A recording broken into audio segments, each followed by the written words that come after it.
It's our mission to provide you with the ultimate creative toolkit. Today we have some exciting news and product updates. Maxon's tools are empowering solutions that allow designers to envision the future and realize their creative vision. We've brought these great tools together under the Maxon banner to provide an integrated solution for the entire creative process. Everything an artist needs to create in all dimensions. Beautiful, inspiring imagery is how artists express themselves and tell a story. We're tearing down the barriers so creatives can use Redshift everywhere to create those images. Our community of artists shine in every area of design. From motion graphics, visual effects, characters, creatures, interactive NFTs, mixed realities, and all types of visualization. Our goal is to take the creative impulse and make the process as smooth as possible, enabling artists to express themselves without being bogged down by technology. We are dedicated to bringing as much value to Maxon One as possible through constant innovation and now the regular release of dynamic assets, Maxon Capsules.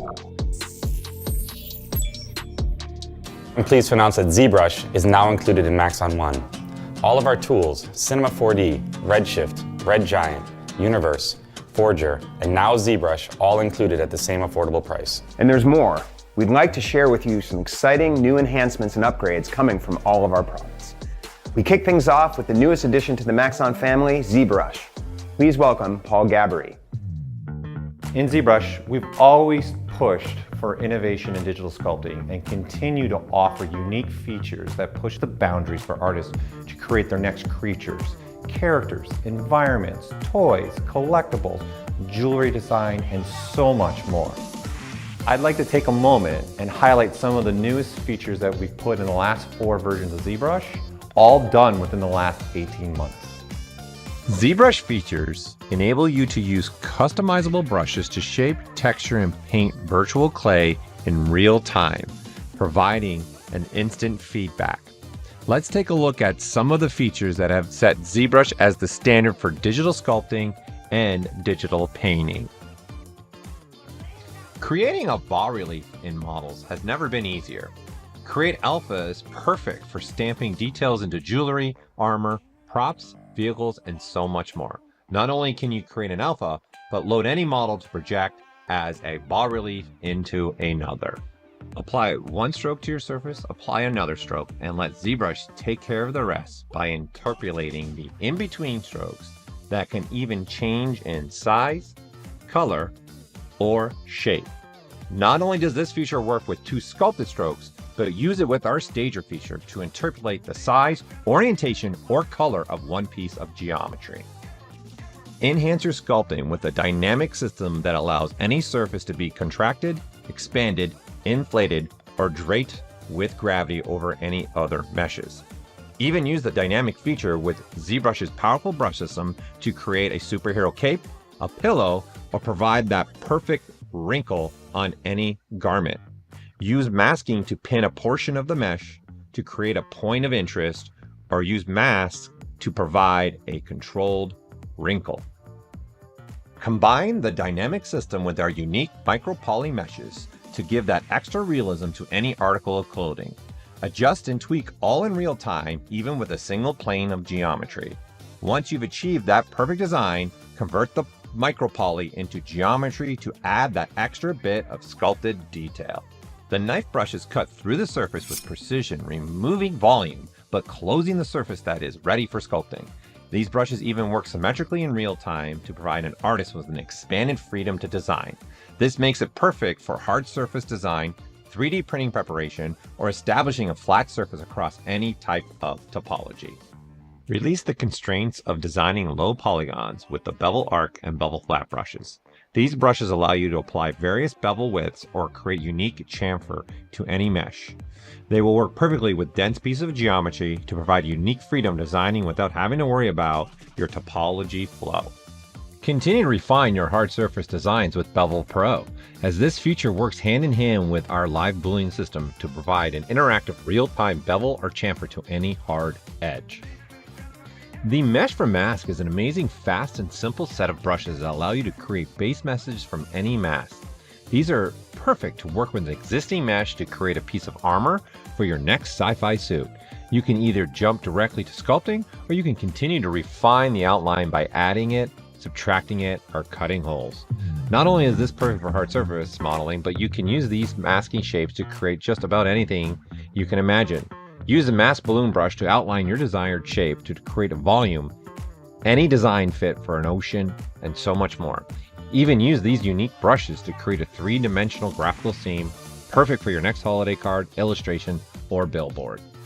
Continuing with design, the Project Primitive Deformer offers a unique way to build a base mesh, add the perfect transition to any piece of geometry, build up volume on the surface, or in this case, completely design a sci-fi ship. This system allows you to project additive or subtractive primitive shapes directly into your surface by using a cylinder, a sphere, a cube, a diamond, or so many other unique shapes to create a workflow that opens up creative freedom. ZBrush is known for its multi-resolution high polygon sculpting system, but we've also continued to expand on how an artist can create low polygon models with our Z Modeler brush. You can start from any shape or start from a single plane and use the edge extrusion options to build upon a single plane. Use this brush to retopologize a model or build a new surface on top of an existing surface. Our Sculptris Pro is a dynamic tessellation sculpting workflow that enables you to ignore the constraints of polygon distribution and just sculpt. Sculptris Pro will add and reduce polygons as your brush strokes across the surface. With the ability to sculpt on partially hidden surfaces, the limitation of Sculptris Pro has no boundaries. Didn't sculpt those scales deep enough? Need to enhance the surface for 3D printing? The contrast feature provides you with the ability to globally bump all sculpting details or use the contrast brushes to focus on a specific area, all in real time. Thick skin will give the sense of adding, removing, or moving clay across a surface and give any mesh the appearance of having been sculpted as a fine art piece. Thick skin can also be used to establish a specific plateau from which to build upon a surface, or even be used to apply scribe line to a hard surface model. Now with ZBrush being a part of the Maxon ecosystem, the ability to share knowledge is going to be an incredible time. In fact, I want to introduce Rick Barrett, who's going to show you exactly how ZBrush being part of Maxon is going to be beneficial for all artists.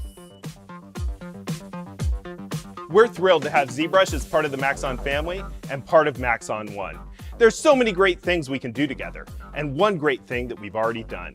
We've taken ZBrush's amazing automatic retopology tool, ZRemesher, and put it directly in Cinema 4D. Now you can use ZRemesher to procedurally retopologize and create beautiful quad-based models from your volume modeling, 3D scans, and virtually any model that you create or import into Cinema 4D. And that's just the start of a great set of modeling tools in Cinema 4D S26. We've also added a great new bridge tool that allows you to connect and patch holes with beautiful quad topology, adding curvature and preserving UVs, vertex weights, and other surface attributes. You can easily transform a selection to a circle, flatten and poke polygons. New tools make it easy to smooth, straighten, distribute, and adjust the flow of edges.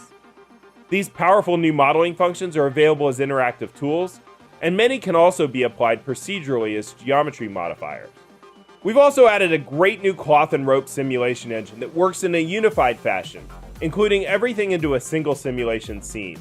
Not only does this make it easy to simulate cloth and splines together, but it also offers great new realistic tearing, balloon and plastic properties, and it can be calculated on the CPU or the GPU.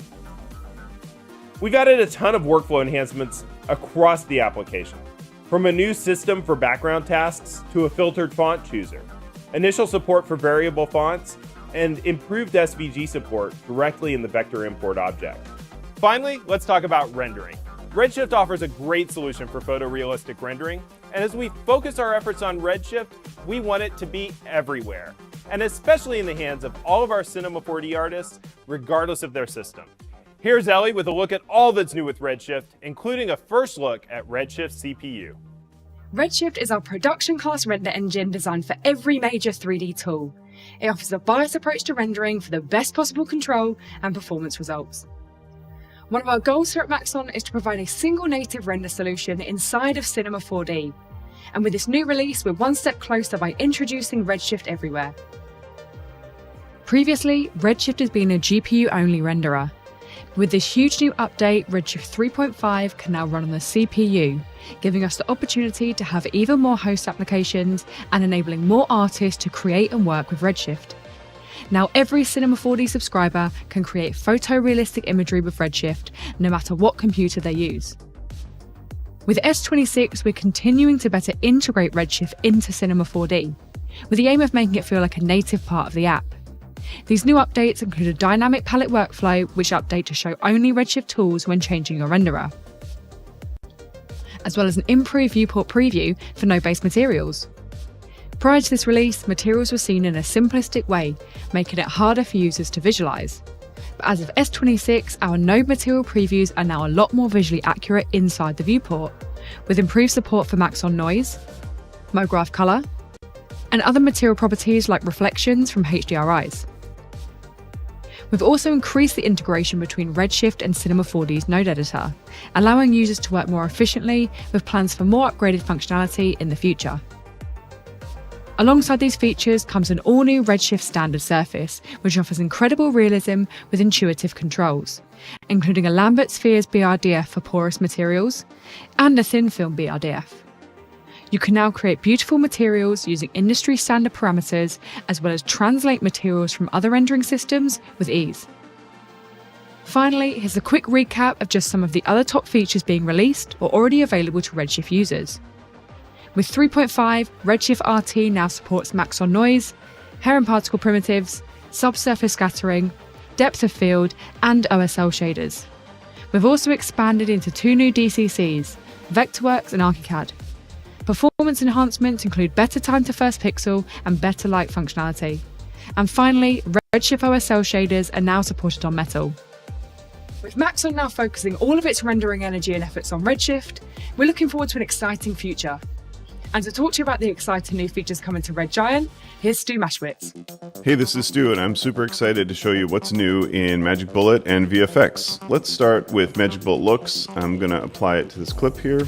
We've made some changes to how color management works, and we've got a technology preview of ACES support inside of Magic Bullet. We're super excited about it. It's early days, but we didn't want to delay getting it out to people who are already working with and curious about ACES. In order to support that, we've made a couple really nice changes to the way we've always done color management inside of Magic Bullet. And we actually have color management presets here. Whereas before you would have to go in and explicitly choose your input, like let's choose S-Log3, and you can see that I'm properly tone mapping this footage, but it does kind of leave something to be desired. Turns out now we have a nice preset for Sony S-Log3 in, ACES Rec 709 out with a P3 preview. So what does all that mean? Well, I'm just going to click on this preset, and now I'm accurately mapping the colors of this Sony clip to a Rec 709 output, but I've also got this beautiful optional P3 preview here, which I can turn on and off. And all of this is configurable in one place, and you can see these beautiful little colorful icons we have here to show off the input and output color spaces. We can also do some additional super fun stuff. We've got 2 amazing new tools in Magic Bullet that I'm so excited about. The first one is called Optical Diffusion. Optical Diffusion uses our optical glow engine to create an energy-conserving diffusion effect that can match many real on-camera filters. It also makes a beautiful bloom. Look at all these presets. A lot of these are based on real on-the-lens filters. Like here's a double Pro Mist filter, right? And then I can go down and choose a Pro Mist 1/4 for a more subtle effect. I can also choose some various bloom effects designed specifically to enhance 3D rendering. So I'm going to choose Subtle Bloom, and you'll notice that just the highlights are getting this beautiful little soft bloom. And it's got that beautiful optical glow inverse square fall off look. So now you've got a recipe for ACES that is more than just a lookup. You've got this beautiful all-in-one solution for improving your renders. That's optical diffusion. We've also got an amazing tool called halation, and this models real film halation, the way light bounces off the back surface of a piece of celluloid film. We've got great presets here for modern 35mm film stock, which is super subtle, all the way up to Super 16, which has a much more pronounced effect. And we've got this Wild West anamorphic preset that uses the anamorphic toggle to create halation that streaks. Next, I'm super excited to show you real lens flares. This is a brand new lens flare effect created from scratch using an entirely new technology. Let's open the designer and check out real lens flares. The first thing you'll notice is this picture of a lens down here. That's not just for show. Real lens flares works by actually tracing paths of light through a model of a real world lens. That's right, it's a ray-traced lens flare, and that's why we can get some effects that are just not possible any other way. You can see these beautiful reflections moving around here. That is because we are actually tracing rays of light through this real model of a lens. And it's super easy to customize and make it your own, and you don't have to know anything about how a lens works to do it, other than what you might do with a real world lens, like for instance, adjust the f-stop. So you can see if I open up the aperture, the reflections change shape. And if I stop down, like here I am at f8-ish, not only do my reflections get smaller, but the spikes in my starbursts also got spikier. We've got a ton of great presets here based on real lenses. These are actual simulations of real world lenses. So here's a Canon 18-55 lens, and here's that same lens zoomed into 35 millimeters. And you can see, we call these little guys the squids, these little reflections that fold back on themselves. This is not something you're gonna get from sliding two-dimensional sprites around on top of each other. In fact, the fact that it's real ray trace light makes it super fun and easy to customize because you can actually adjust the color temperature of the light. And look how organic and beautiful this is. We're not just multiplying a color by the light, we're actually changing the color temperature of a real spectral light source that we're spectrally rendering. That's why you get these beautiful chromatic edges on some of these reflections. If I select the light source, I get even more control. So of course I can change the brightness of the light, but I can also change the size of the light, which is really nice because not only does it make a nice big flare, but it makes softer reflections, which I think look really great. So we've got a bunch of amazing presets here based on real lenses. Here's a Panavision lens. Here's a Nikon 24-70. Here's a Zeiss 75 millimeter. Here's a crazy Panavision. Look at all these elements, including stylized ones that are based on these real lens models, but that give you a little more artistic control here.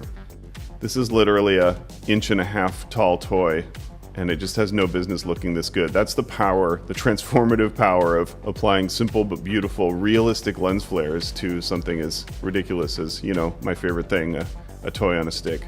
We have so much more that we want to do with real lens flares. We're still working on it as I speak, adding more features and more realism, but we couldn't wait to get it into your hands to get some early feedback. So that's an early look at OpenColor.io support in Magic Bullet Looks, our two exciting new tools, optical diffusion and halation, and then of course our brand new tool for VFX, real lens flares. Red Giant Universe is a suite of powerful GPU-accelerated plugins for video editors and filmmakers, used for motion graphics, image stylizing effects, transitions, text treatments, and animated backgrounds. Building on the performance enhancements introduced in Universe 5.1, including support for multi-frame rendering and After Effects, and M1 support for Mac, Universe 6 now comes with even more tools for adding visual flourishes, effects, and transitions right on the timeline.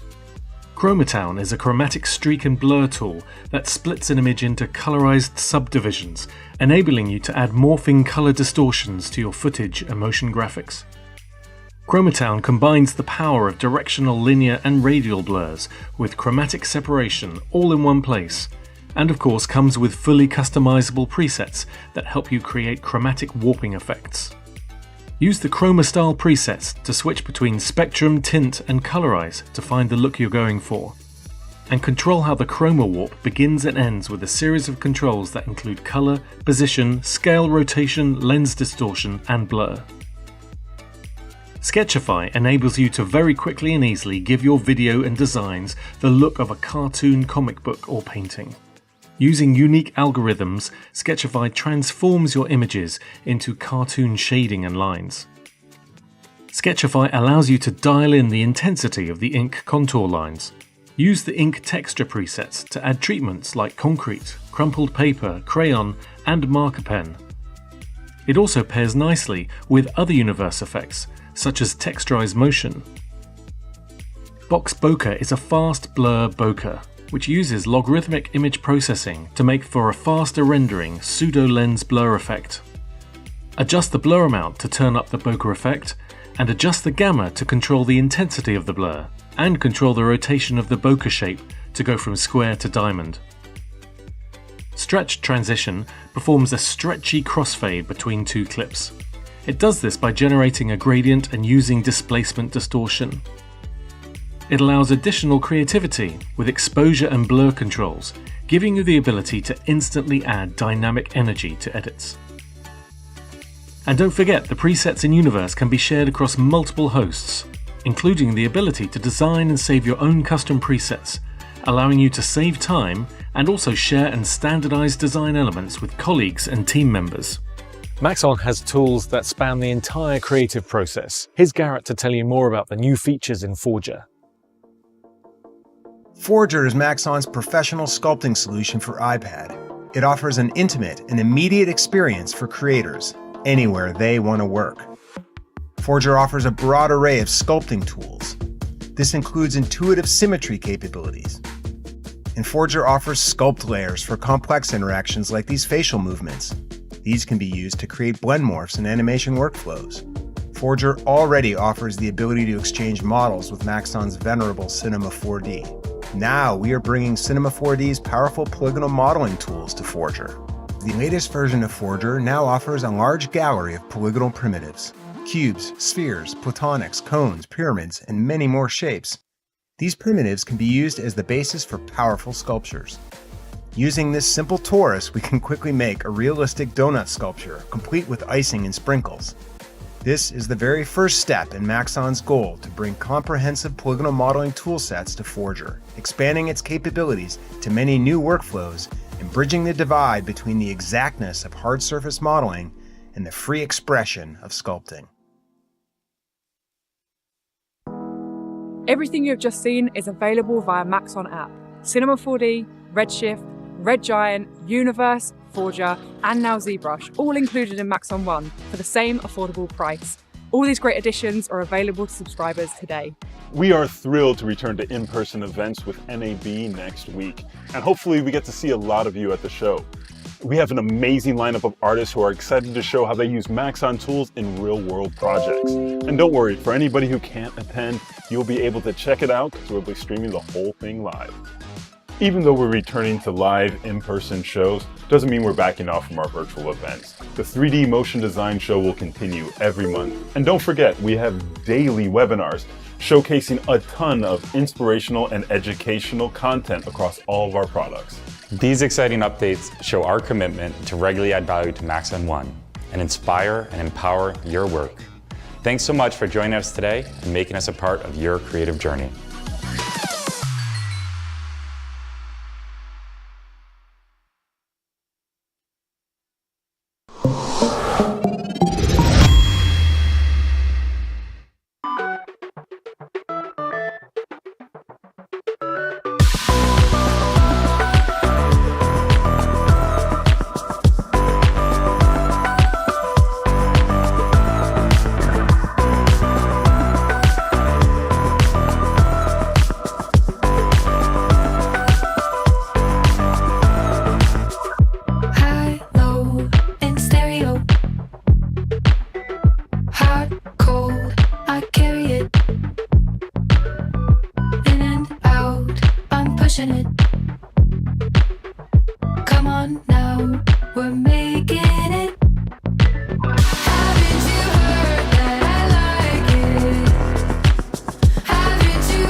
to love in stereo.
Join specialist sports production instructor Jason Hare for a series of free webinars, designing and creating statistics-based MoGraph templates for use in Adobe Premiere.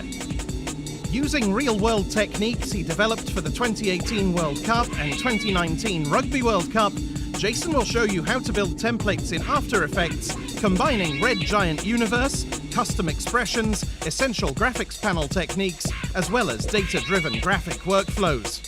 See how to share these templates with Premiere Pro, helping editors achieve more in less time.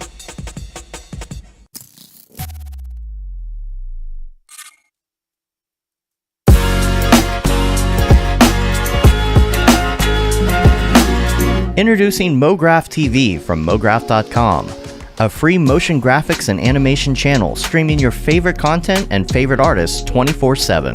MoGraph TV features motion graphics tutorials, talks, tips, inspiration, and replays of popular live shows. We offer something for all levels of designer, from introductory tutorials to high-level breakdowns and everything in between. That track looks great to me. MoGraph TV features software like Cinema 4D, After Effects, Unreal Engine, what up, third-party plugins, and other 2D and 3D software. We also feature live motion events, short-form clips, crypto art, and even a little photo and video editing. Learn from the people that inspire you most, and stay up to date on all the latest industry news, announcements, and community events. You'll also see exclusive offers only available by watching.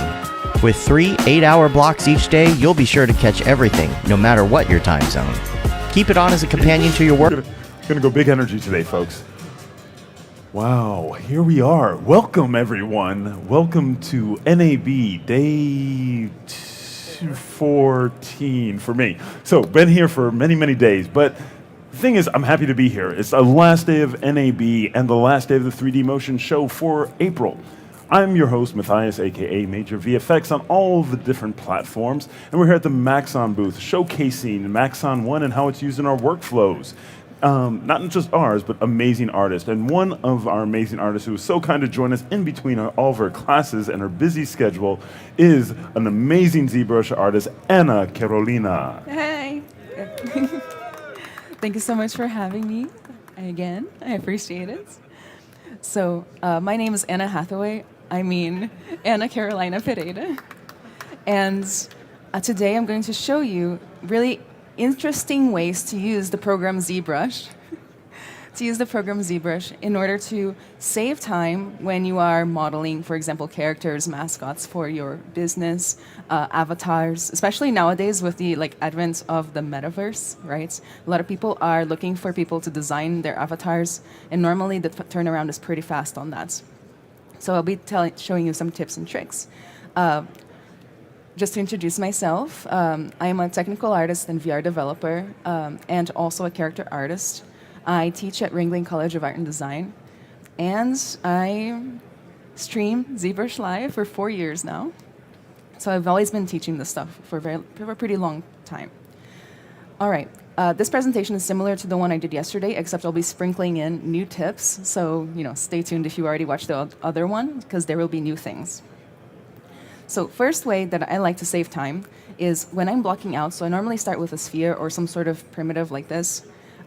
Instead of using, for example, the move brush, which is a brush that just lets you push and pull like this, kind of like your work is clay, I like to use another brush called the snake hook, which lets you kind of wiggle stuff all over the place. It gives you a lot of power. With a lot of power comes a lot of responsibility. That's what I always say for this brush, right? Because it's dangerous. But as you notice, as I'm doing this, if you know anything about 3D art, you can tell that we are getting some stretching in the mesh itself, even some actual problems in my polygons. They're non-planar, they're not very usable. So what I can do is I can turn on this big S button right here to activate Sculptress Pro mode, which means that my brush now is purple, and as I pull, it's going to kind of auto-regenerate the topology. As you notice, it's triangulated, but it's amazing for blocking out, and it gives you a lot of power and a lot of speed. So for example, to create my little alien thing, I'm going to just use Sculptress and just kind of start pushing and pulling, trying to create a little face, keeping in mind that this little icon right here shows me where the front is. So I'm going to try to match that. I have been known to sculpt backwards once or twice. I'm going to change my masking to mask Lasso, and what that does is whatever's masked becomes immovable. So I'm going to invert that and kind of pull down a little neck. I think that's too big. And as I go, I don't have to worry about the topology.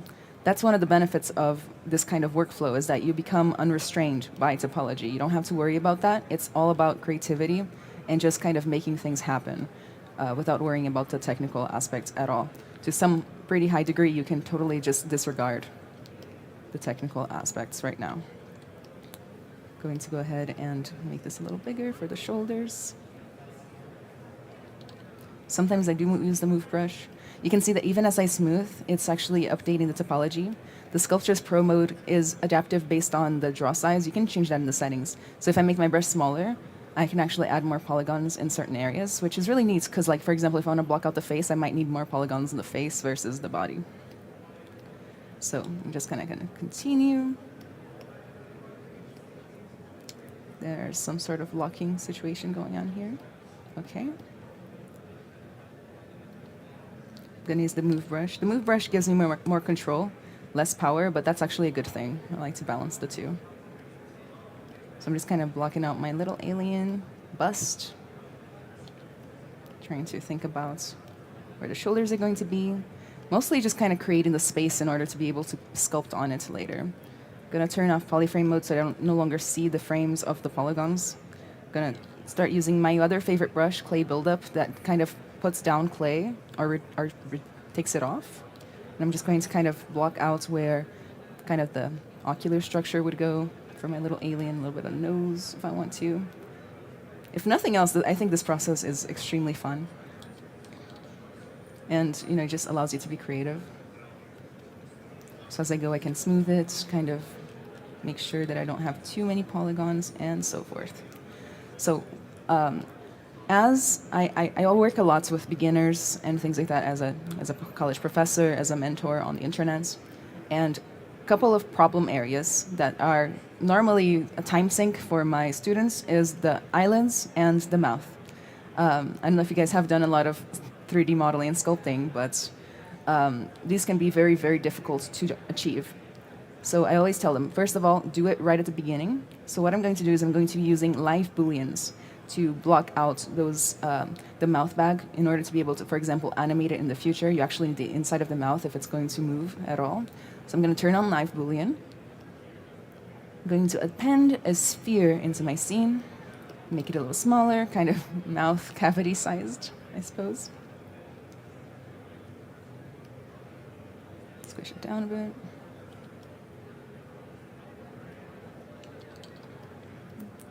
Making sure symmetry is on.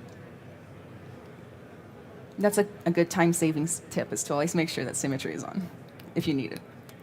Okay, then I'm going to go ahead and see these little icons right up here. These are the Boolean modes. So right now it's additive. So if I turn it to subtractive, it will automatically subtract my Boolean. And the cool thing is that while I have the sphere selected, I can totally just grab it and still sculpt on it in kind of like a subtractive way. So I know it looks a little funky. I like to say that for this one, you got to trust the process. Right? So this will allow us to have a really clean kind of mouth interior as opposed to like dragging and pulling and like trying to create it by hand. Then I'm going to do a similar aspect or similar workflow for the eyes, because creating eyelids is something that a lot of people struggle with. Whenever newbies join my mentorship, it's one of the things I tell them to do is like make some eyes, and then we do it like 4 times in a row. I'm going to append a sphere. Make it smaller, around eyelid sized. The eyelids are round because they just kind of lay over the eye anyway. Like that. And this one will be the exterior of the eyelid. So I'm going to create first the kind of the opening of the eye. So I'm going to append another cylinder. Actually, this is the first cylinder. And I'm going to rotate it. If you press down Shift, when you're rotating, it snaps. A lot of people don't know this about ZBrush. So I'm going to make it smaller, kind of move it up ahead, squish it down a little bit, and I'm going to position it through the eyelids.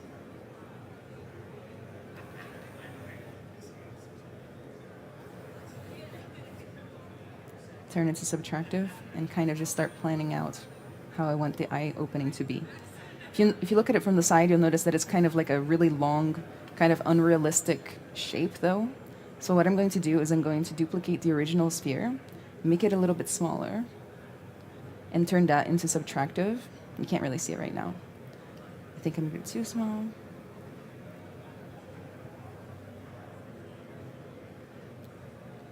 I can just fix that back part. Oop. Just fix that back part a little bit.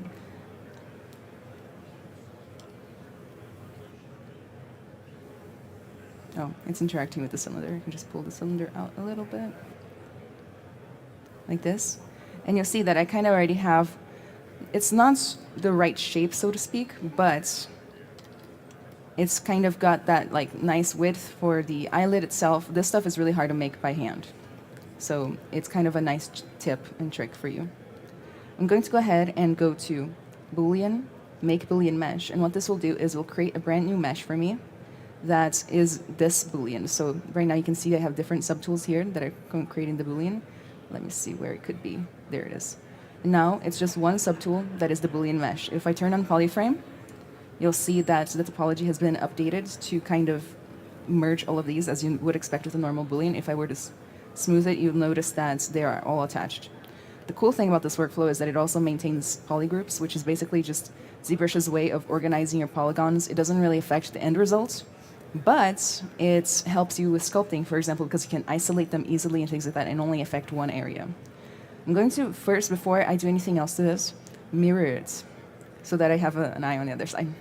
So, geometry, modify topology, mirror and weld.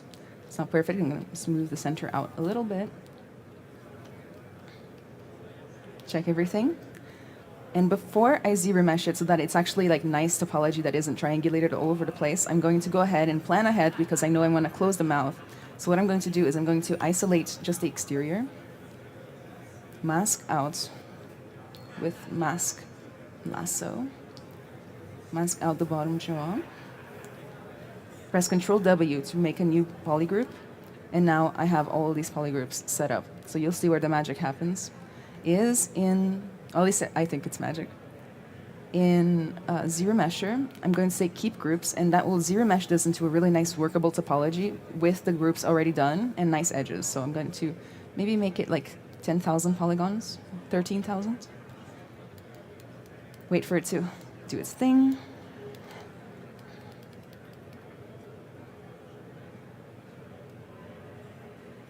Sometimes it takes a second. It's calculating. And you'll see it's been remeshed. Oh, I didn't have symmetry on. We're going to undo that and turn symmetry on. I always make sure that I have symmetry on, normally after the fact, though. So, but I try to keep track of that.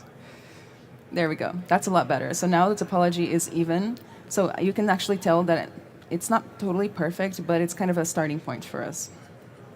Okay, so if you ever have a Z-remesher that you don't like, that doesn't have perfect topology, I just recommend like undoing it and like changing the number of target polygons, and you'll be good to go.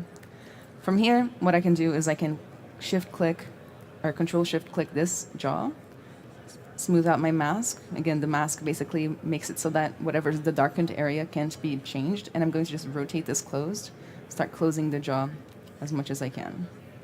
I should have left myself a little indication of where the lips were, but... So I can invert that, close, close, close. This looks a little messy, so oh, I'm going to turn off sculptures.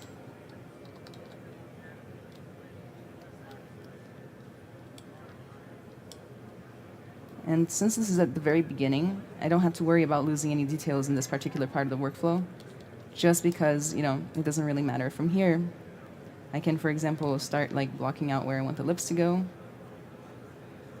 giving them a little volume, and just kind of resting easy knowing that because I have the right polygroups and I have the right structure already, geometrically speaking, I don't have to stress out about being able to, for example, work on just the bottom lip or the inside of the mouth. I can still get that if I want to, which can be pretty challenging otherwise. So that's why when we're talking about saving time, I normally tell my students, you got to kind of plan out what you're even going to do and try to question, is there a better way to do what I'm trying to do? I'm going to skip ahead. All right, so all I did after that phase was kind of using my 3 favorite brushes to block out a little bit of the anatomy, a little bit of the personality of the creature. My favorite brushes are clay buildup, which I showed earlier. They just kind of builds up clay and takes off. Move brush, of course, and then the Denian standard, which kind of is like a little knife, and I like to use it inverted to like create these like nice little cuts. I guess inverse cuts, like this. I really like those shapes. So next up, I have the array mesh and nano mesh that I normally do. So what I'm going to do is I'm going to create a horn, or maybe something else. I don't know. Horns. We'll do horns. What we're going to do is I'm going to append a cylinder that will be kind of, oh, that's a sphere. That will be kind of like the single parts of my horn. I'm going to keep it symmetrical because that's going to be part of the process.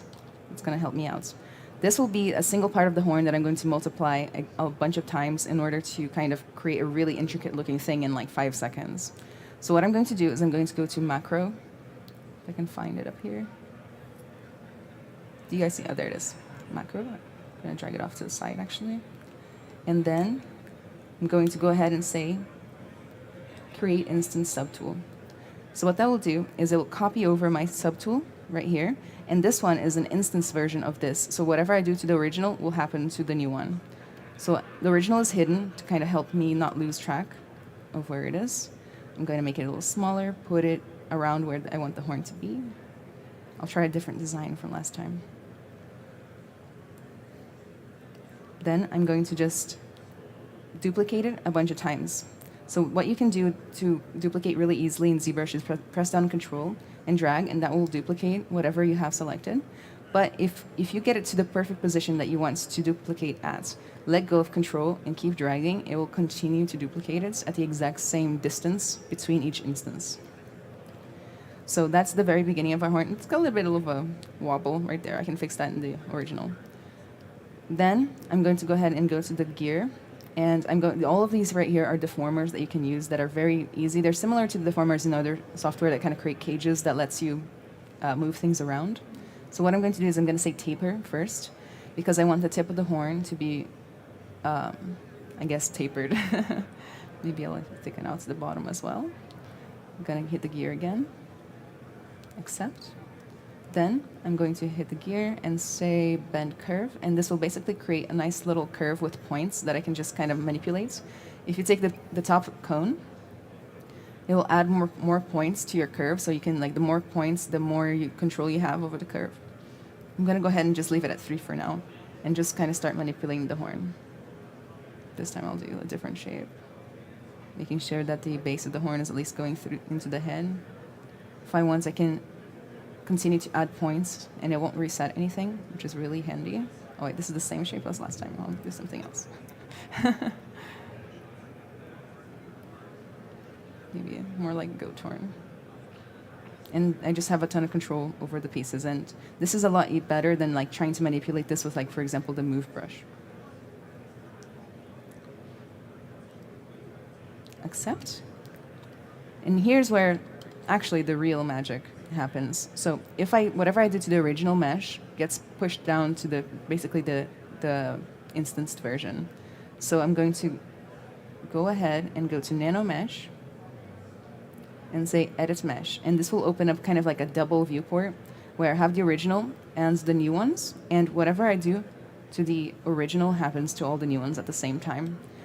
Which gives me a lot of, like, creative control as well, because I don't have to kind of guess before I array it, so I can just kind of edit it as I go. So last time I did something like very oceany. Let's see what I can do this time. First I'm going to kind of rotate it a little bit so that it no longer has this like weird offset. Try to make it straight. I'm going to make the bottom parts a little bit smaller so that they kind of fit together a little bit better. I think that kind of creates more of a layered effect. This top one might need a little help later. The cool thing about this is that I can totally just divide the mesh up as I go, and it will be totally fine. Another cool things about doing it this way is that I get to keep symmetry. Even though this horn is totally asymmetrical, I can symmetrically work on this piece since it's still kind of in the center of the symmetry. So what I can do is, for example, go to transform, activate symmetry, radial counts, and this is going to be radial symmetry. You can kind of see it right there. It's in the wrong axis, so I'm going to go to transform on the Y, like that. So whatever I want to do, it can be like radial, like this, which is really, really helpful. So let's go ahead and add some blobs. One of my favorite brushes, just the blob brush. Just make it look really organic, really fast. My smooth brush is a little strong, so I'm going to press down space and shift, and this is the smooth brush options. A lot of people go through like a whole like settings process to do that. You can just space and shift and it works. You can do that. I personally really like adding some spikes, so I don't think I'm going to resist. So I'm going to go to curve, AccuCurve with my snake hook brush selected. What AccuCurve does is that it kind of creates a nice point for any pull that you do with the snake hook. So this time I'll make smaller spikes. It's really cool. I'm gonna put this on my TikTok. I think people would like that. You can also do detailing. So if, let's say I'm gonna divide it up a little bit more. Take my Daniel Standard, which is basically like the cutting brush, a little knife, and I'm gonna change the alpha. Every brush has alpha options. You can grab something that's more like stripy like this. Oh, it's not really applying, but it seems like it is. Like that, and I can start kind of detailing it out as I wish. This workflow is very, very powerful. Another way I like to do this is with eyeballs, so I can keep the radial symmetry when making the iris, just like really fast, just like add a bunch of strokes there, and then you get yourself like a really detailed iris. Clicked a button, give me a second. Let's reset my screen. All right, so there's my little horn. So let's move ahead. We're actually going to get a preview of the other horn that I made. Okay. The other way you can save a ton of time is by creating your own brushes, as you can imagine. So basically, anything you can do with any of the default brushes, you can make on your own. You can improve on it, so you can make it customized to whatever you want. So I'm going to show you two really cool, interesting ways to do it, and not to mention they're super easy. So I'm going to go ahead and add a new sphere. I'm going to make it a polymesh 3D, divide that up, because when we're doing detail work, it's important to have plenty of topology, otherwise it looks, lumpy instead of nice.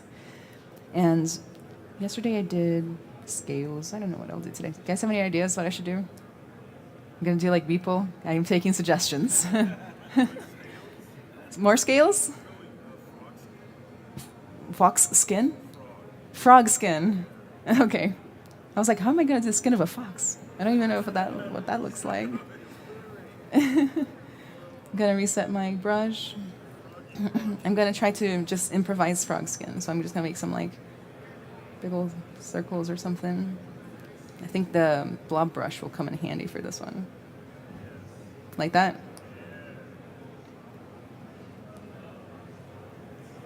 Wonderful. Beautiful. Divide it up more for more detail. Maybe I'll add a little bit of clay buildup for texture. Okay, let's say that's the most beautiful frog skin you've ever seen, okay? So what I'm going to do is I'm going to use this brush called the extractor brush. It's spelled with an X, so when you're searching for it in the brush panel, you're going to type in X. Everybody always tries an E. There's three options. Basically, it's the application method that changes. I'm going to do the extractor drag rectangle first. And what we're going to do is we're going to scroll back in history to right before I started. And that's another really cool feature, by the way, is like the history bar. You can scroll back and forth in history as you need. It stores basically everything since the last time you opened it or more, depending on how you set it up. And I'm going to control-click the history right there. You see this white marker? I'm going to go back to the present, so to speak. What this brush is going to do is it's going to calculate every change I've done since that white marker to now, and it's going to turn that into a brush. So I could have done anything in this time, and that will become the brush, so to speak. So what I'm going to do next is I'm going to press down G to go into recording mode. My brush is now blue. I'm going to click and drag right in the middle. Try to make it centered. It's a little not centered. try again, because I can tell that it cut off the bottom there. Like that. And now I can try out my brush, and it basically applies whatever changes you did. You can tell it's a little blurry on the edges. That's because of the fall off or focal shift of the brush. So if I turn that down to make the brush harder, so to speak, it kind of gets rid of that effect. I can also make it more intense, less intense, and whatever I want. So let's go ahead and apply that to my little lady. So here's the thing. We can apply that at whatever intensity we'd like. I'm going to turn it down a little, it's strong, right? Okay, if let's say I send this to my clients, right, after I've done a bunch of changes and they don't like, they like everything except for the frog skin, the only real option I have now is to come in here and like smooth it off or like try to sculpt it away. But that never really ends with a good result. Normally it just looks like blurry and lumpy and kind of unintentional. And I also talk about like intentionality in art. It's something that's really hard to define, but you can tell when you look at it. Does that make sense? So what you're going to do instead is you're going to work smart. And you're going to remember to use your layers. So I'm going to go ahead to go to layers, and I'm going to add a layer. Much like in Photoshop, all this layer does is it records kind of all the changes you've done to make sure, and basically all the changes you've done while the layer is recording are going to live within that layer. Let me demonstrate. So right now it says like rec for recording. I'm going to put these down, right? I'm going to stop recording, and let's say, oh no, nobody likes these frog skins. I can just turn the layer off. And as you can tell, the mesh is identical to before I started it. I can also have a ton of control. So I can reduce the intensity of everything within that layer. I can even invert it. I can, for example, let's say I want it to be more intense. Instead of coming back here and doing it manually, I can duplicate the layer, and it will basically like add that change to it as well. So I use layers for a bunch of different scenarios. First is for detailing, and the reason why I'll show you in a second. Second is for designing. So if I'm not sure if I want to commit to a design change that I'm making, I'll put it in a layer, check the before and after, see if it looks better, if it's like half strength, things like that. And for posing as well. It's good to have like the T-pose in one layer and then the pose in a different one so that you can easily switch between the two. All right, so let's say I love these frog skins here, but I don't like this tiny one that got away right there. Like, it looks a little out of place. So what I'm going to do is I'm going to, instead of, coming in here and still trying to smooth it out, even though I have a layer, I'm going to go ahead and turn the layer off temporarily and store a morph targets. It was already stored, so I deleted it and stored it again. So what this is going to do, for those of you who don't know, a morph target in a blend shape is basically the same thing. It stores all of the locations of the vertices in that exact moment when I click that button, kind of like in the state of the model. So it remembers this state of the model somewhere in memory, I guess. So what I can do is if I store it, then I can apply it. So I'm going to go back to my layers, start recording that layer again. And what I'm going to do is the ZBrush has this really cool brush called the morph brush, right there, that selectively applies your morph target to only a few locations, whichever location you're clicking. So let's say I want to get rid of that little guy. I've morph targeted it. For example, I'm going to take off all the rest. And as you can tell, this is not a smoothing brush. This is just restoring the state of the mesh in the moment I hit store morph target. It's basically magical. It lets you erase stuff without damaging anything else underneath it. So I can be selective with it. If I want, I can change the hardness of the brush and just like take off a couple of scales or something like that. Like that. So this is an extremely powerful method of working. It's also really easy to forget, so you got to put a little post-it note up that says, use layers, otherwise you'll forget. I'm always checking if my students are doing it, and it's almost never what I want to hear. So next, I'm going to teach you about the next way, and probably one of the most powerful ways to make a brush that you have in ZBrush, which is to make a VDM brush. It's called a vector displacement mesh brush. And basically, it allows you to create alphas, but alphas that are 3D, that have underhangs. It's quite interesting. Let me demonstrate. So I'm going to take some of the pre-made ones they have. For example, Chisel 3D. And you can see up here, these are all the VDMs we have. So for example, if I want like alien, let me make Polymesh 3D. alien mouth like this, I can just drag it in. And this is just a brush. It's basically an alpha that has 3D information in it. So we've got like a dog nose that we can do. Elf ear. That's upside down. There it is. So if you build a library of these things, you can save a ton of time in the future. It doesn't really change topology or anything. It just stretches it out. So to make your own VVM brush, first you need to start off with a plane. Make sure it's a perfect plane.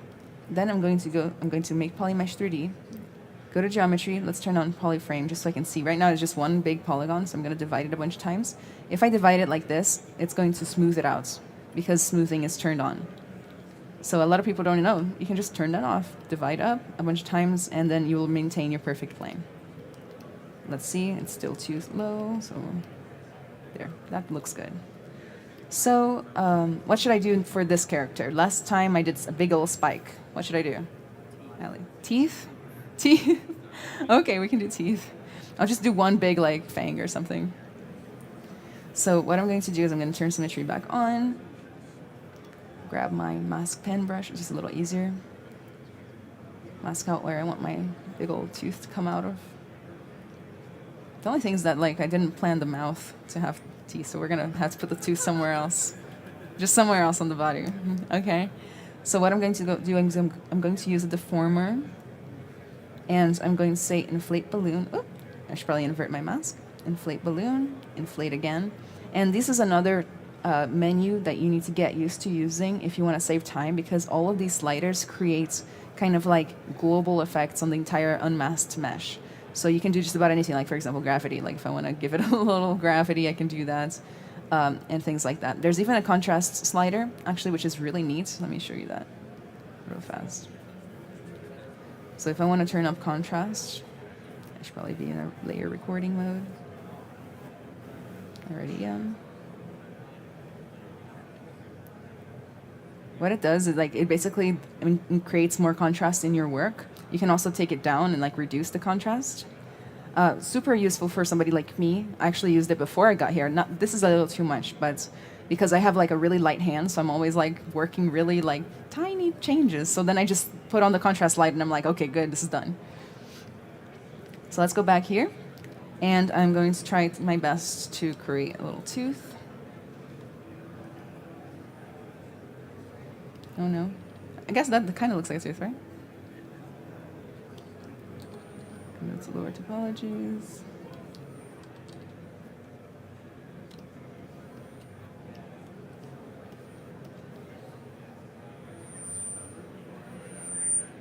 Sorry about that. I don't know what's happening. I'm gonna use my pinch brush that I haven't shown, but basically it just pinches everything that you're working on. Puts the vertices closer together. Oh.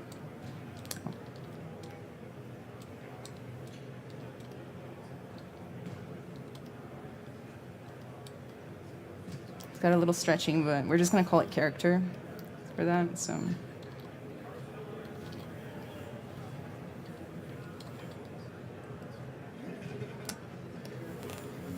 Technical difficulties. My keyboard seems to not be responsive.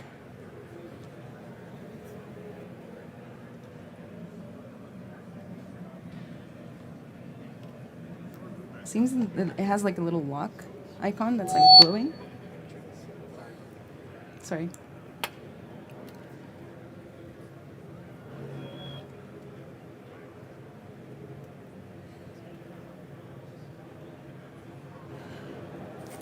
So while we work out these technical difficulties,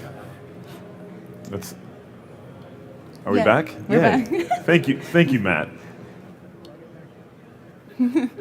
Turn it off and on again? Okay. So I'm going to just kind of give it a little bit of texture with my clay buildup. Maybe I'll invert my mask a little bit and like kind of try to give it the effect of like being coming out of a gum or something. My inflate brush. It's a little raggedy.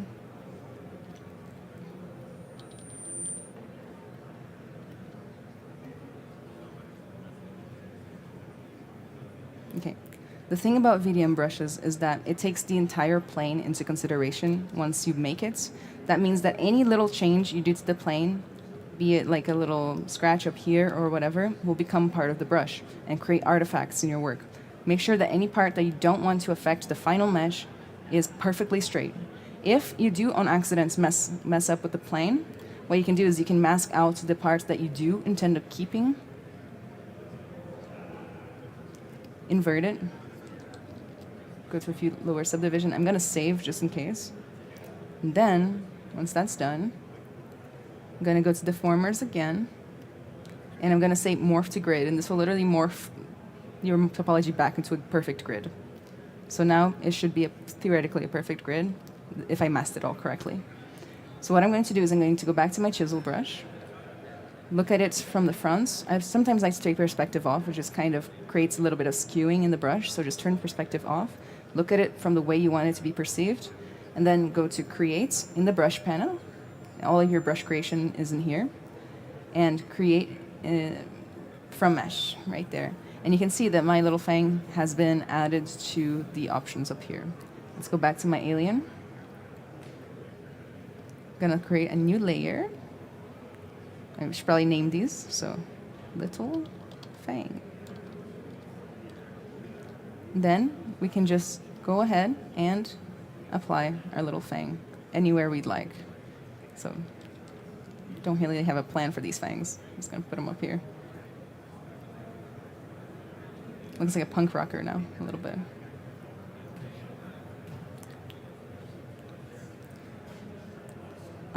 I feel this goes without mentioning to some degree, but it's still important. If you're wanting to work fast, make these brushes and save them out as well.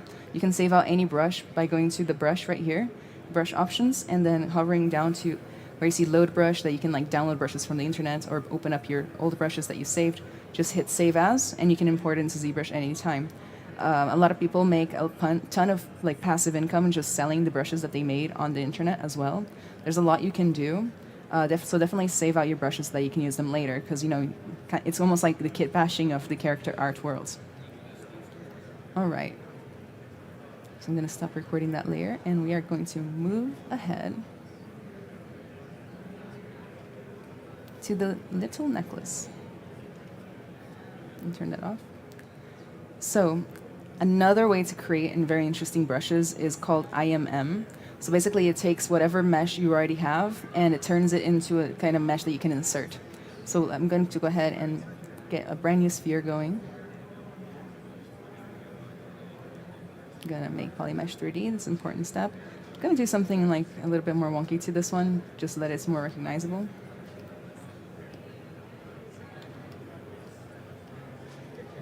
Like that. And I'm going to turn this into a bead for a necklace. So what happens when you do an IMM is that you can just use this and drag it and drop it anywhere. So I'm going to demonstrate by creating insert mesh right here. New.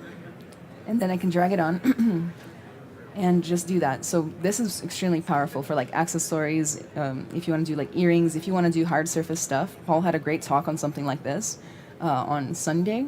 But basically he was just dragging on like handles for his cars and things like that. When combined with the tool I showed earlier, Boolean, you can do some crazy, crazy stuff. So definitely try it out. So I'm going to go ahead and append another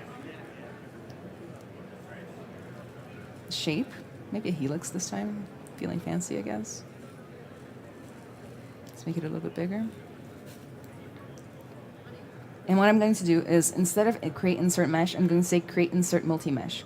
What this is going to do is it's going to automatically kind of take all the subtools I have, even if I had like a ton of them, and create a brush out of that. So I can apply either one.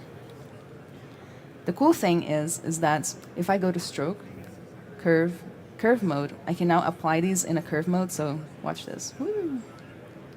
So basically it's being applied along the curve, and I can edit the curve afterwards as well. Gives you a lot of really interesting power. You can randomize the two.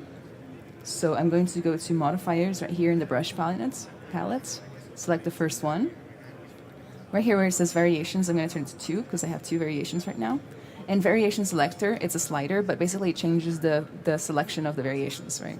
So 0 static, 1 cycle forward, 2 cycle backward, and 3 is random. So I'm going to turn it to 3 to randomize. And do that again. And we got the starts of a really cool necklace. You can do a lot of stuff with this. I just taught one of my mentees how to do like mechanical cables that had like a plug on the side, so it was like the plug for electricity, the cable, and then like the other side it had the electronic itself. So you can do a lot of good stuff with this, and I highly recommend trying it out. I'm going to just make sure that snap is turned on, making sure everything looks good. I'm going to lock starts, and I'm going to try to apply it to my little model as her little necklace. The size of the brush changes the size of the mesh that's applied. So let me go ahead and bake the layers. Oops.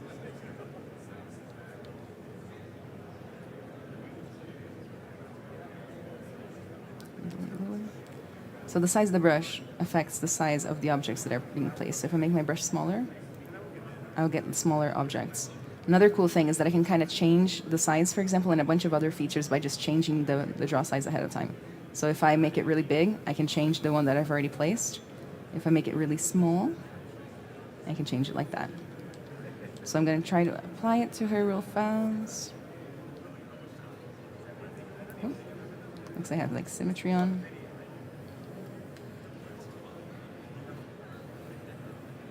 I had a little snapping problem with this one yesterday as well.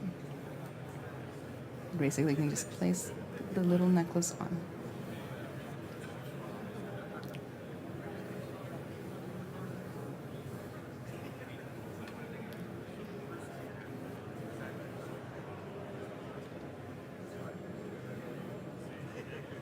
Okay. I'm gonna click off the curve and just kind of move it. We're going to pretend that it has a backside, just for the purposes of this presentation. And there we have it. So this is extremely powerful. I love the randomization. You can randomize just about anything as well. I've seen people do it with alphas and VDMs, and they just apply it all over the place. Randomized, it's very powerful.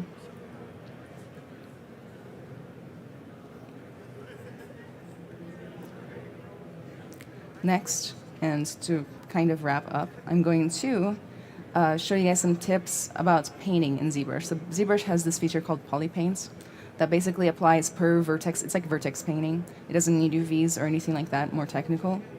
So what I'm going to do is I'm going to make sure that this doesn't have layers. I'm going to bake them all for a second. You can use polypaint with layers. You just got to make sure you follow a few rules. For example, if you bake them, you got to make sure that you're not recording. And a couple of things like that can make people a little confused sometimes. So I'm going to start by kind of putting down a base layer of paints. What color should I make her? Last time I did it, I was green, so no green. Pink? Pink and yellow, okay. So I'm going to choose a yellowish color.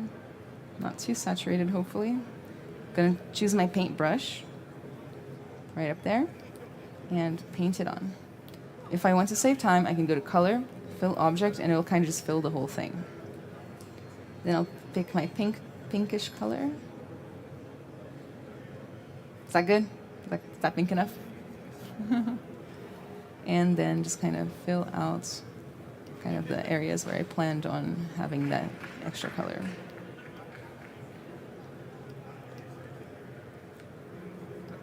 Kind of like this color combo, actually. Maybe a little on the nose. A little bit on the lips.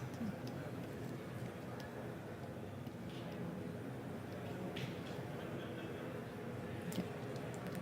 I'm going to also go ahead and change the alpha on this, and that's a great way to get kind of a skin feel.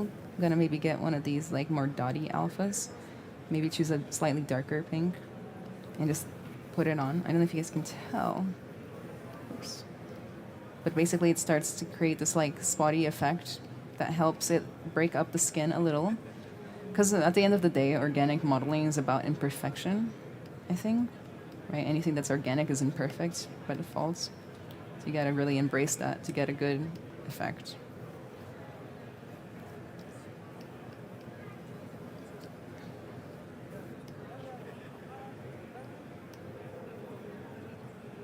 Forgive me rotating all over the place. All right. So the real trick, that was just kind of like setting the stage for color. The real trick is using smart masking, basically auto masking, to create some really neat effects. So for example, I want to highlight all of the spikes on her body with a different color. So I'm going to go to masking, mask peaks and valleys. I'm going to click that. And it'll automatically try to find all the peaks on my model and mask that out. So you can actually get some control by changing the range and the coverage. I'm going to make the range a little higher. Hit that again, maybe a little bit higher. And now I'm starting to get like black masks over the little scales I had applied ahead of time and the big spikes. If I invert that and I painted maybe a darker like pink thing, turn off my alpha, paint it on, check. An important part of this is checking, right? It's way too strong. So I'm going to undo that, maybe turn my RGB intensity down. That's how intense the RGB color is being applied. And then try again.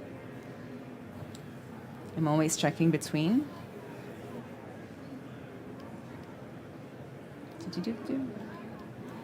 Like that. And we're starting to get some cool effects that work really fast. I wouldn't say this is like the finished paint job, but it's pretty good for kind of a first pass, that's for sure.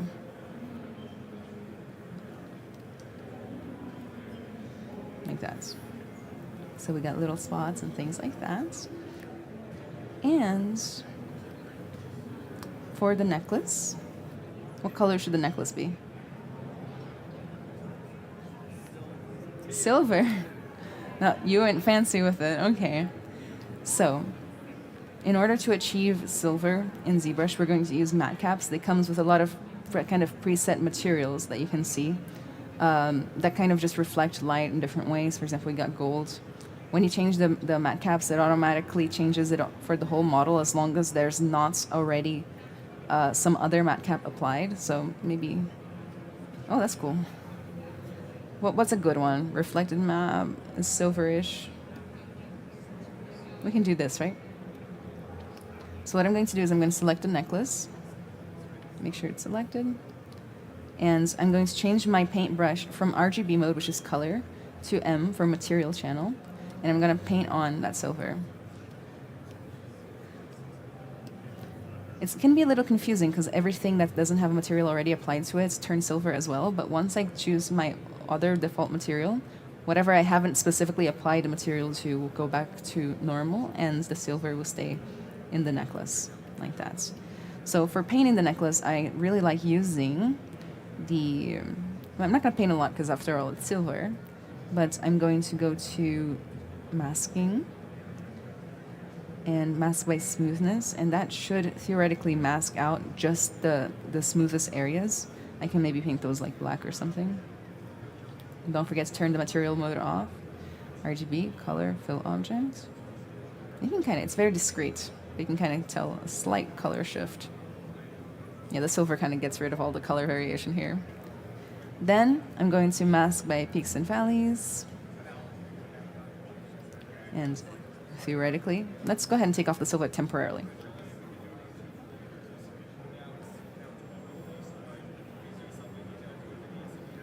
Oh, it's pretty cool, actually. I accidentally forgot to unmask, and then I took off the material only on the unmasked parts. Let's leave it like that. I like that. Happy little accidents, right? All right. That looks cooler than the original. I like that.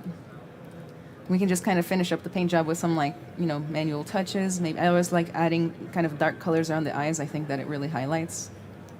Oh, I should probably turn RGB mode back on.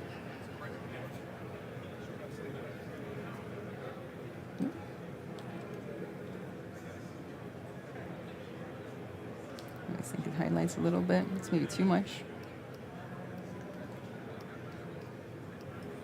Like that. You can do all sorts of other cool masks and like try things out. So like mask by ambient occlusion will kind of get like those ambient occlusion shadows, and you can kind of paint those in darker or with red if you want to kind of fake blood flow to the face. You can do mask by smoothness. Could get you some neat effects. I could, like, if I wanted to like highlight these even more, could invert that and like choose maybe like a lighter color. Paint those in, highlight those. And you can kind of preview what it's going to look like by the mask, right? You can see the dark parts are where you're not going to paint, and the light parts are where you are going to. So let's highlight those even better. I know some people that get a lot of good results by doing something like this, but painting in kind of like the inside of the wrinkles dark. So maybe if I do that again, invert, paint it dark color, kind of like get some neat effects like that. It's almost getting Borderlandsy. Like that. And there's a lot you can explore. So I highly recommend, like, when you get your hands on a model that has enough peaks and valleys, playing around with all of these. You can even mask by color, mask by poly paints. And one last trick for poly painting, because I still have 2 minutes left, is you can actually adjust poly paint after you've already applied it. So I applied this, I can go to poly paints, adjust colors, it creates a new viewport right here, and I can change, for example, the saturation. Looks cool, like on black and white. That's the hue. Oh, that's not the hue. So we can kind of change the colors and do a lot of iteration this way as well. So definitely use this. I normally find that I have to just up the saturation in whatever I do, because I tend to go for like grayer colors most of the time. So I just know that about myself, so I'm always overcompensating with the paints. All right. I believe that is it for today's presentation. Hooray! Ooh, I always forget about these up here. All right. We have time for live audience questions. And we have a live audience member, Matt Milstead from MoGraph.com. You have a question for Anna Carolina, please.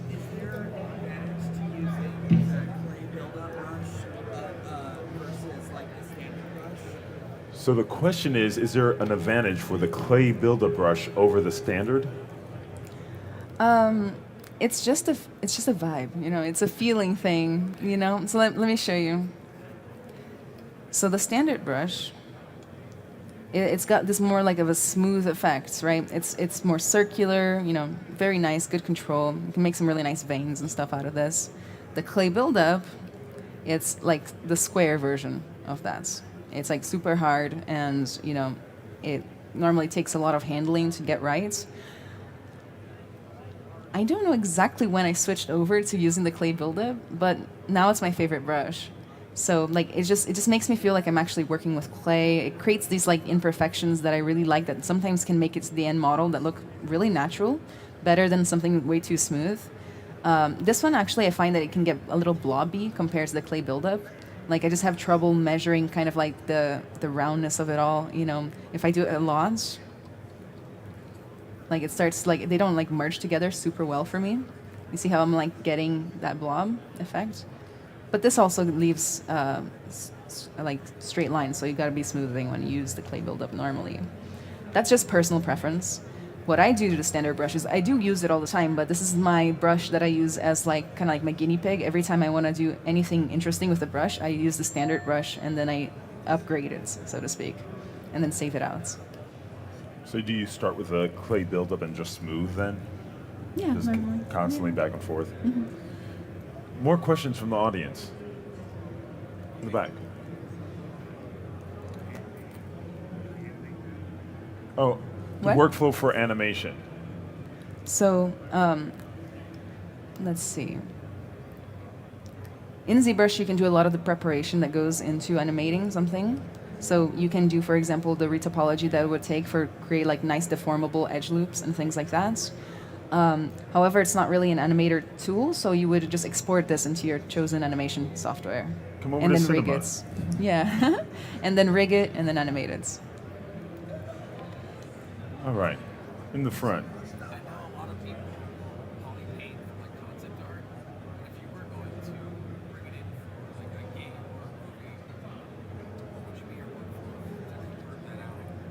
Yeah, so the question was in regards to the workflow for movie assets, right? Or games. Yeah. So again, polypaint is basically vertex data. So if you want to export this, you're going to have to get that vertex data normally into a map. So there are UVing tools in ZBrush that you can like UV it and export the map out. So once the UV is in place, I don't have one unfortunately, but basically I can go to texture right here and create, and it's grayed out because I don't have a UV, but it says new from polypaints, for example. So it would export that as texture that I could easily use in the game engine, and you can actually export all sorts of maps from here, like displacement, normal, things like that, as well. So the question is, how easy is it to create a UV map? So in ZBrush, I think the most common process is totally automatic. So like you just kind of tell it like where you don't want your seams, so you just paint on like, I don't want my seams here. This is kind of a heavy model, so I think at first I would like go to a lower subdivision. If you want, I can show it. Do I have time? Yeah, for you that? got time. Go for it. So let's go to a lower version. Z plugin, UV master. I have a practice of saving before I do large operations, especially in a high poly model. That's just in case. So Z plugin, unwrap. So if I wanted to, I could just hit unwrap and it would unwrap for me. So let's do that. It's unwrapping each poly group. Let it think, let it do its thing. Yay. So let's check out the UV map. So I can just go right here and say morph UV, and it'll basically like, so the seam and wow. The seam ended up being right on the face, right? So that's not what we want. We normally want to hide the seam back and like behind the face. Also, look at that. It looks like it's artwork. Yeah. Is that the mouth? Is it now have a tongue? Yeah, it's the inside of the mouth that's come out. Yes. So there are tools to actually gain some control over the automatic process. So basically, for example, you can enable control painting. So let's go ahead and obey the warning. So work on clone. It will basically create a clone of the model that we can UV, and then it will bring the UVs back to the other one. Then turn my material normal. So what I'm going to do now is enable control painting, and protect will let me kind of try to paint on. And this is like, you're just kind of giving it a hint, like, hey, please don't UV right here. Don't seam this. And then you can try again. So it's an automatic process. So normally it takes a couple of tries. If you have good polygroups, which is something I do all the time, so like since this model has nice polygroups, I can just hit polygroups and it will like take the edges of the polygroups and turn those into islands too. It's really nice. Unwrap, let's see. Oh, it protected the this little mouth. It protected the face this time, not perfectly yet, but if I made the painting a little bit better, it would work. So that's just a way to kind of see the UVs. FYI, like free extra tip, you can sculpt on this in the morph UV version, and then it will apply to whenever you come back. So, woo, do stuff like that. I believe it'll be there. There it is. Wow. Okay. That's very cool. Any other questions from the live audience? Well, guess what? The internet has a bajillion questions. Good job, internet. You're very active this morning on my most tired day. Good job. You guys did great. Thank you. All right. So can you resize the work area for sculpting in ZBrush, and can you make it open that way? So as far as the area for sculpting, or are you just zooming and moving the camera? So automatically here, we had the whole document open already. So like I can work in this whole viewport area. I think what they mean is that sometimes when you open ZBrush by default, the document area will be smaller, right in the middle. So what I do, and I do this every time actually, I just go to new document, and it literally opens a new document that's already the right size. Wait, what do you mean automatic? So like, it automatically, it's automatically the right size. No matter what you're making, it's automatically the right size. Yeah, because it knows kind of the scale of the so as window. you crop in, if you crop into anything. So you want me to restart ZBrush and I can show you? No, it's fine. But they were wondering if you could set it so it always opens to that framing and that size. I think if you, like, before you open any models or anything, if you do new document and then save a startup doc, that should take care of that, I think. I haven't done it myself, though. It's a good question, though. I should do that. Save time. But there you go. All right, moving on. Next question. Is there a way to paint something like scales that dramatically change size and direction as you paint them. So I guess some type of sort of randomization randomizer. of size and rotation. So Is that kind of like an airbrush style painting? So if you use the spray settings for the stroke, it will adjust the rotation and location. I'm not sure about the size. I've never looked into it, but I'm imagining that, yes, you could do that. So let me pull up my little scale. That's not the right one.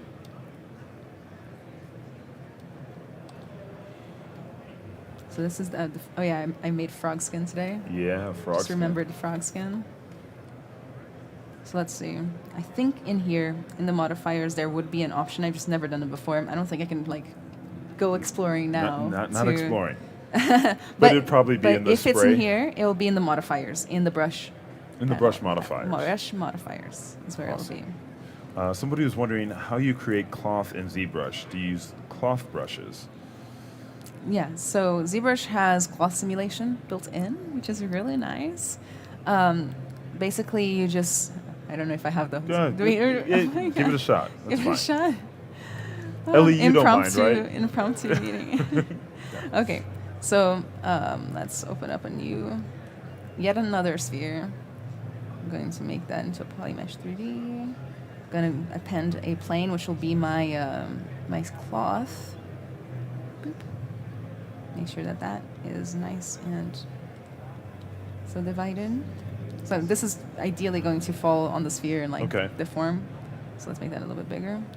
I'm going to divide it a few times because the more divided, oh, there. I'm going to leave it round. That's cool.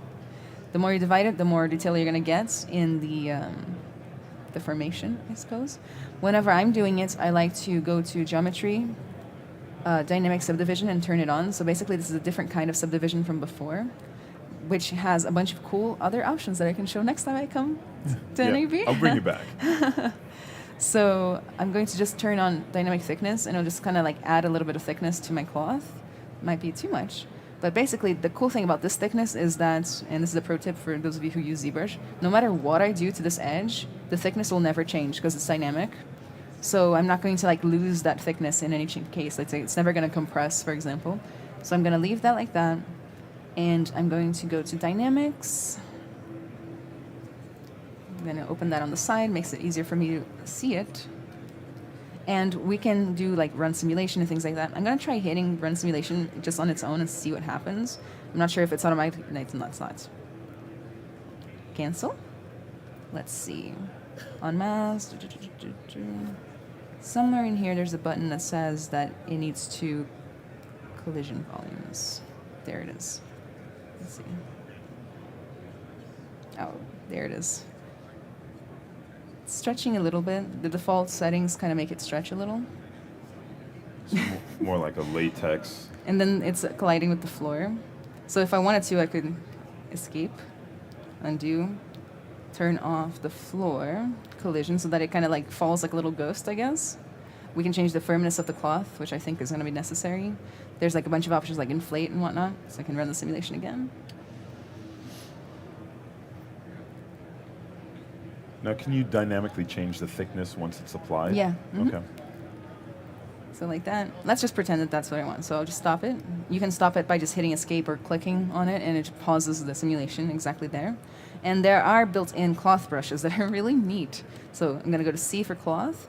There's like cloth dimple, cloth fold, cloth hook, inflate. Let's try cloth hook. And it kind of like in real time kind of runs the simulation in that spot. Yeah. So there's a lot of cool stuff you can do with this. I've seen people do like full-on monsters with this as well. Cloth monster? Cloth monster. Like that. And it's still, you've noticed it's not going through the sphere. It's still colliding with the sphere. Oh, okay. So it respects the collision the entire time. Mm-hmm. Yeah. Oh, that's super cool. It respects all the settings you set here. So all this is still valid. That's awesome. I like that. All right. How long did it take you to become proficient in ZBrush?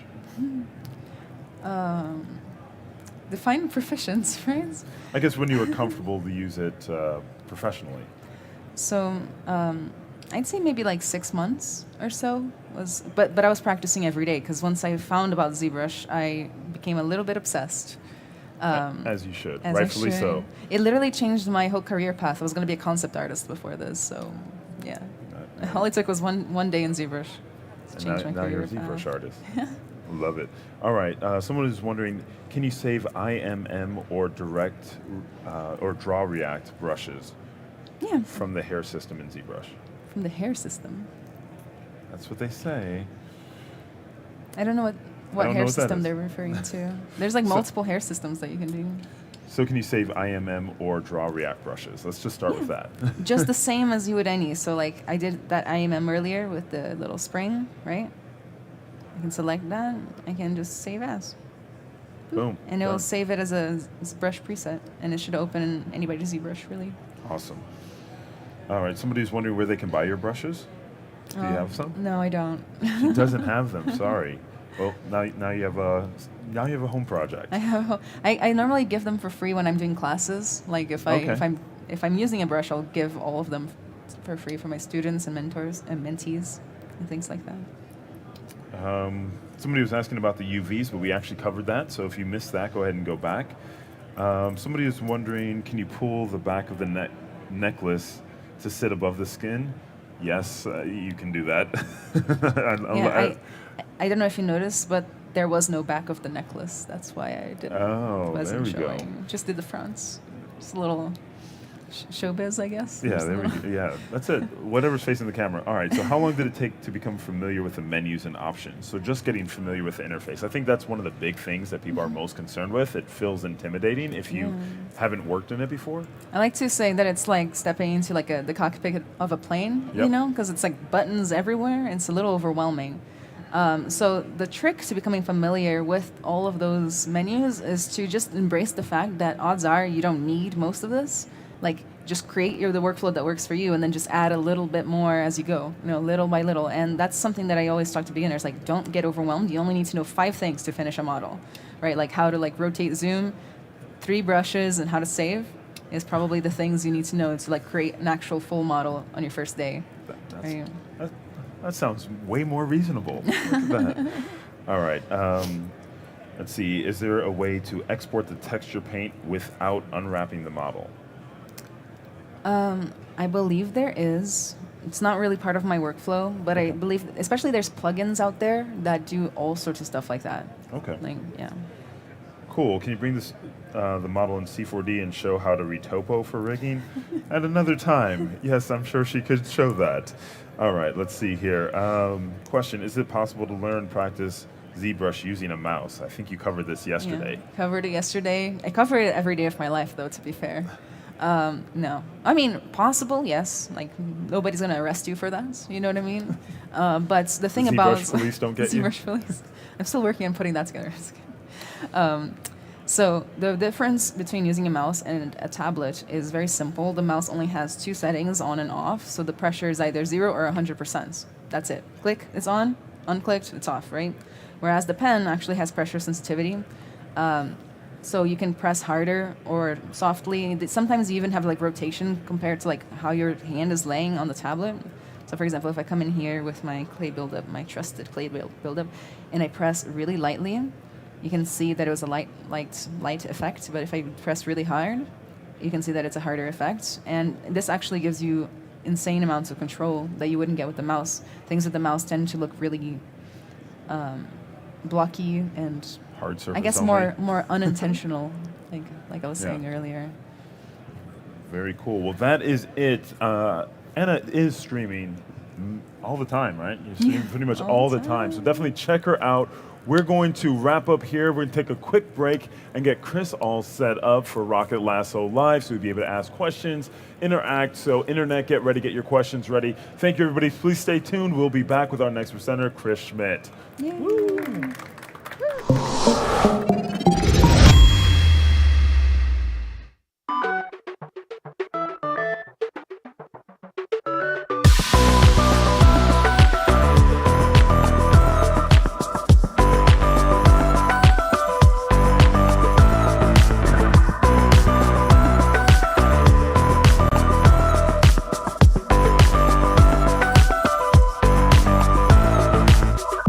High, low, in stereo.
you needing it. Touchdown, we're driving in. Come on now, we're making it. Haven't you heard that I like it? Haven't you heard that it feels so right? Haven't you heard, wanna try it? I'm getting in on your good vibe.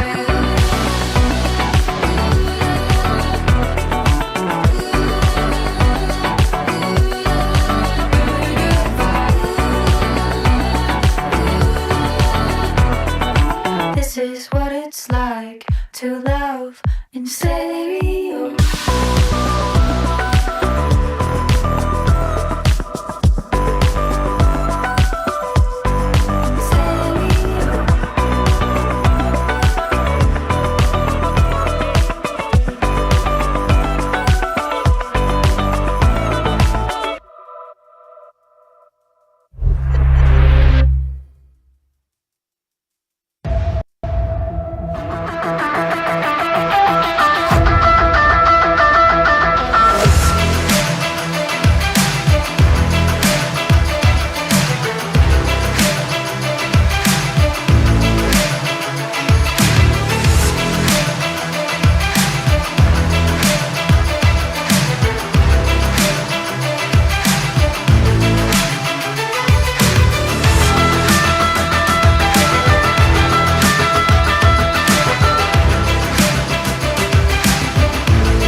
got questions? Okay. Welcome, everyone, to the last day of NAB here at the Maxon booth. We are showcasing artists from around the world and how they use Maxon 1 in their creative workflows. I'm here with the pillar of the community, Chris Schmidt, the Rocket Lasso himself, doing Rocket Lasso Live. So I'll let you take it from here, and I will jump in and try and grab more questions for you. So welcome. Hello, everybody. I'm Chris Schmidt, and welcome to Rocket Lasso Live. Special live from NAB edition. So everybody here in the audience, any questions that you have, I'm going to be grabbing them from you. Anything, technical challenges, things you've been thinking about lately. An extra focus on new features would be cool, but it doesn't have to be. And if we don't have any questions, I'll just start showing off new features. So a couple of quick things as we go. I'm from Rocket Lasso, where we make plugins. And we've got a whole bunch of plugins out there now for Ricochet, for bouncing around objects, and Slicer, for slicing up objects and creating splines out of them, or even flat geometry and all those different pillars. Really cool for lots of different effects. And mesh to spline is super, super useful. And keep an eye out, we got a new plugin coming out probably within a month. And we just started working on a new one as well. So excited for that one. We also do live streams. This is one of them. Every week at pretty much this time on Wednesday, I do a 2-hour live stream from Twitch and from YouTube where I take questions live from the chat. I have no idea what's coming. We just make it up as we go, and I just love helping the community, finding out what everybody else is working on, and just putting it out there into the world. And lastly, we also do tutorials. We've got lots of tutorials online. If you look at all the tutorials from Rocket Lasso in the GSG days, I've got like over 600 hours of content online with tutorials and live streams combined, so it's kind of ridiculous. A few announcements here. First of all, HAFRES. HAFRES 2022 is going to be on September 9th of this year. If you don't know what HAFRES is, it is a one-night conference that we do in Chicago. It's an extension of Chicago C4D, which is a user group that I run there, which is just awesome people, a very similar crowd to what we would have here at NAB in general. That type of people coming, hanging out, couple presentations, just hanging out, networking, meeting people, students meeting studios, studios meeting students, lots of friends coming together and meeting all the new people who are getting into the industry. So you should head on over to hafres.com, save the date, and join the newsletter so when we start releasing tickets, you can go and grab them. One more thing is we have an NAB sale. So all those plugins I was mentioning, you can get them for 25% off for the next couple days, just the week of NAB, by going to gumroad.com/rocketlasso and use the code NAB2022. So 25% off is pretty much the best price you're going to get on any of our stuff. So you should definitely take the opportunity if you've been thinking about using any of them. But anyway, you can follow at Rocket Lasso on all the different platforms, but let's get into Rocket Lasso Live properly. So, does anybody have any questions that jump out at you right away? Don't be shy. So with the new rope tools, if you wanted to make like really complex, like cloth simulations for the clothing,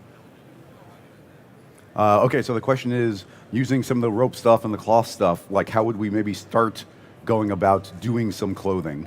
So I can actually step through a project that we talked a little bit about the other day. Let me pull this up and find the clothing file, but we'll kind of start from scratch on it. So I'll delete out, not the character, instead I'll delete out the shirt and the pants, and we'll just keep this model. Okay, so what do we got here? I'm going to hide that for a second. Very simple setup. I have get rid of that. I've got a mesh here, and it's a nice clean mesh. This is actually something I brought over from Mixamo, but I wanted it to have like really clean polygons. So I fed it into the new Z remesher. So just to show that process a little bit, if I feed this into this brand new tool, well, we've had the remesh, but now we have a new algorithm inside of it. So one of the best features from ZBrush is now directly inside of Cinema 4D. So throwing that model into the Z mesh, I can change the mesh density. So let's drop this down to like 25%, and instantly we're going to get a very clean, low poly version. Because it's a character, we could turn on this symmetry, and if now it's perfectly mirrored left and right. You can get real weird if you do a symmetry on Y. So that'll mirror both of those. So yeah. So remeshing that, I got the low poly version, and I was able to apply that remeshed version and bake it down as a new character. Actually, we'll do that. I'm going to delete out Oh, no, he moves to a different spot, so let's not do that. Anyway, I just remapped it onto the same skeleton, the same joints that we already had. So now I've got a simple character. If I hit play, you're going to see that it's a looping, jumping animation. But an important thing I did, if you're going to do clothing, is probably your character is going to have to start out in some sort of like A pose or T pose, because obviously you can't model clothing if it's in if he's in some kind of crazy crouched position or something. But even if you ran the simulation and he's going to be down in a different spot and you did add clothing, the natural state of that model is going to be like all bent and twisted. So if there's any, say, stiffness to the cloth, it's going to be like, well, I want this wrinkle to always be here. So we have to start out with the character in a T-pose and not too slowly, but transition him into the final or the actual beginning. So in this case, I wouldn't want my animation to start until about frame 30. So everything before that is just getting it into the proper position. So having said all that, let's make here's a copy of that model, and I'll hide the current animated one. So here's just like that same raw mesh. So if we want to make I'm going to make a shirt here, and I've already got a couple selections here, so I'm going to keep it simple for myself. Just select, let me zoom up a bit, and select right there, and then UF for fill, and I'll click to select everything in the torso area. And let's turn that into the shirt. Actually, let's get rid of one. No, we'll leave those on the corner. That's fine. Okay, so I want to split this off as a separate model. So I'll hit the shortcut UP, and that's just a split command. So now I've got the original model unmodified, which I can hide, and now I've got this new model, which is this shirt. So bringing back the original character. Why don't I make this character blue just so that they're popping out from each other? And Chris, what I got for you is the internet questions. oh, look at that. So just right there. If you need, you can put it where you want. The screen will stay on the whole time. Okay, thank you. Okay, so I've now got what would be a new shirt, so I'll just rename that so I don't mix it up. And right now it's perfectly in the exact same spot. You don't want those polygons overlapping. So hitting the letter D for extrude, shortcut there, I can extrude those out. So let's go real subtle on it, so just a little bit. So now we know they're not intersecting. We should be careful because I did just create a couple of new polygons on all of those edges. So I'll invert my current selection and hit delete on there. And as long as it's a relatively clean mesh, then this should not be intersecting anywhere. So, having said that, why don't let's make this into cloth. So this is the new cloth system, new in S26, completely, even though it's going to look similar, you can see a lot of these setting names, things like dresser and the cache and everything, they look similar, but it's a completely new simulation system. It's like a particle-based system behind the scenes, and it's perfectly integrated along with the new rope simulations. Like they work perfectly together. So having said that, we've applied cloth. I want that to collide with the character. And why don't we swap this around and make the shirt blue and the character look like a mannequin. Anyway, we need this character to collide with the cloth, so I'll turn that into a collider and deselect everything. And let's take a look at that. Hit play. And you'll immediately see, with no changes, it's actually working really well. Like right out of the box, hit NA, get rid of that. Check out the character. Now, the tricky part here when it comes to doing clothing isn't that the simulation isn't going to work. It's that almost I was going through trying to find different animations inside of Mixamo, inside of Maxon has a bunch of, if you didn't know, there's a bunch of motion capture inside here, which is really cool. You see, giant categories of all this different stuff of like pushing things and jumping and running and like a whole bunch of loops. Really cool. But most of those, when you apply to a character, when the character bends, under the arm, it's going to have the polygons pass through each other. So if you have a piece of cloth here, like on the side, and a piece of, another one for the sleeve, and then the arm pinches through, that cloth can't go anywhere except get forced inside the model. So anywhere that the character pinches, right now, it's going to pass inside of the character. And I've been exploring ways to get around that. Nothing that I'm ready to show yet, but that's something to keep in mind. And in this particular character, even though the arms are working pretty well, as he crouches down, let me get the next jump. You'll see as he crouches, see how his legs are pinching there, and the polygons will be passing through each other. So we got to be careful about where we put the clothing. So putting something like a cape or something like that would be really easy. But let's go and make a couple of tweaks here. I would like the shirt, this nice simple shirt. Let's add some bendiness. I'll go pretty high on that, and some stretchiness, which is quite high. Hit play and see, immediately you can see it drape way further down, which is nice. So now as he jumps, it's really shaking. But man, it looks so good so quickly. And then you've got the nice belting tools. So why don't we do that? I would like to, on the shirt, let's right click and add a simulation cloth belt.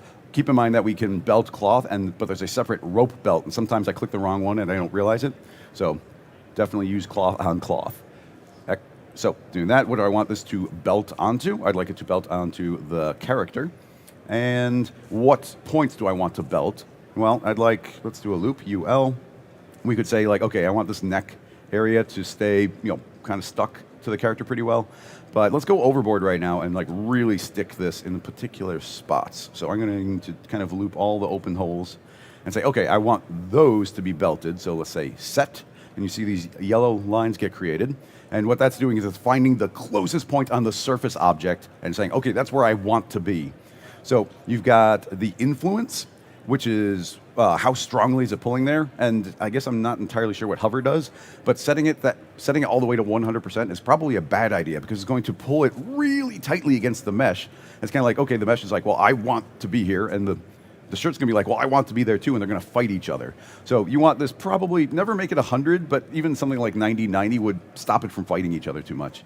So with that on there and relatively strong, we hit play. Actually, I'll just go frame forward, and we should see the shirt kind of pull towards the character a little bit, but now you can see how that kind of flapped over, and as he jumps around, it's going to want to stay more stuck to those particular spots. So belting is a very nice combination. Actually, why don't we do that? I'm going to kind of clear out all of that from the character, and let's try putting some sort of cape on the character instead. I wonder how well we can work from the existing geometry and layer it up on top. So why don't I make a duplicate of that shirt, delete the belt, and let me select all, D for extrude, so I can make that inflate a little bit more again. Invert, get rid of those extra layers. UL, select that loop. UF, grab this one, invert, so I can delete that. And let me see if there's a couple of loops here that I can delete.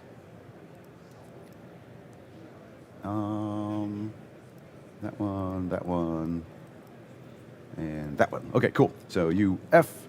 So that's going to be the basis of our cape. Delete. And yeah, that's just going to be forming on the character.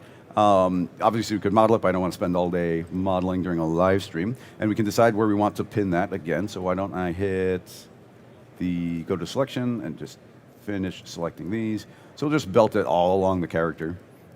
And yeah, same thing. Right click, simulation, cloth belt. What do I want to belt to? Let's belt to the character. Set from the current one. And I'm going to start with the influence really high, and we'll see what that does. And I want this cloth to be even stretchier. So let's push that. I know. Let's go this will probably be too far, but we'll just see what happens. And let's make that a different color. Got to be a red cape. Okay. So let's see what happens. Hit play. And yeah, I still have those bottom points selected, so let me fix that. Rewind, and I'm going to clear that selection and get rid of that one. Okay. Rebelt. Okay, nice. Now we hit play. And now you can see that it's very stretchy, so even that worked pretty well. As I said, I was probably going to go too far on that. So 25, 35 maybe. Still pretty long. And okay, that's jumping around. It's definitely escaping through the body where we're layering up those two different pieces of cloth. So let's go into the settings, kind of the overall simulation settings. So clicking into simulation, there's two different ones now. There's the old bullet one, the bullet dynamic settings. Completely separately is simulation. So inside of here, we got a whole bunch of different settings. And I don't have a great intuition for a lot of these. I'm starting to learn some of them. An obvious one that we're all kind of familiar with would be the idea of these substeps. So let me jump that up to, say, 40. So we've doubled the number of kind of subdivisions any particular frame will go through to make things more accurate. And we can go to the collision passes and increase that as well. And I've been told polish iterations can help a little bit, but I'm not super familiar. I don't know mechanically what that does yet, so I don't want to speak to it. So let's hit play, see if that works a little bit better. Yeah, he's jumping really hard there, so it's kind of freaking out. It's a nice cape, but let me think of what I would maybe change about that. Let's simplify temporarily just turn off the shirt and see if those two are not like each other. Because I've layered up some clothing and it seems to work really well. Oh, okay, it's happening immediately on the character. I'm not sure. You know what? Let's go easy on the influence. I did say we don't want to put that up to 100. So I'm going to go, let's try 50 and 50. See what that does. Stretching away. Okay. Okay, immediately you see that super fixed. So as I was just describing, you want to be really careful about having that influence really strong because they were fighting to get inside the model. The instant I lowered it, now you can see that's actually working really well. So yeah, let that fall. And then we got the cape. You can jump around, shooting all over the place. Let's make that not quite as stretchy, not quite as rubbery. And there we go. That's actually looking really nice. Let's get it a little bit billowy by making a simulation. And we can use any of these forces, except field force. That one's not integrated quite yet. I will add a wind. And you can see the wind is blowing backwards. It should automatically get applied overall. You'll see if I go back to Control or Command D to get to your project settings. Under simulation, you'll get a giant list of all of the elements that the system is currently looking at. So you can see here that it is indeed seeing the wind. I have found, though, you have to put the settings up decently high. So hitting this, you won't see too much effect. But let's jump. I'm going to jump it up to 55. And the way I always test, especially in a new system I'm not familiar with, is you don't know what number you need. So I just went from 5. And oftentimes you might be like, well, okay, let me increase it up to 6, up to 7. But it's like we don't know what that range should be. So I jumped it up to 55, and I still don't feel it that strongly. So I'll jump it up to 555. And it's like, okay, now I definitely feel a little bit of wind going back. And so if it still wasn't working, I could increase that again. But now that I actually see an effect, I could say, okay, now I feel like I can double it and maybe get what I want. So now we've got some nice wind blowing straight backward and getting all billowy. It's still really strong, so I'm continuing to think, let's go easier on the stretchiness, easier on the bend, so it stays a little bit better on the character. And the belt, perhaps, should be not that loose. Got to find that right balance there. And then on top of that, so that's just a wind blowing straight backwards. Let's add on a simulation force and a turbulence. So the turbulence should be adding some nice randomness in. I'll turn the wind off and we'll see if we can feel the turbulence. So let me crank that scale up. So it's kind of like a giant volume of noise. It's picking different directions to blow. And even though it says a percentage, you can think of this as in almost like literal units. So this is 100 units across, 100 centimeters. So typically you want that to be pretty large. And I'll start increasing the turbulence and see, you can see immediately how it's waving around extra. So yeah, turbulence having a big giant effect. So probably you don't want quite that much. But yeah, just getting a little bit more billowing going and turn the wind back on. So in general, it's going backwards with a little bit of wind. So yeah, really nice to turn that type of thing on. I'll try turning back on the shirt, but it still might not like being layered on the cape. So basic, enable, unhide. So let's hit play on that. Yeah, okay, yeah, the belt was mostly what was giving us a problem. So now we have the shirt and then the cape layered on top of it jumping. And as long as the character isn't pinching through, it's doing a really nice job for us. And even with me cranking up the settings, like it's running pretty well. So is there any follow-ups to this particular thing that we can look at, or should we move on to a new question? But anybody else got something? A burning question? Something about a new feature or no? Well, let me see if we've got something from the internet. Can we make? Can't we have the connections make the connector, such as a dynamic rope, as splines? Can we have the connections made by the connector as splines? Okay, I understand. Okay, so let's take a quick look at, let's open up a new file. We should make some sort of web of splines. So I'm going to do this both with one of my plugins and without, in case you don't have it, but it's a really good opportunity to show it.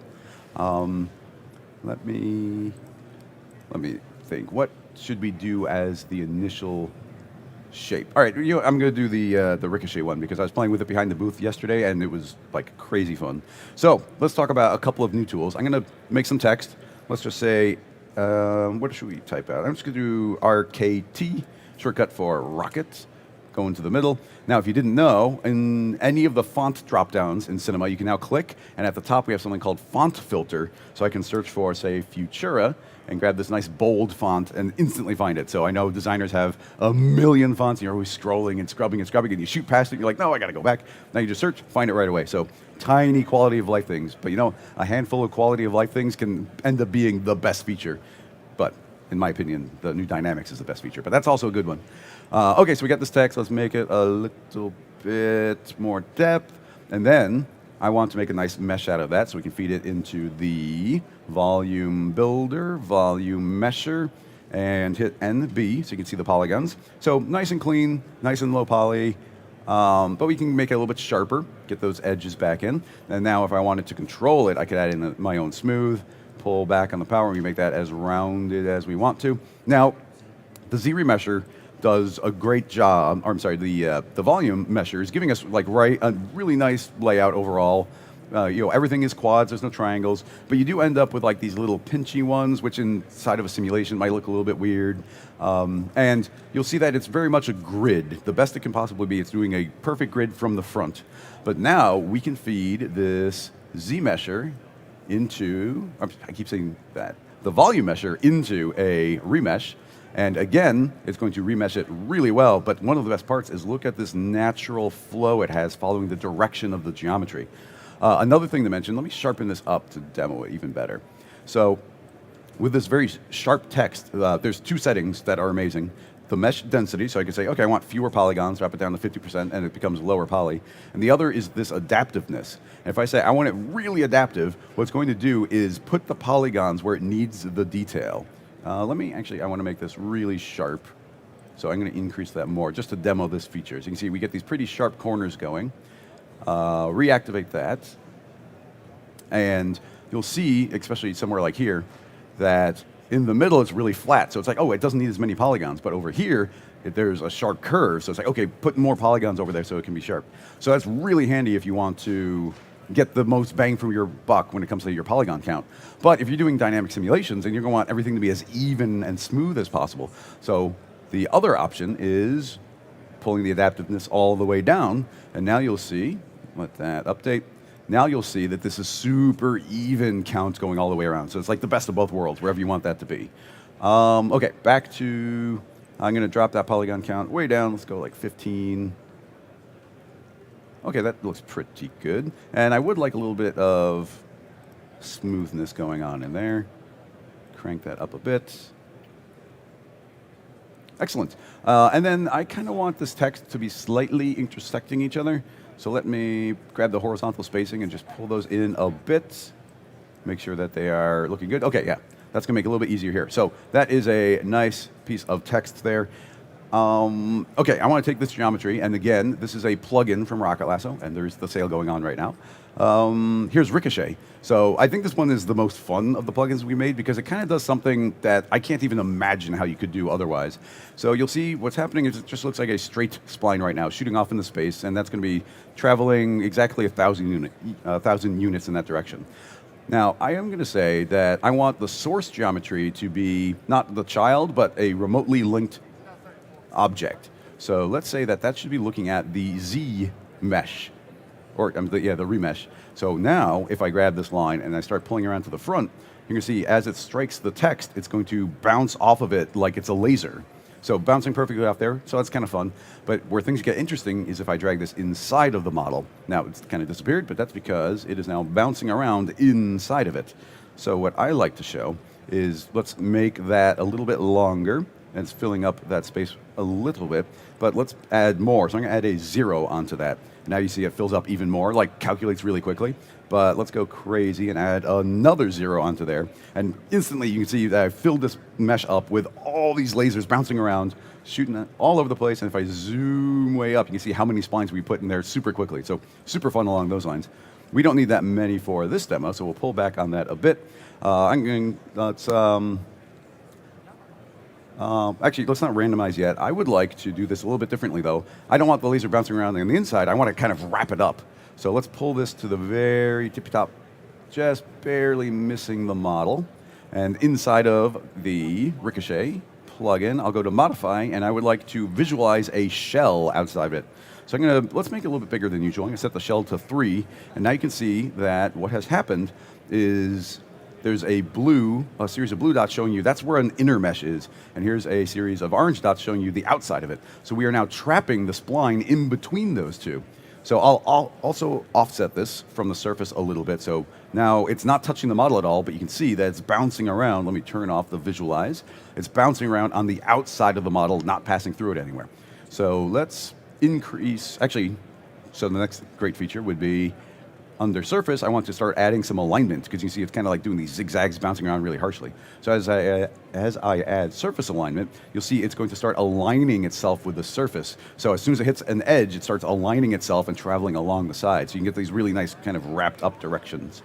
So let's double, maybe even triple, let's do 5 times. Let's go kind of crazy.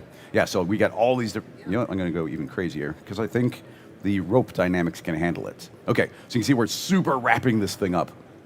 Whole thing being surrounded, and I would like to get a nice even series, an equal distance between all the different points that are making it up. So under spline, I'll say I want to enable this spline type. I'll say I want it to be set to subdivided, and what I usually do is jump this up to 90 and then set the maximum length to 10. So now there should be a new point every 10 away from each other. So that's a nice clean number for us because we're at kind of a nice average scene scale. So having done all that, and we've got this nice crazy spline going, let's drag it down, right click, and add a simulation rope tag to it. And I want it to collide with something, so I'll right click on this and do a simulation collider. So not doing anything else, let me hit play. And currently we're going to be running on the GPU. Okay, that actually is working quite well. So you can see that drops and it's just colliding with the text. I kind of like to put a different material on here just so it can pop out a little bit. So let's make a nice darker material. That will work. Okay, so you can see the splines did a great job. They fell down and they're just kind of dangling there. But we can change a couple settings to make it look better. You know what I'm going to do? Let me try and change this to CPU and see if how it runs. No, not much different. This machine seems to have equal power on both. Okay, so currently on the rope, it's pretty stiff overall. The bendiness is at 1, but let's jump that to 5 and see what that looks like. Better. I'm going to go let's go crazy with it. First of all, let's give ourselves more frames. And 55, like I said, I go too far and then pull back if I have to. So these should be super bendy, excellent. Now you can see that they're really like falling down, grabbing over the entire object really nicely. And something I've been enjoying doing is grabbing the friction and putting it down to 0. So now it's kind of only because they're all tangled up with each other that they won't fall off this model. So when I play, you can see they start sliding down, like just instantly. How would you have made this type of thing in the past? And now just by throwing this rope tag on there, like a rope tag, barely tweaked any settings, and instantly we're getting this look. So I absolutely love this. Now, if you haven't seen it, we've got the new connectors, which are amazing. So let's step through this really specifically. I would like to add a new simulation connector. And you see it's a nice simple object. There's not very many settings, which is great. And I want this to not connect to different objects. I want it to connect to itself, the same object. Now, what it's going to do is start making connections between the splines. So I'm going to say update live and turn that on and start increasing the radius. And as I increase this, you're going to see these little yellow connections jumping in between them. So it's now saying, okay, that is connected to that, as if they were a single spline. Now, the question that came in was asking if those could be converted into a spline. So that's what started this entire thing. And as I go here, I'm suddenly realizing that I can't think of a great way to make those directly connect to each other. I have one thought.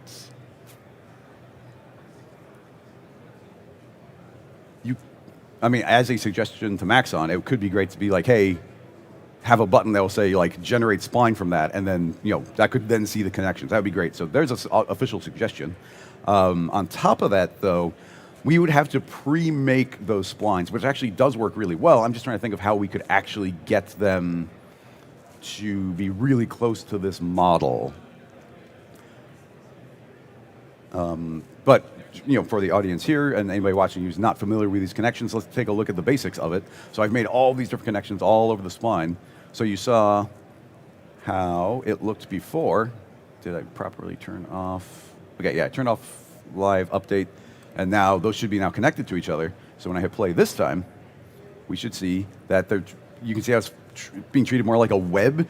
Even though there's zero friction, because it's a big net randomly made, they don't want to fall away. So those connect, entirely parametric setup. We didn't make anything editable. We make any change that we want, and it instantly made all those different connections for us.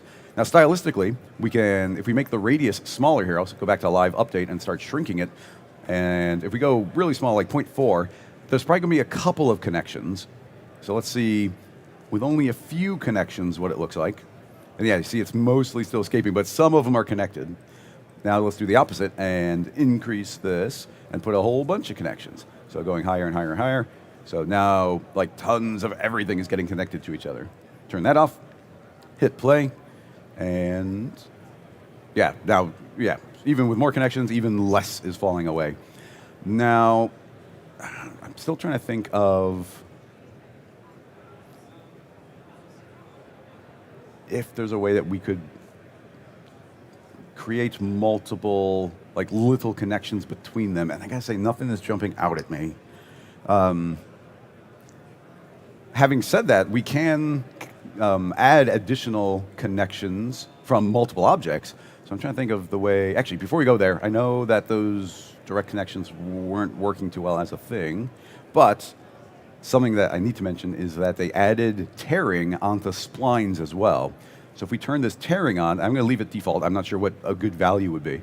But just leaving that on, let's hit play. We should have a decent number of connections. We'll let this fall away. And now you see all of those tear as it falls through. Only a couple are staying behind. So let's increase that number. Just guessing, let's try 225 and see if that's enough for it not to tear quite so much. Nope, still quite a bit. Let's push it even further. Because I don't know the number, I'll start increasing it to significantly larger numbers. Okay, they're starting to hold on a little bit better. So we're getting into the ballpark. So let's go super crazy here. Now all these are pulling on each other. So the ones that are actually getting, okay, now we're at the point where they're not tearing. So it's somewhere in between those two numbers. Nope, looks like we were really close before.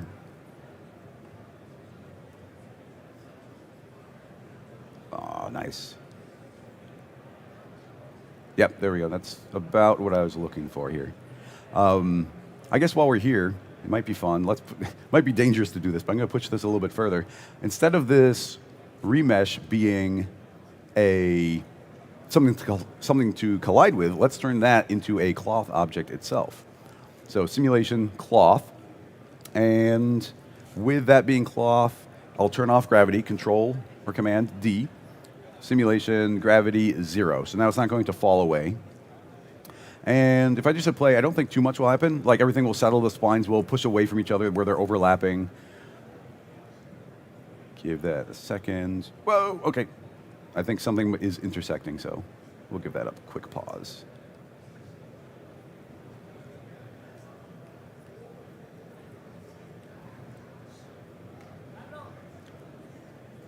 Uh-oh. Whoop, I got it. Ha.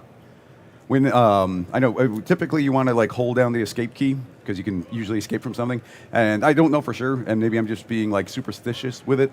But I also go, it's like, okay, I want to hit play, so don't keep on hitting play like over and over again, like stop, stop, stop, because you might stop it, start it again, stop it, start it again. So I always click and just keep holding on it because maybe it's going to register the mouse eventually. So just keep that in mind. But I think we've probably got some of the lines in this midpoint like passing through the mesh, so I got to be careful with that. So I'm going to backtrack off that and say let's not inflate that. But let's actually turn that off entirely because I kind of got it in my head to show the cloth here completely separately. I want to show you the inflation. So if I hit play right here, we have just a nice piece of cloth, and it's running right now, but because there's no gravity, it's just staying there. So let's turn on this balloon and say I want it to inflate up. So if I click on this, you'll see the entire thing inflates, which is really fun out of the gate. You can also set this to a small number like 0.2, and now the pressure is going to shrink and pull in. So the combination of those two things is really nice. And I mentioned it last time, but we've also got this expansion time, so it actually slowly transitions between these, because otherwise it would instantly try and get to this other state and kind of explode. But we can use that exploding to our advantage by, if I say, I want that to expand like quite a bit, and I want it to do over a very short amount of time, I can hit play, and now you see it's going to kind of pop really, really quick. So because it's doing that, I can go and say, yes, we are going to use balloon, but I also want to tear it. So if I activate tearing, let's just leave it on the default and see what happens. So only while this is a volume, only while like the model might hold water with no leaks, can you inflate it, just like a balloon. There can't be any holes. So now it's going to want to tear if it gets too big too quickly, if it goes beyond 150%, and the instant it does that, there's a rip, the pressure will go away. So let's see what happens hitting play. I have no idea exactly. Okay, so it happened really quick, it's flying away. I want this to shred a little bit more easily, so I'm going to drop that percentage down and hit play. And now, letting that go, you see we've got some really nice tears happening all over the place. Let me get rid of the material so you can see the model. We got these tears going right through the seams, and a huge advantage to this new system is when the geometry tears, it doesn't, what used to happen is the polygons on both sides of the tear would just disappear. But now it creates a new edge for us and keeps both sides of it, and the UVs stick on it perfectly, everything works. And this is just such a wonderful addition. So yeah, making, I always love when, like if I were to just look at this, if somebody were to send me this as a question during a live stream and be like, how could we make this?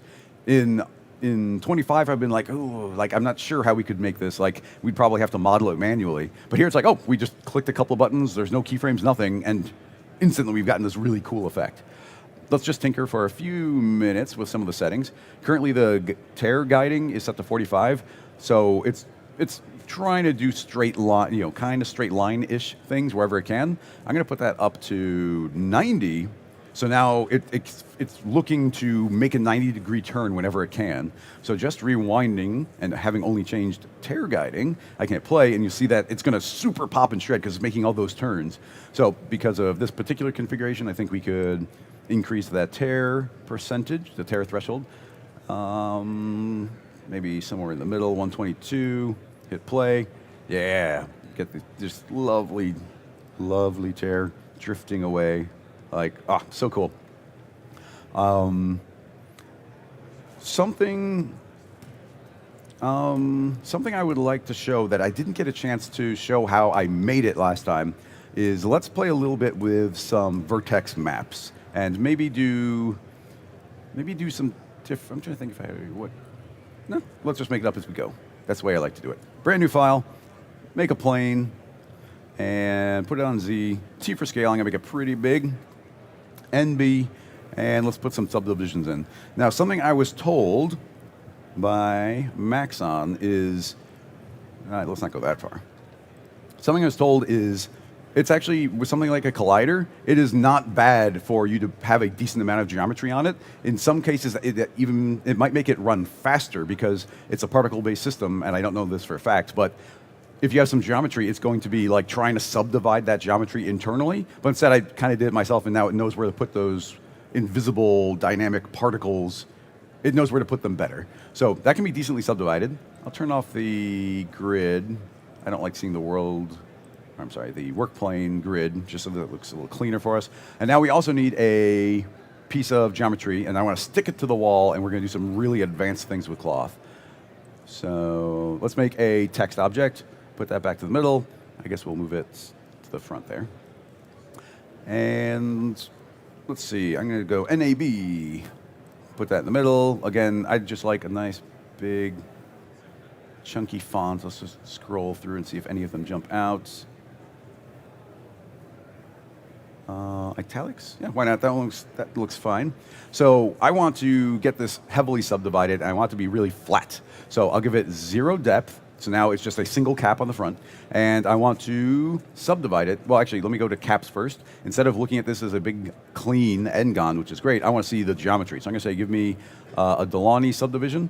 And inside the caps, I'm going to say, give me all the polygons. So right now, you'll see that there's a whole bunch over here because there's a lot of points there to make the curve, but very few points over here because obviously it's trying to create as little geometry as possible. But I want there to be more geometry. So I'm going to go back to the Object tab, and we have these intermediate points. I'm going to change that to subdivided. And yeah, I'm going to get rid of the angle and say pretty much like every 5 units along here, create another point. So now you see we get this really great kind of random distribution of triangles. We need to see, let's scoot this back towards the wall. T for scale, just make the whole thing a little bit bigger. I'll move the wall a little bit down. I just don't want it to like sneak underneath the wall. That's why it's so big. Close that. And let's put some, let's just make a very, very quick material here so that they jump out from each other. Let's just make it a nice, I don't know, nice bright green works for me. Okay, now I need to make this editable. When you make, I like throwing the text into a connect object and making that editable. It's just quicker than tracking it down inside a series of nulls. We don't need any of these tags. I'll delete all of them and close up the material window. Okay, so now we've got this text. What do I want to do with it? Well, let's pin it to the wall. We got a bunch of different things we can do with it. Right-clicking and saying simulation cloth. Obviously, if I play right now, it's just going to fall straight down. Now, something that's cool would be, of course, we could grab a rectangle selection, look at this from the front, select points, make a giant selection of these on the top, and say, cloth, I would like to dress this and fix the points. So super quick to be able to just lock those in. But yeah, so we'll do that, hit play. Oop, go to the model so we can actually see it. And you can see those are stuck from the top, super easy to do. But what I don't want to do that. I want to clear those out. And let's make a point selection again with regular live selection. And I'll start from maybe this bottom corner here, that corner right there, and yeah, we'll do the same corner, why not? Okay, so just a couple of points selected on each. Set a selection, so selection, store selection, and I'll just call that start. That will work. Now, I need a vertex map. So, selection, set vertex weight, 0. So now there's a blank vertex tag on here. And what this tag is storing, every tag is storing some information. What this has done is it is storing a 0 to 100% value on every single point. That's all a vertex map is. It's mapped from red, which means 0%, to yellow, which means 100%. So instead of painting, and if you don't know, you can double click on a vertex tag and you instantly go into the paint tool, which is cool. I don't want to paint it on manually. I want to use fields, which are an amazing fall-off system inside of Cinema, but it does a lot more than just fall-offs. So I'll delete that freeze, add in this point selection, and the instant I do, you see that those are now yellow. So those are 100%. So inside of our, how do I want to start this? I suppose before I even do this vertex map, pretend I didn't do that yet, because I skipped the step, we should pin, I'm going to say simulation, cloth belt, and I want to belt every single point, all of them. I want to belt all of them to the wall. So let's say it should see that, and I click set, and now you can see that there is a yellow line traveling from the model over to the wall. So it's pretty much saying like I should be stuck here. So now, with nothing, like I didn't fix any points or anything, if I hit play right now, you're going to see nothing moves at all because it's 100% stuck exactly where it currently is. If I go to the belt, I could lower the influence a bit. So we could say like only have 55% influence and hit play. Actually, you probably have to lower the hover as well. You can see when I do that, that suddenly is able to move just a tiny bit. And if we start lowering this really far, like 5, you can see that now can start sliding away. So if we kind of find a sweet spot, you can see that it kind of can dangle there. So it's just nice to know that. But I actually want that to be pretty dang stuck, so I'll go 90-90. So it should be really stuck in place. Okay, now that we've done that, we can go back to the vertex map. So you'll see there is a influence right here. And that influence can be fed a vertex map. So the vertex map is now saying 100% or 0% in different spots. So where it says 0%, that means it'll have 0% influence. And what happens when it has a 0% influence?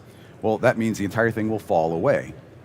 So if I put that back to our 90, I can drag in the vertex map.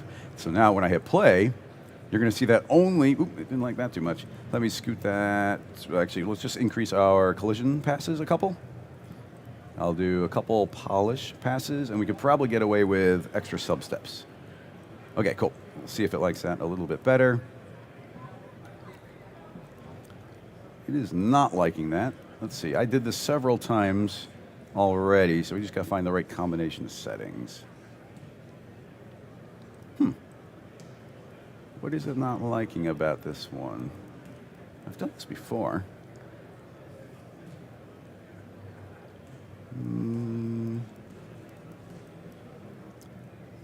Well, one thing I forgot to make the wall a collider. Let's see if that changes anything. Well, it's still freaking out a bit.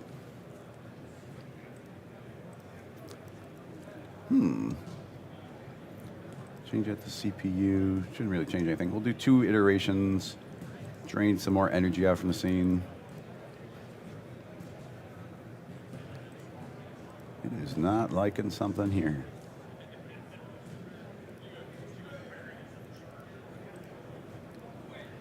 Let's just do some simple collisions. We'll give it extra ones of those and nothing else. It's still super jittery. What is it not liking here? Back to the dresser got cleared out. The tag. Let's let that have double quad, so it's telling it not to bend quite as much. And we'll give it some bendiness and some stretchiness. I don't know what it's not liking about this.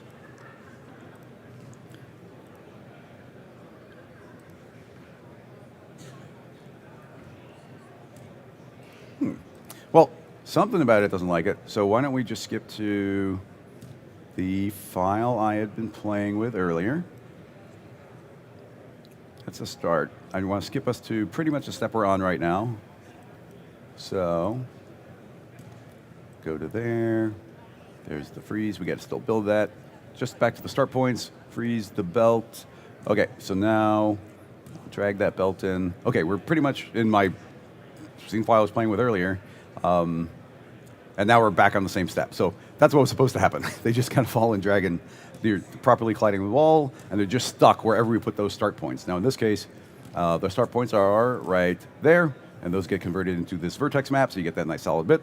So hitting play, this entire thing will, go to model, this entire thing will just fall from that spot. What's really nice about this setup, and if you didn't know, they updated something in the selection tag of version back where I can just select, let me grab some of these and some right there.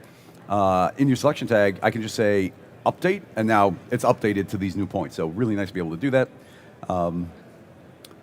Okay, so now those should be stuck from the bottom. So I hit play instantly just by changing that. They'll fall down from here.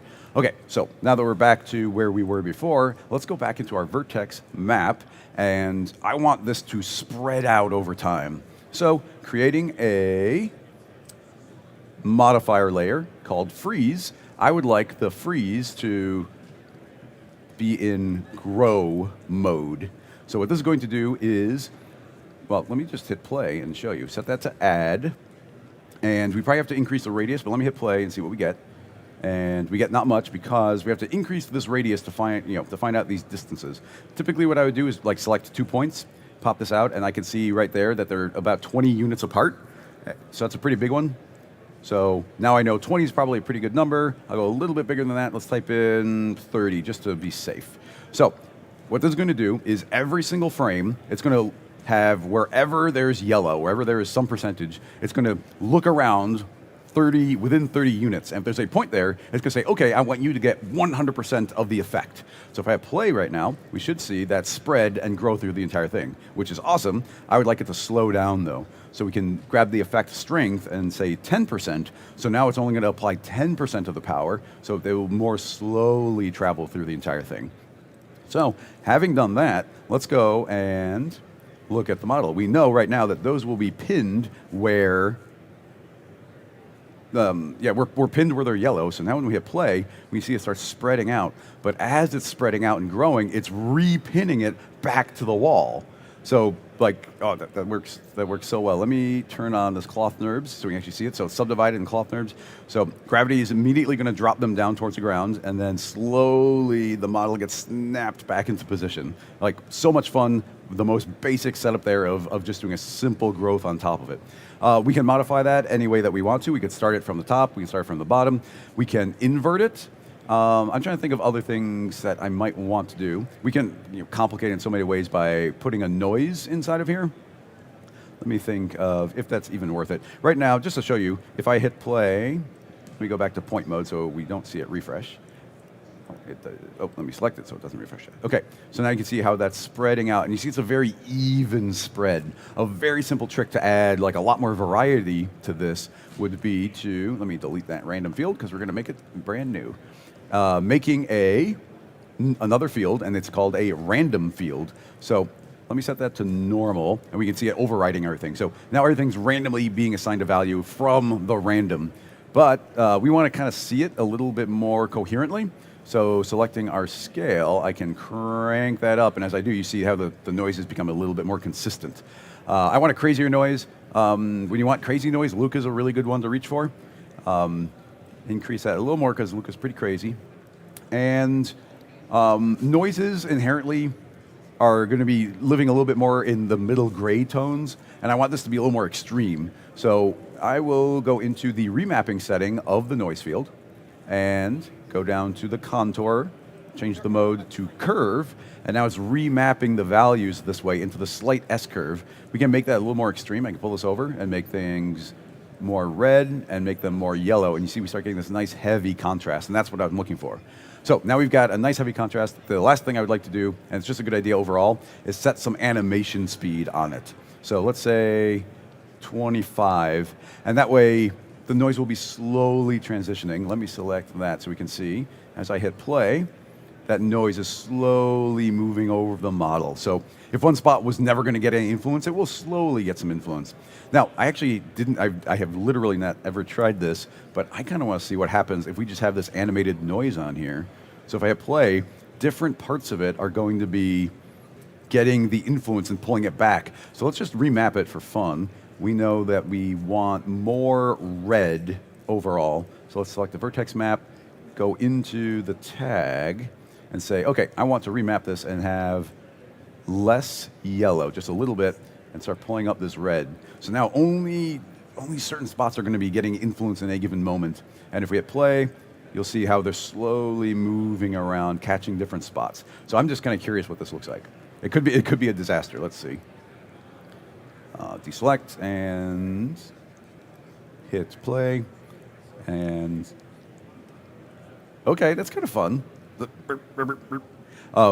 If we wanted to calm that down a little bit, there's a really great tool inside called, under the modifier layers, we could use a decay or a delay. I'm thinking let's use a decay. What a decay is going to do is see a value and remember it. And as it's playing, it's saying, let me keep that value for a while. Now we could permanently keep it. I could crank this up. Let me show you because it's really cool. I could crank this up to 100%. Now it's going to remember if a value goes up to 90, it's going to be like, okay, I remember I'm going to stay at 90. And if it goes up to 95, it's like, okay, I'm going to remember that now. So the highest number we get to, it's going to keep remembering it.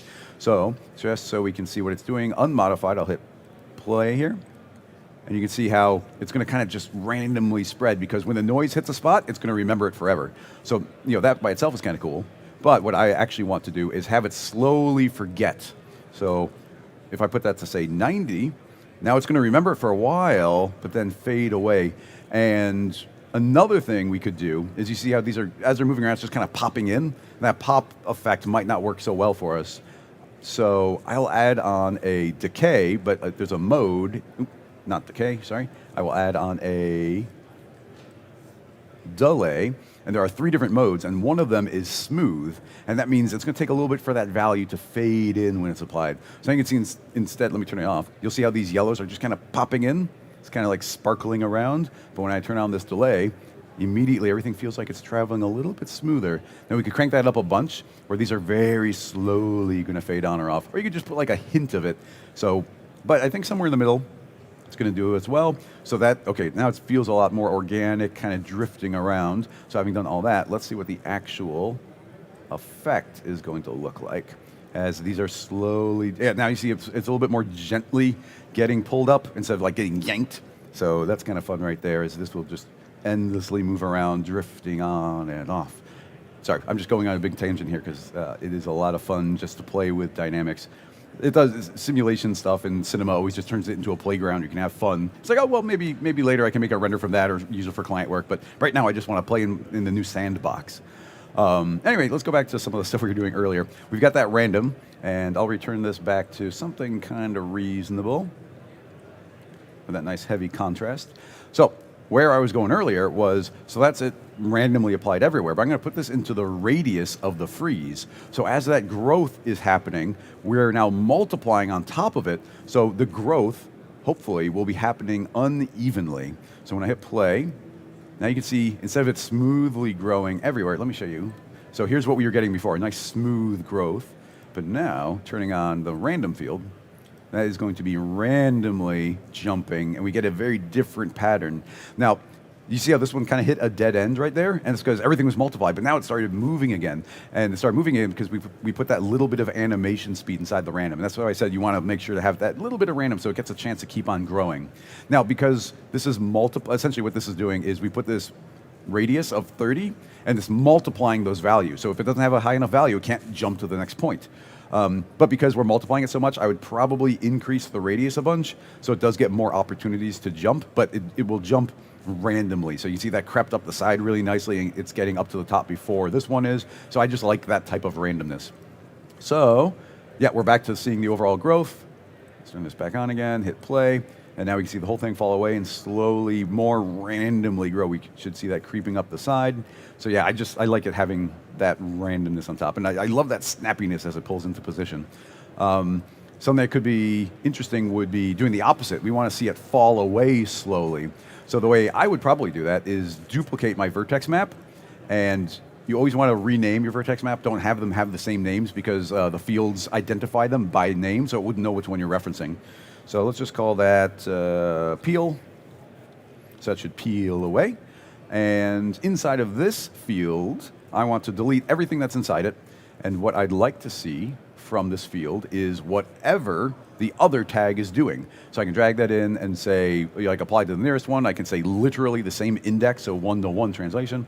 But now that I've done this in a second field, I can very cleanly invert it so we get the opposite effect. So what this is saying is everything is stuck except for where we put the original points. So in this case, I'd like to do the opposite.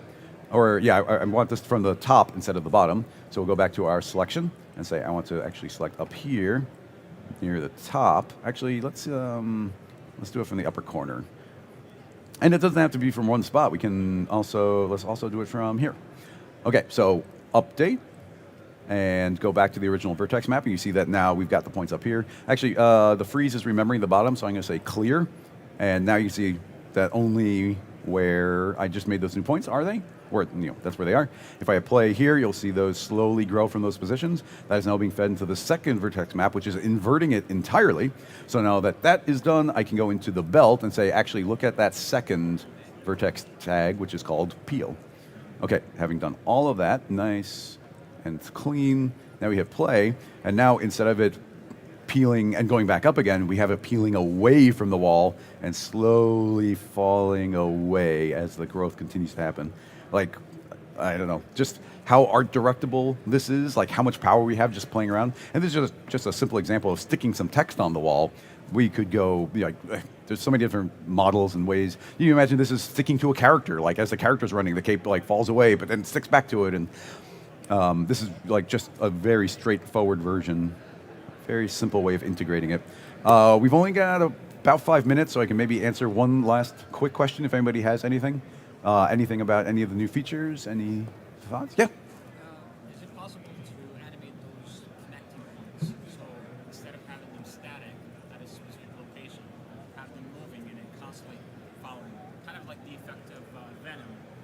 Yes. Okay. So I know exactly what you mean. The question is, the simplest way to say what you're asking would be, with these connections, let me get them to show. Let's draw them. So there are these connections that have stuck to the wall, and you're kind of asking, could we keep on updating them and having them jump to new spots? So when this peeled over, could we get to stick to the wall again as it travels down? I can't immediately think of a way to do that. Like it is a button you have to click and it sets in that particular moment. Now, something we should keep in mind is they are stuck to this wall. They're stuck to a particular spot on the wall. So if we animated the wall, you can imagine that actually being able to go down. So a thought I have, I don't know if it'll work, but we'll see if we can get it going. We could stick it to multiple, what's the best way of doing it? What I kind of want to do is add on an additional belt. So let me clear the current belt and select all, and I'm going to deselect a section. So let me just paint away this spot. And we'll belt all of these set. So that's all stuck. Inverting my selection, let's just create a random piece of geometry. So I'll make a plane, put it on Z, T for scale, and scoot it behind that area. Okay, make that editable. I think we have to make it editable. I'm going to make a second belt tag. I'm going to say this one I want to belt onto, I'm just going to call it move.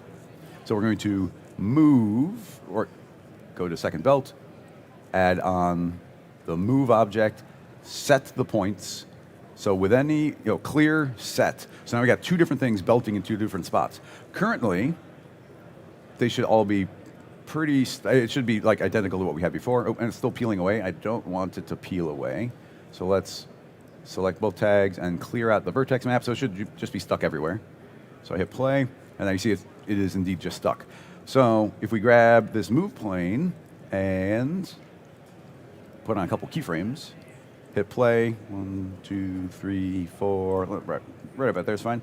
Do it real simple to start out with. I'm just scoot that a little bit. And now keep in mind, that would be invisible. We wouldn't be looking at it. And let's hide the belting.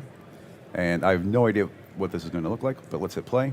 And now you can see that one part is stretching over. So you could imagine making maybe, on each of these letters, on each number, making a couple of those controls, and then animating it like go here, and then go here, and then go here, and so like grabbing the top of the two and having to do like a little hop, and the bottom one do a little hop. So I think that would totally work.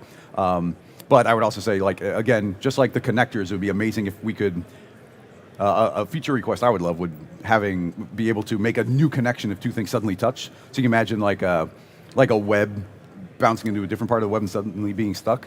It would be amazing if we could do the same thing here, where you could even potentially just click a keyframe, but if there was some sort of automatic mode of I've suddenly gotten close to a different spot, like re-trigger and reset, that would be amazing. Something to do that would be really cool.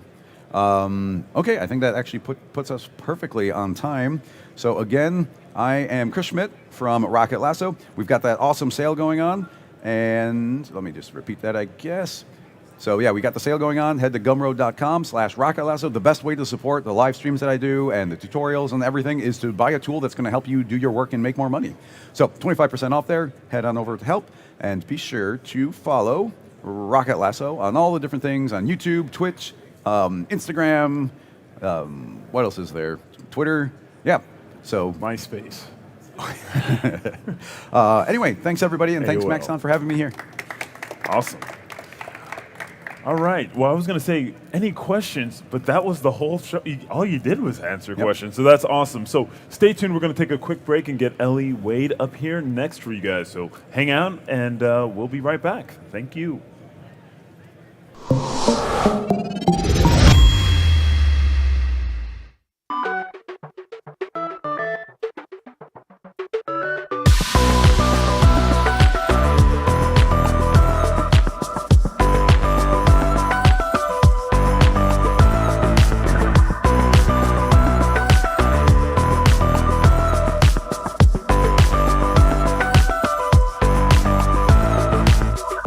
High, low, in stereo.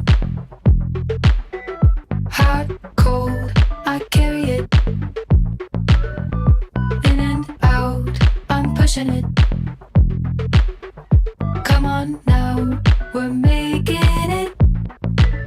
Haven't you heard that I like it? Haven't you heard that it feels so right? Haven't you heard, wanna try it? I'm getting in on your good vibe.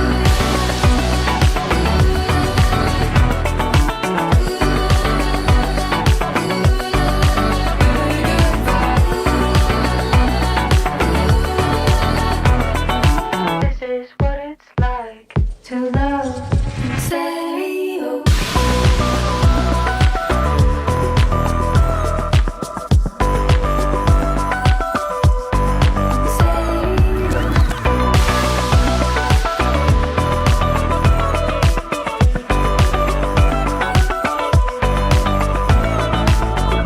Time's slow when you're feeling it. I know you're needing it.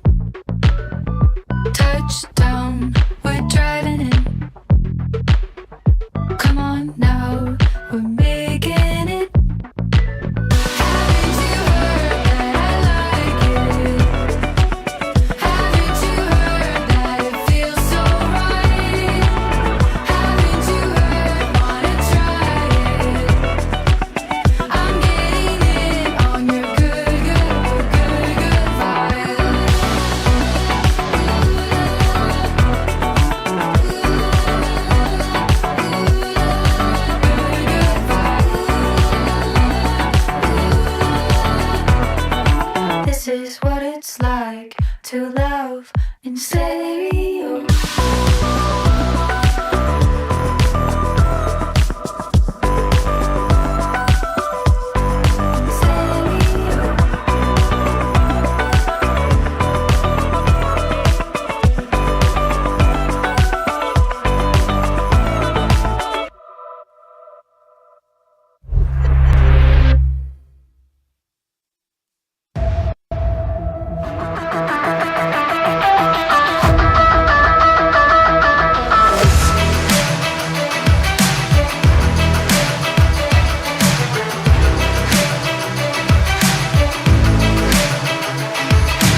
All right, welcome everyone to NAB's last day here at the Maxon booth, showcasing how our artists use Maxon 1 and ZBrush, all the things that are included within it, within their workflow to make some of the most amazing art that we've been seeing throughout the show.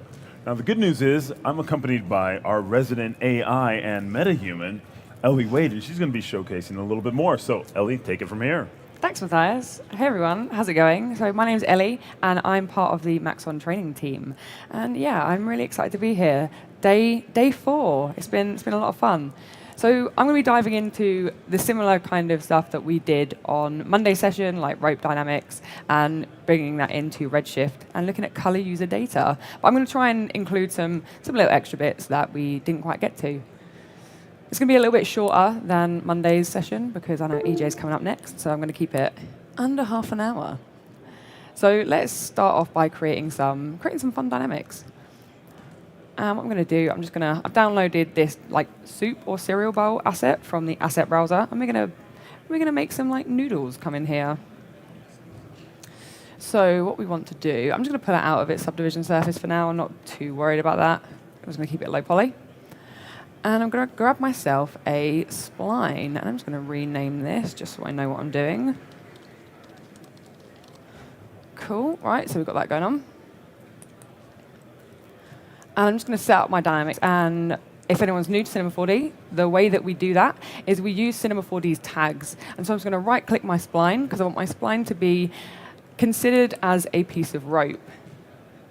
And so we're going to grab our rope tag. And if we take that, we're not too worried about these settings just yet. We're going to set up our collider, and then we'll deal with all that other stuff. So let me just come into my spline, and I'm going to change it to 2 sides. And this is the best way to create a straight line spline. And let me set my radius maybe to something like, I don't know, like 70 centimeters. And we're going to rotate it. So we want it to fall down into our bowl here. I'm just going to pull it up. And let me go into my spline, and again, I'm just going to change the color of this. We can do this inside of our preferences as well, and have it be like yellow or red instead of like this gray color. But I'm just going to change it in here to yellow so you guys can see it nice and clearly on the session. Let's come a little bit closer. Okay, so we have our spline, and we have our soup bowl. And I'm going to make our soup bowl a collider, because the trouble is when we use dynamics, if I make my rope spline dynamic, but not my bowl, if I don't set my collisions, it's going to like pass straight through it. Whereas we need it to be seen as a dynamic object. Okay, cool. So we've set our stuff up. But what I need to do, I need to come back into my spline, and I need to change my points from adaptive to subdivided. Because if I just play this now, you'll see what happens. It sort of goes straight down, and it doesn't coil together like we want it to. So if I just change this to, we have 2 options. We could do subdivided, but I like to use uniform because then it opens up the ability for me to enter the number of points that are going to be subdividing this spline. So let's go to something like 80. And now if we play this through, it's going to gather inside of our bowl in here. Oh, this mouse. There we go. Cool, so we can see that now. So it comes down. So now we've got the start of our sim going on. This is where we can start to adjust our settings inside of our rope tag. And I said this on Monday that I love the terminology and the naming that's used for these properties. So we have like bendiness, stretchiness, and bounciness. And they're really artist and user friendly. Like it's really great for me. I'm not very technical, and so it works. It works perfect for me. So bendiness, what it's going to do is, so the way that our new simulation system works in S26 is it's going to divide our objects and see them as particles. And so that's what we're gonna be doing, is it's seeing our spline as particles, which is why we're getting better performance, and we're going to get better collision options and less intersections and errors like we did in the previous system. And so what bendiness is going to do, it's going to allow an amount of bend between each of these particles. And so if I change this to a value of 0.1, it's going to try and keep its like stiffness and its structure. So if I just play this through, so we can see how it's trying to kind of like keep its like straight shape. I mean, the bowl's keeping it in anyway, but if this was on a plane, it would kind of sort of like pull back out. But what I want it to kind of like coil together like little bits of like noodles or spaghetti or whatever we want to be doing. So I'm going to enter a higher value, and this is going to allow more bend between each of our points and each of our particles, and it should start to coil together. So let's just play this through. Cool. So we have that going on. Stretchiness is the amount of stretch that's going to happen between each of our particles. I'm not too worried about that. And then bounciness is, if we want to create some bounce. Friction is going to work well for me because at the moment we've got a little bit of like slipping and sliding going on. If I just sort of play this through, you might be able to see it if I come a little bit closer. We can see we have some jittering, we have some sliding around, which we can fix in the sim settings, but we can also add a bit of friction in here to fix that. So let me just do like a value of 5. I find with a lot of this stuff, it's just fun, just like mess around with these settings and see exactly what they do. I like to enter like low values of like a 0.1 and then like high values of like 50 or 100, and it really gives you an idea of how these settings make a difference to your simulation, and that's a lot of how I learn, really. Cool. Right, so radius-wise, if I can sort of come in here, this is going to be really important when we start to mess with our geometry. Hopefully you guys can see that our spline isn't actually touching the bowl or itself, and that's because we've told Cinema 4D that each of our particles, each of our points, has a radius of 0.5, and this is great. So when we turn this into geometry, we can match this radius value with the size of our geometry. So let me just sort of come back out a little bit so we can see that clearer.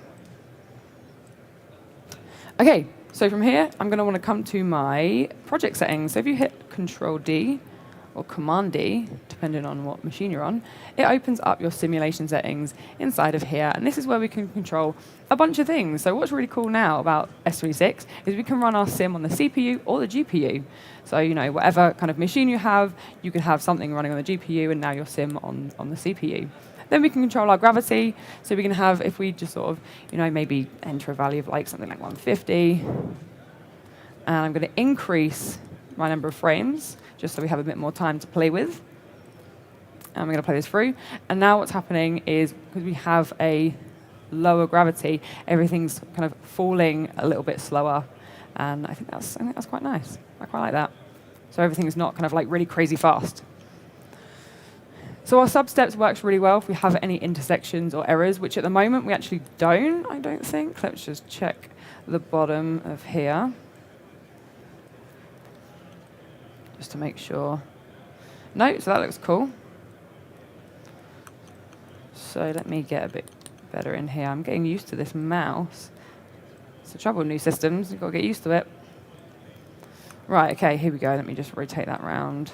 Cool, right, a little bit better view. So if we did have intersections or we did have errors going on, we have so many different options inside of here, which we actually went through on Monday session, so feel free to go back and check that out and see what this stuff does, because we had some intersections going on when we reduced our radius, and so we can increase dampening, collision passes, and stuff like that. I'm going to actually do a couple of settings in here just to prevent some of the jittering and the moving that's going on. So it's not too bad. The gravity's done a good job, but hopefully you guys can see there's a lot of movement still occurring, and so we can smoothing iterations is going to smooth out our sim overall, which is really great. And then dampening applies a certain amount of dampening to each of our points and our particles. So if I play this through now, everything's a little bit slower, it's a little bit smoother, and I think it looks quite nice. Cool. So now what we want to do is we want to turn this into some geometry. So the way that we do that is we can grab ourselves a sweep, and this is a generator inside of Cinema 4D, and we can generate some geometry. We have a bunch of different ones if we have a look in here, and I recommend going and having a little play if you've not ever messed with it before. And so what we can do, we can drop our spline, so this is like our noodle spline, into our sweep, and nothing's happened because we need to define our second spline, which is going to be the shape that our noodle is going to make up. And so circle is going to work really well for that because we just want a nice sort of circle noodly shape. So I'm going to drop my circle into here, and it's going to be what's going on? It's crazy. And that's because our radius is set to 200 centimeters, so I didn't change that. So what I'm going to do in here, I'm going to set it to 0.5. And the reason I've set it to 0.5 is because that is the radius value inside of our rope tag settings. So if I set this to something different, so if I set it to 0.2 and leave my geometry radius to 0.5, what you'll notice is we're getting some intersections going on. So it's looking like our geometry is intersecting. And that's because we need to make sure we match these two radius values. So what I'm going to do, come back to my circle spline, and I'm going to change this to 0.2. That's a little bit too small. Let's go like 0.3, and then go to 0.3 on here as well. Let's just play this through and see how it's going. So what's great about the new sim stuff in 26 is the performance is super fast. So even though we've turned this from a spline into geometry, and we've got a certain number of points going on, it's still really, really fast. The reason it looks a little bit slower is because we reduced our gravity. It's not because of the performance. And we can make this nicer by dropping it inside of a subdivision surface. And what this is going to do, it's going to subdivide all of our polygons, and so we have a nice noodle shape. Cool, so let me just come back here. So what if we wanted to have like a whole bunch of these falling into here? So, you know, what we could do, we could just copy and paste them. So I'm just hitting the control key, and I'm clicking and dragging. And then now we have a few more. So you can like pull these out, and we can do a couple more like this. And I'm actually going to switch off my subdivision just to make it faster. So if I play this through now, oh, okay, cool, that's actually not too bad. That's not bad. But if you find that it's a little bit slow, a little trick is if you come to the 3 lines up here, this is a filter menu inside the object manager. And if you single click it, and go to the objects and double click subdivision surface, what it's going to do, it's going to select all of them to save me having to click through each one or change it. And I can adjust my settings in here, and it's going to adjust all the settings of all of them. And so if you find that your sim's a little bit slow or laggy and you're using subdivision, just turn that off while you're working. And now we can see this cool stuff. So this is cool, but what if I wanted to use MoGraph with this and then use that data inside of Redshift to texture these differently instead of having to create a different material for each and every one, which is what I did on my original project. So what we can do, we actually need to do a couple of different steps. So let me just delete this stuff. We don't want those guys. We're going to want this one.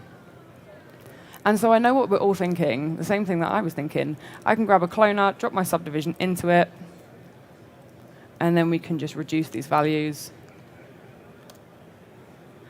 And now we have a whole bunch of clones. So if I sort of come out of here, we can see we have a whole bunch of clones here. So now actually we might make them a little bit closer together so they fall into the bowl. And then set that to 3. OK, let me press play. And nothing happens. OK, why does nothing happen? So what we need to do, because we're doing spline dynamics, we need to clone our splines first before we turn them into geometry. It's called like an order of operation. And so it's not able, what the cloner is doing is cloning the geometry, but it's not cloning the spline dynamics, so we're not getting that simulation. So what we're going to want to do is we're going to pull out our spline, delete all this other stuff, we're going to redo that, and then we drop our spline into our cloner. And so now our cloner is cloning our splines, which have our dynamics on, have our simulation on. So I'm just going to rotate these. I'm going to set up the same kind of thing that I did before. And pull them up.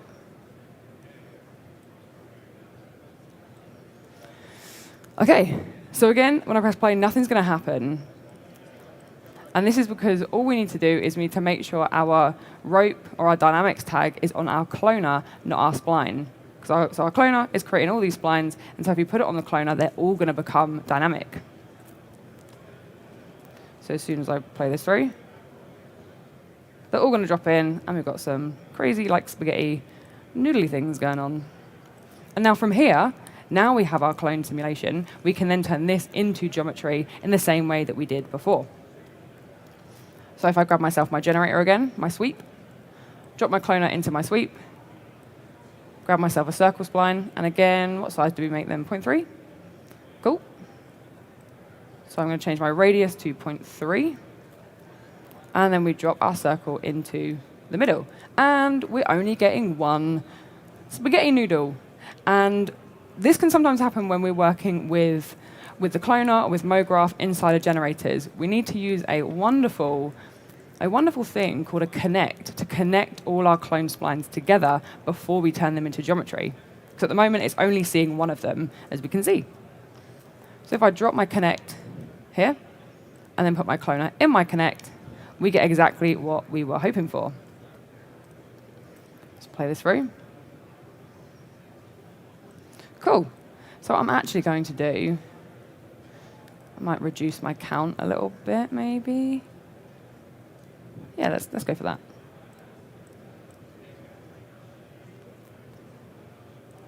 Cool. And then from here, what we can do, we can subdivide to get that nice smooth geometry, just like we did before. Okay, so now we've got to this part. We need to turn this into MoGraph geometry. So even though we're using the cloner, it's cloning splines, it's not cloning geometry. And when we use color user data in Redshift and we use MoGraph data, we need it to be MoGraph geometry in order to take that data and kind of texture our stuff. So the way that we can turn things really easily into MoGraph geometry is by grabbing ourselves something called a fracture. And all we need to do is drop our subdivision surface into our fracture, set our fracture to explode segments and connect, and then now we have MoGraph geometry. And everything's the same, so it doesn't make a difference to our simulation, but it's going to make a difference to, so it makes it a little bit slower. So what I can do, I'm going to turn off my subdivision surface for now. Let's just turn this down, just so, but the performance is a little bit better for the stream.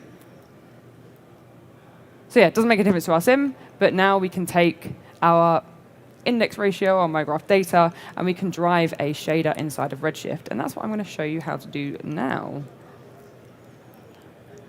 So for anyone who's new to Cinema or new to 26 and is used to using Redshift or would like to use Redshift, you're probably kind of looking here and being like, OK, where is Redshift? Because so basically in 25, just to let everyone know, it used to come up in our toolbar here.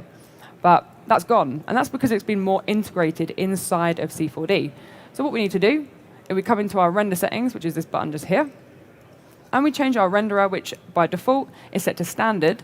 And we just need to make sure we select Redshift. And so now what you'll notice is we now have Redshift up in our toolbar. We have Redshift here, which is how we start our IPR. And then we have dynamic palettes.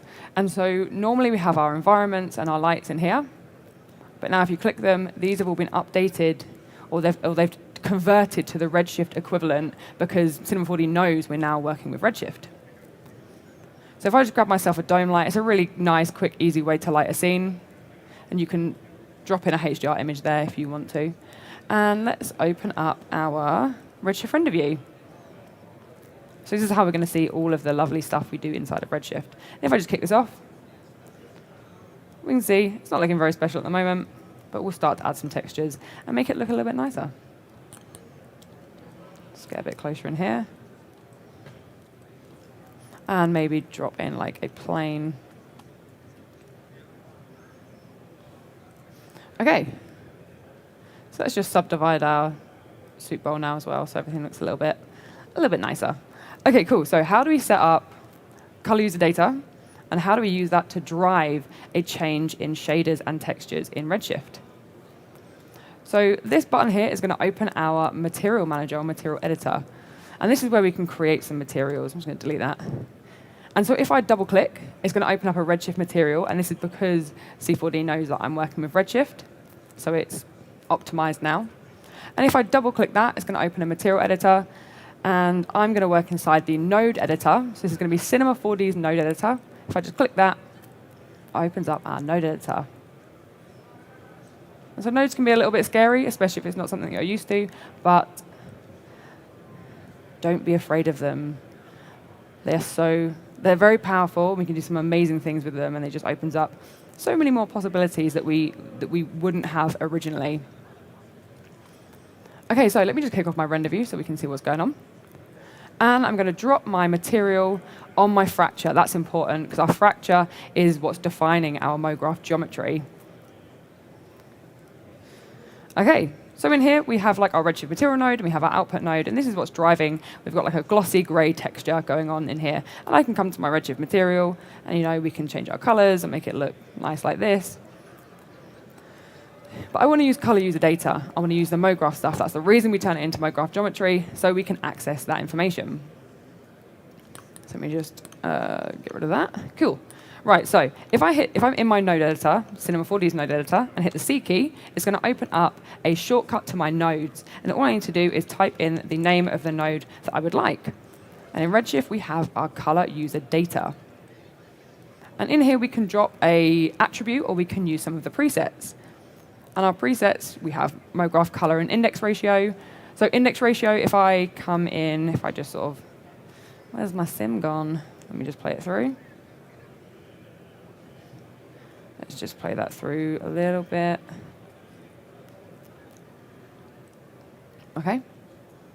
So index ratio, if I come into my fracture and display the index ratio, what you should notice is, can I see that? I can't see that.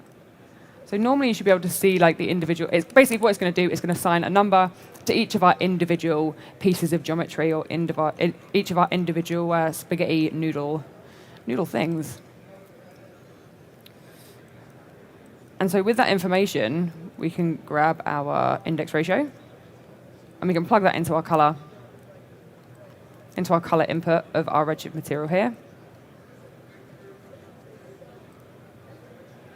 Let me drop that on my fracture. There we go. There we go. That's what we're hoping for. So now we're getting some changing colors. What we can do is we can come into geometry ID color. And so what this is going to do, it's going to assign a different color to each individual piece of geometry based on its ID. And so we can get some really cool colors here inside there. And this is nice. And then we can retexture these. So if you have a certain palette, if I grab a ramp, the ramp is going to colorize this color user data. So we can come in and we can drop in a color palette. And this is nice. This is a cool way of working, especially if it's something that we're new to doing. It's nice to see all these fun colors with only a couple of nodes. But the trouble is, everything is being controlled and defined by one material. So we have one set of base properties. So if I wanted to have like a shiny metal material and then a cool fabric string material, I can't do that with this setup. But we can slightly change this setup, use the same kind of color user data, and use that to drive a change of shaders. Then we can set up each of those individual different materials. Okay, I'm running out of time very quickly. Okay, cool. So how do we do this? Let's jump in. So I'm going to hit the C key again, and I need to grab myself a shader switch. And a shader switch is a great way of defining different materials. So if we have a look down here, we have a whole bunch of shader inputs. And a shader input is basically just a material. So if I grab a material node,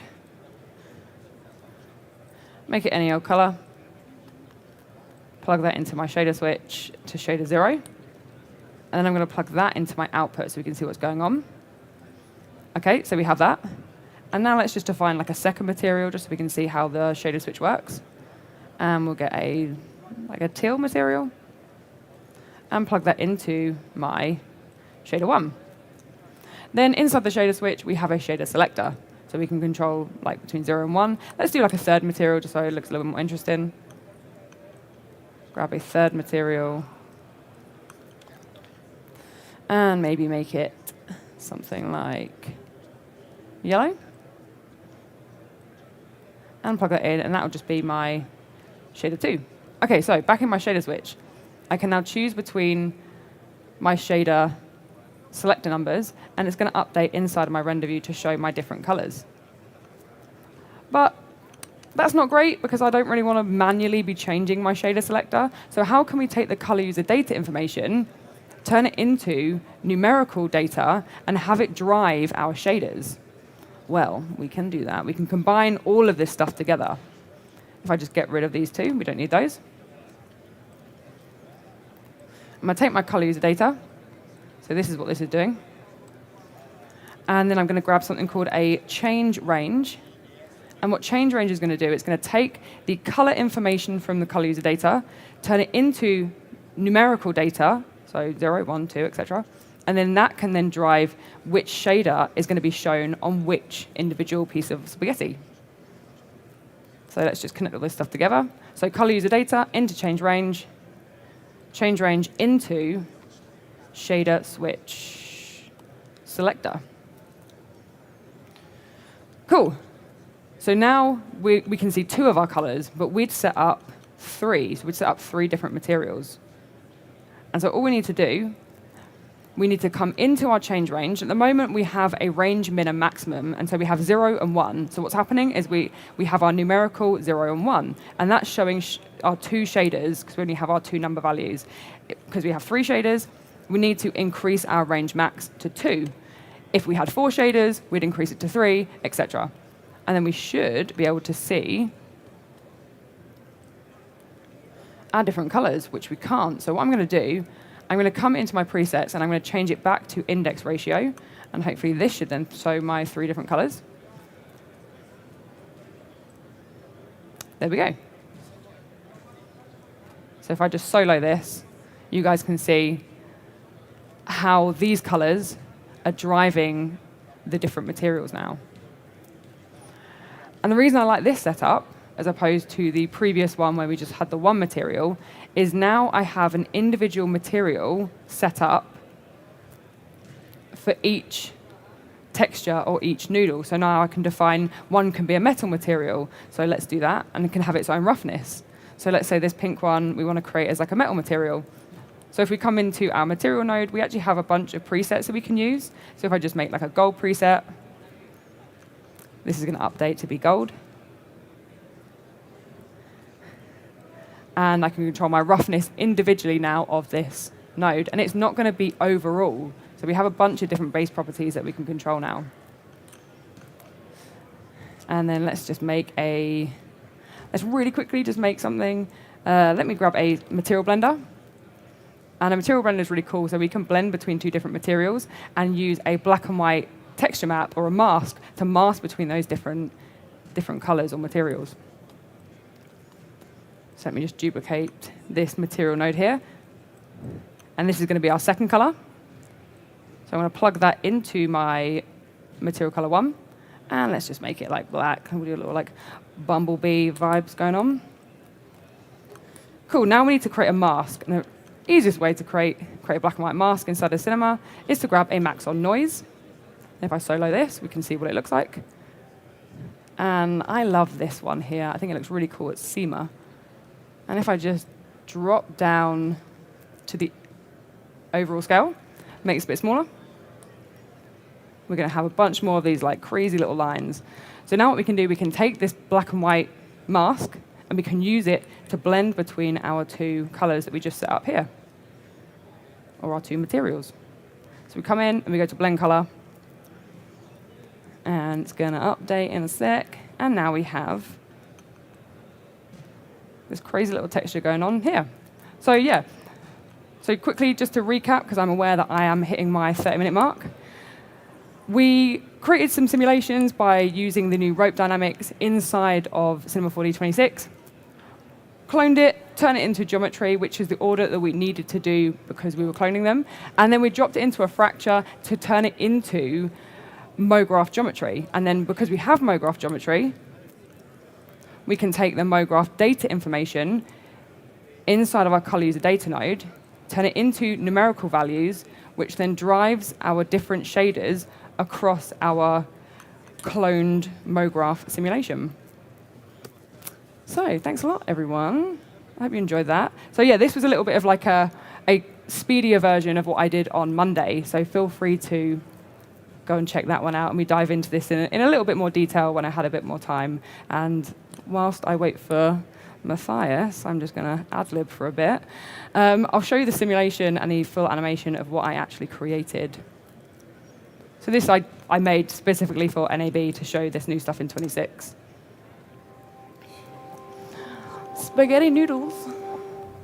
So fun to play with and super easy to set up. Cool, thanks everyone.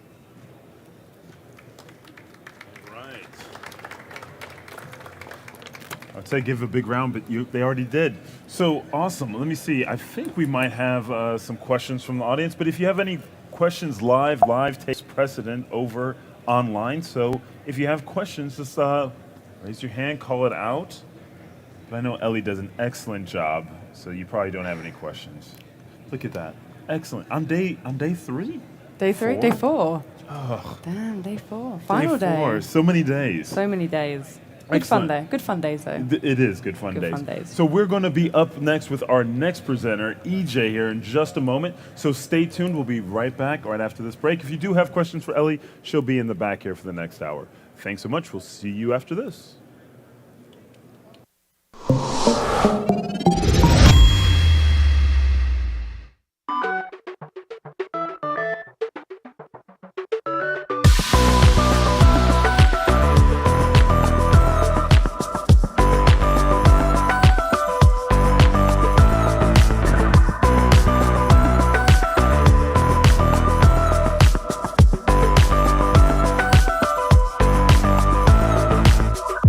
High, low, in stereo.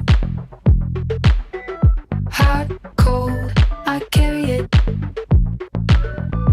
In and out, I'm pushing it. Come on now, we're making it. Haven't you heard that I like it? Haven't you heard that it feels so right? Haven't you heard, wanna try it? I'm getting in on your good vibe.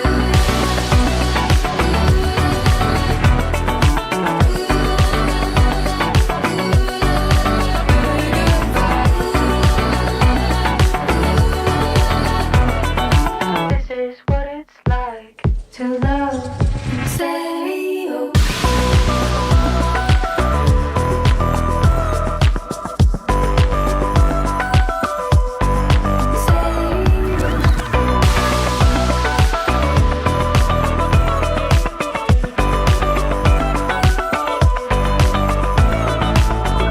Time's slow when you're feeling it. I know you're needing it. Touchdown, we're driving in. Come on now, we're making it. Haven't you heard that I like it? Haven't you heard that it feels so right? Haven't you heard, wanna try it? I'm getting in on your good vibe.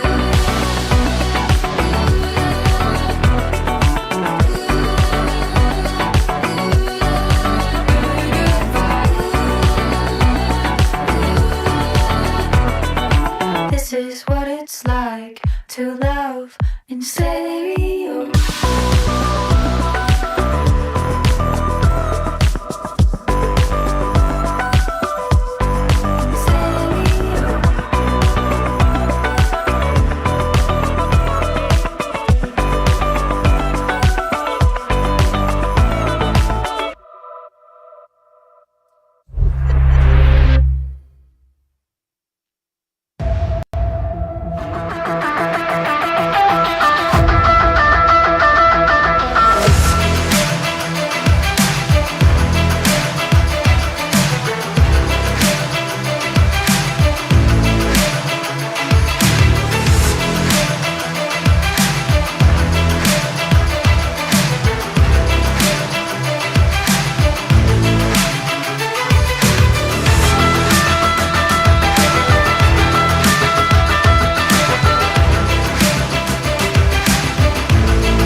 Join specialist sports production instructor Jason Hare for a series of free webinars, designing and creating statistics-based MoGraph templates for use in Adobe Premiere.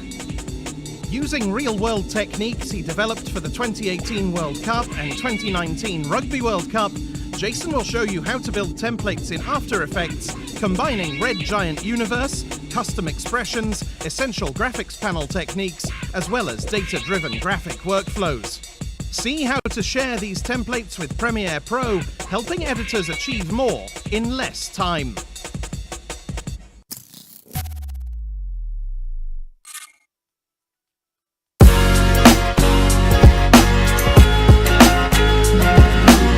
Introducing MoGraph TV from MoGraph.com, a free motion graphics and animation channel streaming your favorite content and favorite artists 24/7. MoGraph TV features motion graphics tutorials, talks, tips, inspiration, and replays of popular live shows. We offer something for all levels of designer, from introductory tutorials to high-level breakdowns and everything in between. That track looks great to me. MoGraph TV features software like Cinema 4D, After Effects, Unreal Engine, What up? third-party plugins, and other 2D and 3D software. We also feature live motion events, short-form clips, crypto art, and even a little photo and video editing. Learn from the people that inspire you most, and stay up to date on all the latest industry news, announcements, and community events. You'll also see exclusive offers only available by watching. With 3 8-hour blocks each day, you'll be sure to catch everything, no matter what your time zone. Keep it on as a companion to your workday and learn something new.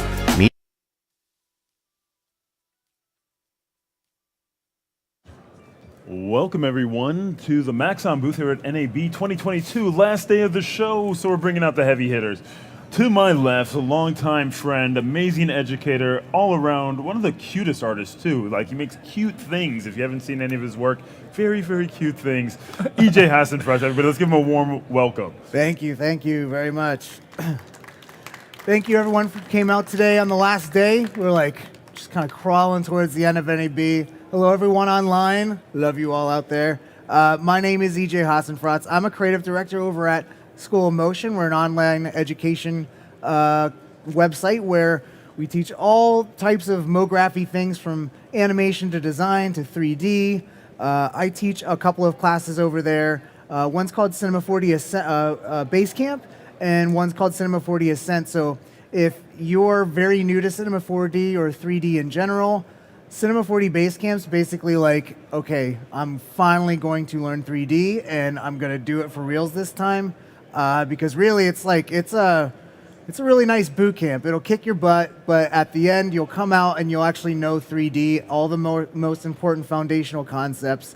And the best part about what we do at School of Motion is you're not going to learn alone. You're going to learn with all types of artists from all over the world, and you have teaching assistants. So if you ever have any questions while you're going through content, like, you're going to get that support. So it's really cool. It's almost like being in a little cohort or something like that.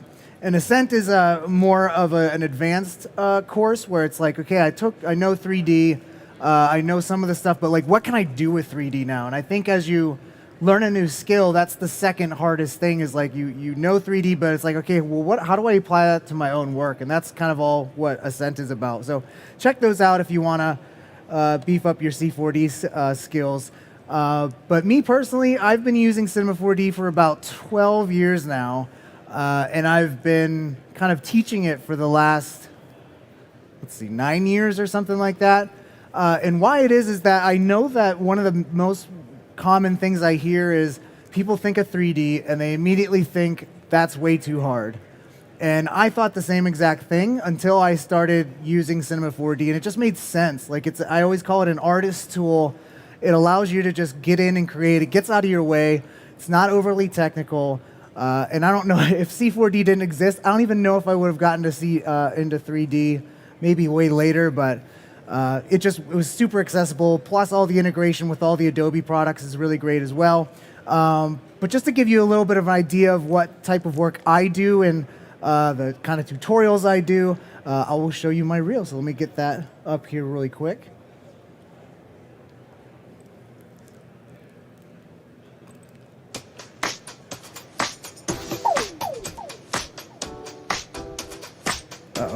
think the audio's a little off. Oh well. It's a little echoey.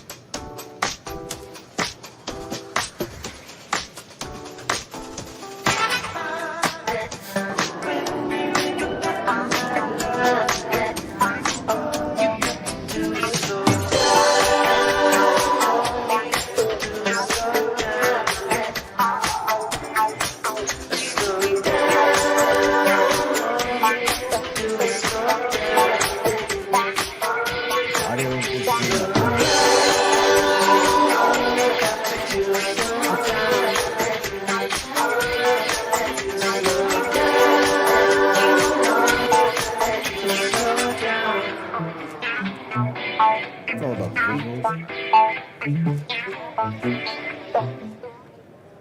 All right. So yeah, I do a lot of cute things, giant eyeballs, that's kind of my thing. That song sounds way cooler when the audio is working, trust me. But basically, what we're going to be doing today is nature bashing. So a lot of people know about kit bashing, where you get a bunch of assets from different 3D websites and you bash them together. Kit bashing is actually from like when they made the original Star Wars, and you would get all these like model kits and you'd bash all these models together to create the Death Star model and all that kind of stuff. So that's a form of technique that is used in 3D all the time these days, because not everyone has time to model everything from scratch. So you kind of bring in things and you tell a nice, unique story using pre-made assets. So what we're going to be doing today is I'm going to show you my process for nature bashing this scene right here. So we start out with a landscape. We kind of add all this ground cover, plants. We add in like hero elements. We add in trees, maybe a Sasquatch. But I just want to show you how easy this is inside of Redshift. And this is one question I get all the time: what render do you use? And I always think that's the wrong question to ask, because it really doesn't matter what render you use. That's like asking a painter, what brush do you use? It's not about the brush, it's about how talented the artist is that's using the brush. So right now, like, all the renderers are like really powerful. Some have some specialty, some things they're really good at more than others, but I would always suggest anyone who is new to third-party rendering to just go out and try all of them. I know so many artists that actually know way more than one renderer. I started learning with Octane, and then I switched over to Redshift. And if you're used to all the native renderers inside of Cinema 4D, like the physical and the standard renderer, I actually think Redshift is kind of a continuation of that thought process of how those renderers work, because they are biased renderers, which means that you can break physical reality rules and like make something looking pretty stylistic, where biased renderers, you're kind of like stuck with this is how a light works in real life, and you really can't funge that kind of stuff up with like lights and stuff like that. So just my little PSA on the render war thing. So let me actually bring up what the final thing we're going to be making today will look like. Now the audio is working really nice.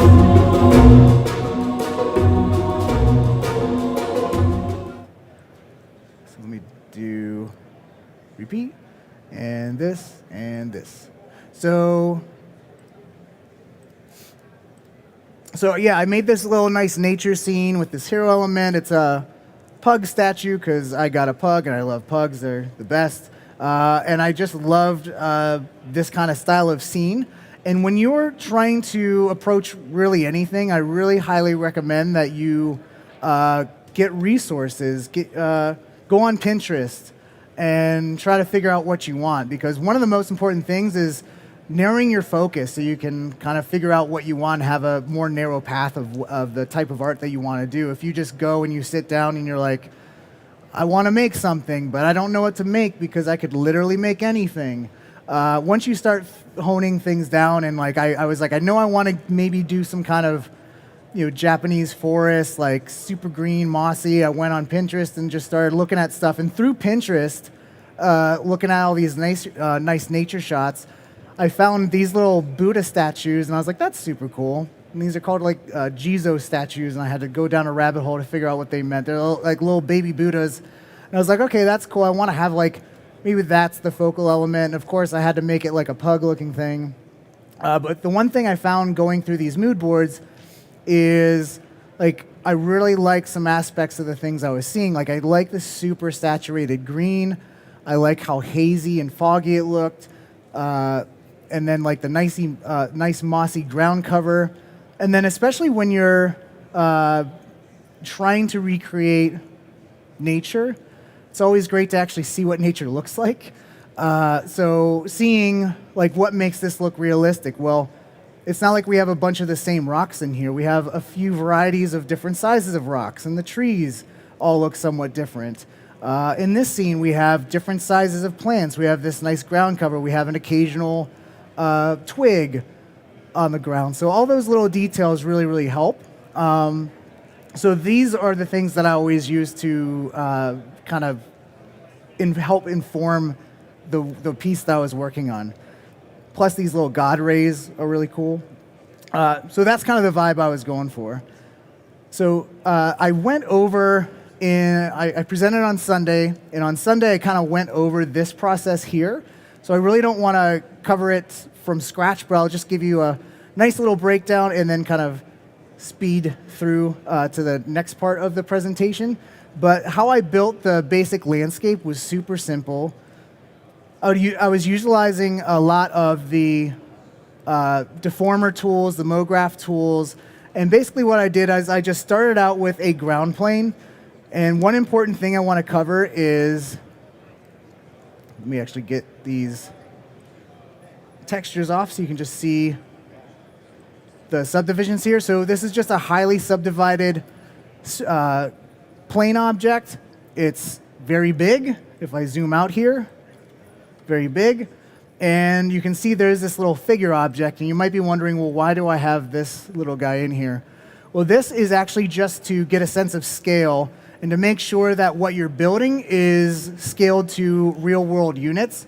So when you're using third-party renderers, like Redshift, Octane, whatever, they're physically based. So if you have a light, the light values like are in centimeters, and if your scene's off, if your scene's too big or too small, sometimes your lighting will look really weird, and sometimes you might have to really crank up like your light intensity to compensate for the fact that your scene's so big. So when you actually are basing things off of a real-world scale, this figure object, which you can find right in here, is actually based off of a 6-foot human. So when you start placing plant elements and stuff like that, you have this sense of scale, this kind of reference point that you can start scaling everything in your scene to. So once I had that, I got my ground plane, and then once what I started to do is start to add like little organic displacements on the ground. So I have a displacer here, I have a noise within the shader, scaled fairly big, and if I turn that on, you can see what kind of detail we have there. And then what I like to do is kind of layer up details, because like I said, everything in nature isn't just looking like one exact thing. So that means that like you can't say all dirt looks like one type of noise in a 3D app. Like no, you can. There's a lot of variation, a lot of organic details there. So what I ended up doing was adding a little bit more detail with the smaller detail with a smaller noise. And then what I ended up doing was adding big hills. That is basically, this is a displacer with just a color shader in here. And this is actually just turning the displacer effect full on. And then what I ended up doing is using the spherical fields to control where that displacement's happening. So now I can art direct like where are my hills, how many hills do I have, and this is a lot more art directable than using a like a landscape object where you're kind of stuck with a limited amount of controls. Kind of building that landscape from scratch is really nice. And then what I ended up doing as well is controlling where these displacements are happening using this spline. So basically I'm using this spline as a mask, and if I move this spline, here's the spline right here, you can see that's flattening everything out. And what this allows me to do is if I just put another plane down here, I have this like path leading a path that's leading the viewer's eye to my main character here. So I'm just kind of figuring out what this composition will look like.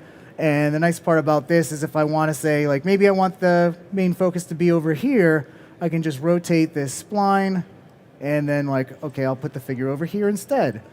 And, like, now we have this nice path leading the eye here, maybe going back here, maybe put some trees, all that kind of stuff. So maximum flexibility is what Cinema 4D is all about, using a bunch of displacers and fields to control where everything is.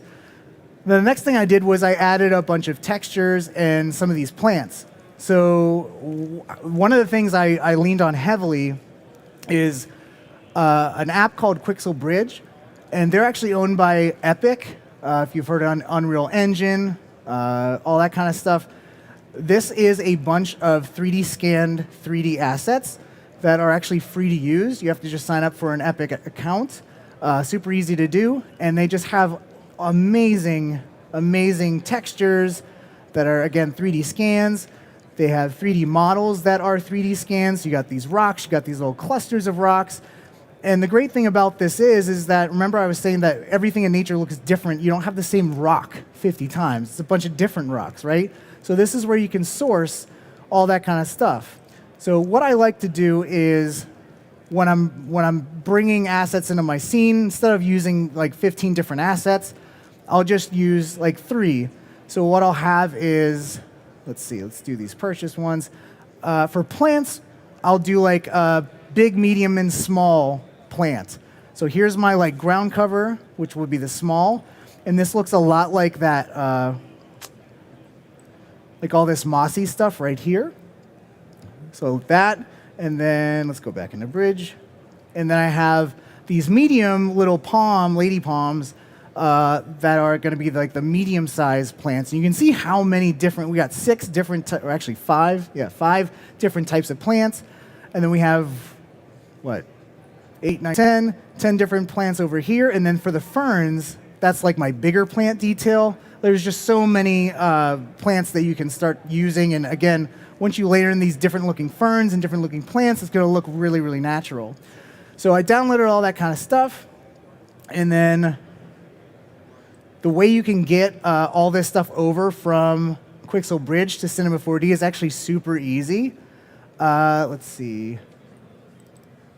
Because what you can end up doing is you can install, let me switch here because we don't have good internet. As long as you have Redshift chosen as your renderer, or whatever render you're using, make sure that that's set in your render settings, because what you can do is you can hop inside of Quixel Bridge and then actually go and, let me get this cursor out of the way, you can export, let me just show you on the actual app. You can choose this, you can go down here and say, export settings, I want to export to Cinema 4D, and there's like all types of apps that you can actually export these assets to. You can even choose like what channels, what material channels do you want to export out with these as well. So you have like so much flexibility, the level of detail of your models. Level of detail 0 is your highest level of detail. So you can keep your scene fairly light. And so I click on this, and then I can just go and download it first, and you can choose what resolution you want the textures to be, and then I just click export. And this isn't actually connected right, but let's go back to the actual video showing this. When you actually have that plugin installed in Cinema 4D correctly, you can export, and then open Cinema 4D, and that material, for example, will pop right up. And it will have all of your albedo, your roughness, your normal, your transmission, your displacement. It will all be pumped in and be converted to a Redshift material, which is really cool. You don't have to manually set this up. Like if you download a texture from any site, you have to download all the individual bump maps and roughness maps and then plug them all in yourself. But this export does it all for you, which is amazing because you don't have to waste your time doing all that kind of stuff. So I downloaded a couple ground textures and applied them to my my landscape, and then that little path object here. And then I did the same exact thing with these plants. You can export the models, and they will also come in with their their node trees intact, which is really, really awesome. Everything's already set up. Even the little sprite node that kind of cuts out a mat with that. And then what I can do with these different ground elements, I'll hide the broadleaf. Let me just use these little elements here. These are all my ground cover mossy bits. I'm going to go and scatter these all throughout my scene to create a nice blanket of these little plants. So to do that, I can do this very easily and actually keep my viewport very light by using something called a Redshift scatter. And if you've updated to S26, you'll notice there's no more Redshift drop down up here. You can actually get that back. And I always like to have that up here. So to fix that, I'm going to go to Edit, Preferences, and I'm going to go to Renderer, Redshift. And if you turn on Redshift main menu, boop, you'll see it right up there as long as you have Redshift selected as your renderer. So that's a nice way to get that back. And so now what I can do is go up to the Redshift menu, go to Objects, and go to Matrix Scatter. And what this is going to do is basically create a matrix object. And what I can do with this is right now it's just scattering as a grid. I actually want to make all these matrices be on top of an object, and that object is going to be my ground. You can see all these little matrices here, and the count's set to 20 right now.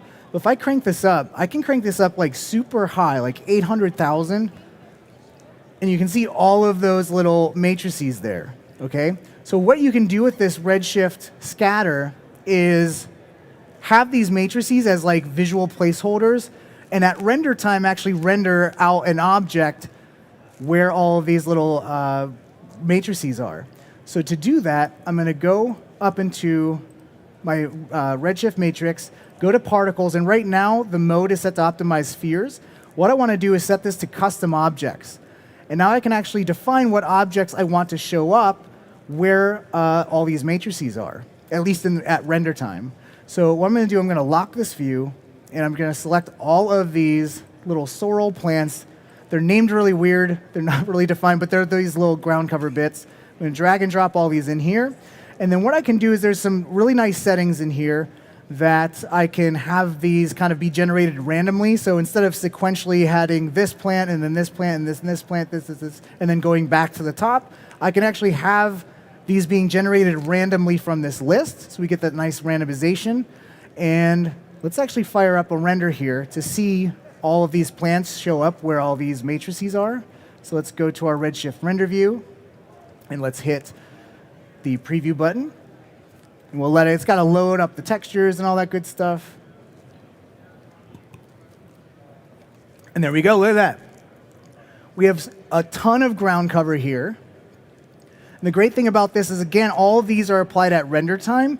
So I can still have my viewport super light.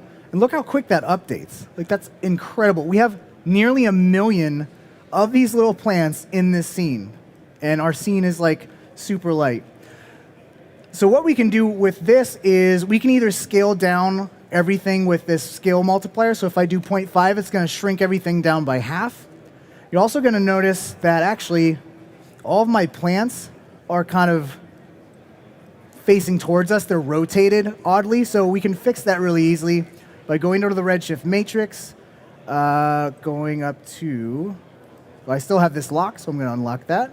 Go to the Redshift matrix, go to transform, and I believe if I do -90, this will have everything facing upwards. Looking good, that looks great. And I can also, if things are intersecting, I can just move these up in Y by 2 centimeters. Actually, that just moved that the opposite way. Yeah, so since I rotated them, the values are a little weird, what's X, which Y, what's Z. So I think this needs to be 2 right here. And this will just move everything up. Now it's going to move it up 21. I didn't mean to do 21. Let's do 2. But you can offset the plant so the stems are actually on the ground, which is really nice. Well, we have a ton of these plants. And you can see they're kind of intersecting the ground here. So we can actually art direct where these plants are showing up. We can say, actually, in this area here, don't place any of those plants. So to do that, I can go to my Redshift matrix object, I can right click, go to MoGraph tags, go to MoGraph selection, and here I can go, actually not Redshift selection, hold on. MoGraph tags, yeah, MoGraph selection, that's what I want. And MoGraph cache, MoGraph selection, and then there should be a way to go in here, and I can like select all of these different points. And let me actually just pause this render so I can work a little more efficiently in my viewport. Just close out of this for now. I can adjust this radius, go in here, and I can just paint, like wherever I'm painting, I want to say remove those matrices. So get all those. And then what I'm going to do at this point is with that MoGraph selection, I can go up to MoGraph, and I can go to Hide Selected. And then what that's going to do, you can see all those matrices went away. And that's because it generated a plane object that, excuse me, has the parameter of the visibility just turned off. So if I turn this on, turn this off, we're just hiding all of those little matrices. And I can go back up to Redshift Render View, update this, and you should see, once this updates, all of those little plant cover be gone. So there they go. So you can still go in here, remove, add, art direct, that kind of stuff. And again, this is super fast in your viewport. Now, there is another way to be able to see what all this stuff is and still have a speedy viewport. And that is by kind of bypassing the Redshift matrix object and using a cloner instead. So what I'm going to command click and drag to duplicate this matrix object. And there's this really handy feature that you can go up to your MoGraph menu here and say swap the cloner to a matrix or the matrix to a cloner. So I'm going to do that, and you'll see that this matrix object's now a cloner object. And what I can do is drag and drop all of those plants underneath the cloner, set this to multi-instance, because this is really going to save everything, like store everything in like cache. And so you saw that update. And then what I can do is I can use this visual preview as a replacement for this Redshift matrix, and I can clone a plant everywhere there is a matrix by cloning this. Instead of the ground, I can clone this onto the Redshift matrix, and you'll see that update slightly. And now you have this like nice visual preview of all of your plants, but you'll see, because we have 800,000 of these visualized in our viewport, that it's going to slow down our viewport a little bit here. So this is just good for like visually seeing what's going on. When you're actually like, okay, this actually looks good, you can just turn this off again and then just go back to using that matrix object and just render at render time, okay? So I did this technique with the other types of plants, and then what you want to do at that point is you got the ground cover, you got your medium plants. What I'm going to do is start adding in trees. And a lot of people can use Forester, all that type of stuff, but if you don't want to buy Forester, there's actually a lot of assets within not only the Redshift, or not only the asset browser in Cinema 4D, but also in Bridge. If you search for tree, thing about Quixel Bridge is that there's not like Forester looking trees, like you have the tree trunk, which is great if you're not panning up and trying to see leaves or something like that. But what I found this was great for was getting some dead tree assets in here, or like some twigs or whatever. Or again, because they have these trunks that are, you can only see from the bottom, like the roots up. I was like, okay, well, if I get a couple of these and move them close to the foreground, that could be like a nice hero detailed tree, and then in the background, they can be like lower poly trees because you're kind of selling that effect. So you don't need high poly, high detailed elements that are way back in your scene. That's just kind of a waste of detail. So I kind of got some of these assets in here. And then in Cinema 4D, if I search for tree in the asset browser, there's a whole bunch of trees in here as well. And what I ended up doing was getting a few of the trees here, this hornbeam tree, and then this like baby hornbeam. Because again, in a forest, you're not going to have all the same old mature trees. You're going to have some young ones, some dead ones. So again, that's exactly what I did, was get all those different types of trees in here. And then at this point, when you bring in your tree, they have just your standard C4D materials applied to it. So you actually need to convert these to Redshift. And the way to do that is super easy. All you need to do is go to Redshift, Materials, Tools, and go to Convert and Replace Materials. And then what this just did was, in a click of a button, converted those to Redshift materials. And the only thing you need to do at this point is, let me just choose these, like get a little view here with all these leaves, and then go and fire up the Redshift render view. The one thing that is great about Redshift materials is that it has this thing called translucency.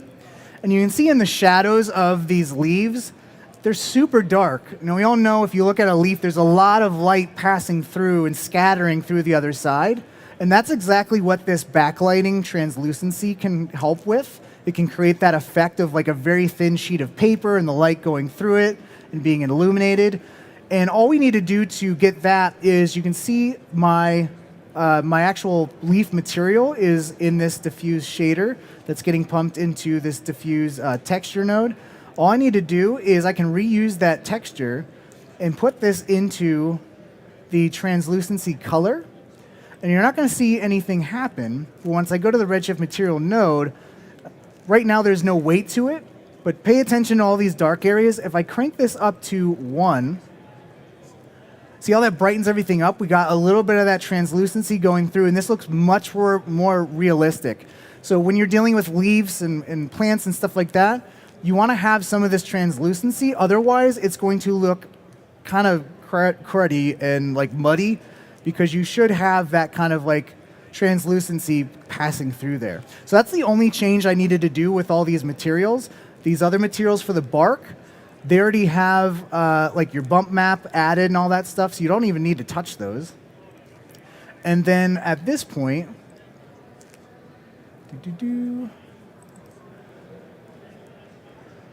whoop, that opened in R25. Don't want to do that. Yes. So here are my trees. They already got converted. So I got a I got this dead tree right here from Quixel, because again, not all trees in a forest are going to be nice and new. There are going to be some dead ones there. And then I got this little baby tree, and then a big tree with a lot of branches. And now what I can do with all these trees, I'm going to just move these down below my scene here. What I can do with all of these is scatter all 3 of these different trees throughout this scene to really start filling it up. And the way you can do that is using what's called the scatter placement tool. This was added in S24, and it's super cool. I actually still know a lot of people that don't know about this, or they've never used it before, and it's been there for a year now. But how it works is I can click the scatter tool, and you can see there's this little circle. And what I can do is, right now I can say, okay, whatever objects I have selected, I'm going to load that up into my scatter brush. And then what I can do at this point is up this radius, and see how that sphere got bigger? And I can go in, and you can see how this is kind of, if I click and drag, I can start scattering all these trees throughout the scene. You can see how they're aligning to the angle or the normals of the surface. You don't want that. You don't have trees kind of, aligned like that in nature. At least not that I've seen. Maybe if you drink too much in Vegas, you might start seeing trees that look like that. But you want them just going straight up. And how you can do that is saying, don't align to the surface, align to just the object. And then what you can do is now all these trees are going to stand straight up. And then even when I just painted like that, I can go in here and adjust the radius here. The bigger the radius, the more like personal space they have. Same thing with this object spacing. If I start going negative, you can see this is shrinking this red circle, which again is this buffer zone where there will only be one tree within this little buffer zone area. So if I really shrink this down, you can really start to fill up this scene and scatter all these bunch of trees, and like with just a simple brush stroke, you can paint a bunch of trees faster than Bob Ross, okay? So what we can do at this point as well is we have these little position min-max, rotation range, and these will allow you to actually add random rotation to all of your trees as you scatter them. So again, all these trees are gonna look really weird if they're all rotated the same way, but if we turn in like 3600, we got that rotation. Also, we can adjust the min and max scale. So that means that the minimum scale will be half the size of the original tree size, and then we can crank up the 100%, and this will be like 143% of the original size, so you got that variation in scale as well. So this is looking really good. But what if you're like, okay, well, I like some of these trees, but there's just way too many clustered here. I want to delete some. Well, you can do that very easily by either going to this Remove tab and just start painting, and that will actually remove stuff, or you can actually hit the Control key, hold the Control key down, and start just painting over, and that will delete some of these as well. Now, since I have the landscape object kind of in the way, I'm going to just turn those off real quick, and I can start removing some of these trees here. So you can easily add, you can easily remove trees. Let me turn back on the plane objects, and you can even like move some of these trees as well. So if you're like, actually all this looks good, I just want to move this tree over a little bit. Well, you can see this scatter object is here, and that's actually containing all of these trees that we just scattered. And you can see there's this edit mode, and if I check that on, you can see all those little circles go away, and I can actually use this place tool. And what the place tool will do, if I select one of these trees, you can see that tree is highlighted now. I can click and drag and just move this wherever I want. Again, this is aligning to the surface, so I'll Command Z to undo that. And what I'll say is actually keep the orientation, have that tree maintain its y-axis being straight up. And I can even offset this a little bit to like go pass through the ground a little bit. And I can move this over like this. Maybe move that down a little bit more. But now I can really start to art direct the scene, build my composition, and really like create a huge forest scene super quick. So the nice thing about moving this is you can also, there's this little gizmo here. If I hover over this cube, this will scale everything up. And I can rotate this by using this rotation band. So like you could just really fine tune what this scene looks like. So super cool. So what I did next was just start layering up details, right? So let's go and I'll show you a bunch of the assets I used from Quixel. Whoop.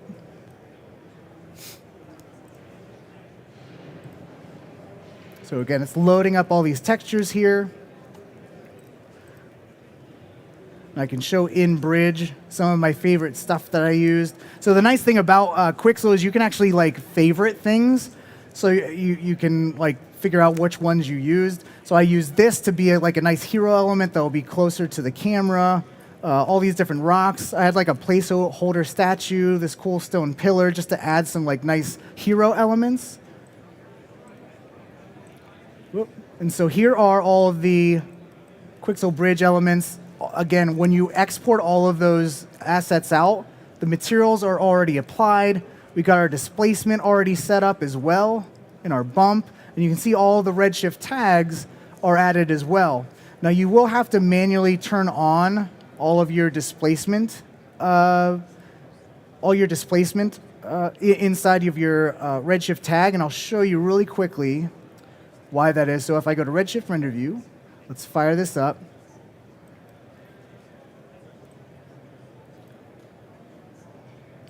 Let's make this a little, yeah. So there's all of our assets. Let's really zoom into this one right here. And right now there's no displacement on it at all, but you can see I have all these Redshift tags. Let me just orientate them so I can select them all really quickly. And to turn on displacement, I have to turn on this override and then turn on enable displacement. And this will then add that nice displacement detail. And you can change these values. This is like, what's that maximum displacement that you can have? And this displacement scale is a modifier for like the strength, the overall strength of that displacement. So if I turn this off, you can see how flat that looks and unrealistic. And when we turn on the displacement, you get all that nice displaced detail. And so all that displacement happens at render time. So again, you're not bogging down your scene. So let's go and let's grab this file here. And so what I did was I just brought in a whole bunch of these Quixel assets. You can see I have this hero tree, which again is that nice that detailed tree, but it's missing the trunk. So this was perfect for me to just be like, all right, let's just move this in the foreground. And we got this really cool root detail there. Then we got these dead trees. I can go and place these. I'm going to use the placement tool and just kind of move these around. And let's undo that and make sure we have that keep orientation. So we can just place this. I can command, click, and drag to duplicate that and place that back here. I can rotate that. And what that's going to do is automatically create an instance, which is basically just referencing that initial object, again, to optimize RAM so you can keep your scene nice and light. Place this over here, place all these rocks. And at this point, I'm just like building up the composition. And something that can help you with building a nice composition is inside your camera, once you like compose your shot, you can go into your composition tab, enable these helpers, and I have this like golden spiral. So I was like, what I was trying to do is like, what I'm trying to do is kind of build this shot where, yikes, there we go. I selected multiple objects there. Just kind of placing objects that have your eye kind of go along this line. So like I'll place a rock right here, and then I'll place a rock over here, and maybe have this tree element here, add to that nice curve. So it's again following that golden spiral, and then your hero element will be right with this little swirl at the end of the yellow brick road right there, right? So let's go, and I'll show you what my composition looked like at the very end here. You can see I got this nice little pug statue, which I'll show you how I built that very quickly. But that's like my main hero element. And you can see how I placed all these objects. Here's my like hero tree. We got the little root in the scene. There's my pillar. Let's actually fire off a render here. And you can just see how I positioned all these assets to help lead the eye. You got this nice path also leading the eye to this main hero element here, okay? So you can see that this looks kind of cruddy because there's absolutely no lighting in the scene right now. So let's cover how I lit this. So let me just dock this to the side here. And how I started building up the lighting. Actually, I got a slide for this. I have a very important message about lighting. Let's go down here. So this quote, I'm not sure where I found it or if I made it up when I was being inspired, but it's something I wrote down and it really spoke to me. Lighting is literally how you see an object both visually and emotionally. So I always say lighting is the most important aspect of for a 3D artist. I know a lot of artists that come from 2D backgrounds using After Effects. You very rarely ever have to light. And it's kind of this whole new concept. And so I understand that like that could be one of your biggest weaknesses as you become a 3D artist and you start playing around in 3D. But I'll tell you, some of the most talented 3D artists I know come from a photography background where they've actually used lights in a real studio and they know how lighting works and how you can use lights. So I really highly recommend that if you're kind of weak at lighting, check out tutorials on lighting, not lighting in Cinema 4D or lighting in Octane or lighting in Redshift. How do you light? and you'll check out people like studio photographers, and you see their area lights and how they use them, and all of those concepts translate directly over to 3D and how you can use lights. So really highly recommend that if you learn one skill when you start using 3D, learn lighting, your work is going to really, really stand out. So back to actually lighting this scene, I'm going to go and let's just grab a Redshift sun and sky rig. And what this is going to do is add this like nice atmospheric background and this nice sunlight. And if I select the sunlight here and hit R, actually let me move this so I actually see this in my scene here. So there you go. So how this Redshift sunlight is working is based off of like a parallel infinite light that is trying to mimic the sun. So you can't, if I move this around, you're not going to see anything in the scene change. How you can change the angle of the light of the sun is just hitting the R key and rotating this around. So you can see how you can, depending on how you rotate the sun, you can get these like really nice lights being cast, really nice shadows being cast as well. And you can kind of just go for whatever kind of composition you want. And it's cool as you actually have the sun lower to the horizon, you can see you're getting that like golden hour orangish cast in your scene. So like you can get, again, lighting is how you see an object literally and emotionally. You can, depending on the angle of the light, really change the mood and the vibe and the emotion of your scene. So this is just kind of how I laid out the initial lighting and kind of get this to look okay. So we got this really nice shadows being cast. We can go into the Redshift sky. You can kind of crank up the intensity here and brighten everything up. You can also do this red-blue hue shift, which is kind of interesting, where you can get this like nice tint as this updates. So again, injecting color. Think of all the emotion attached to color that you can start injecting in your scene as well. So we got this base lighting here. What I did next was added some spotlights. And what I wanted to do is create, here's my spotlight here. What I wanted to do is basically use these spotlights to help kind of shine more light into the scene through the trees and try to create some like God ray type of stuff. So you're not actually seeing any volumetric light in our scene right now because to add volumetric light, we need to create a Redshift environment. And then as this updates, boom, client loves this. Let's iterate off this. So what's happening right now is that the Redshift sun is actually contributing to this massive overblown volume, and I actually don't want to have any volume contribution to this scene. So I'm going to go and just crank down this volume down to 0. And so we won't get any volume contribution there.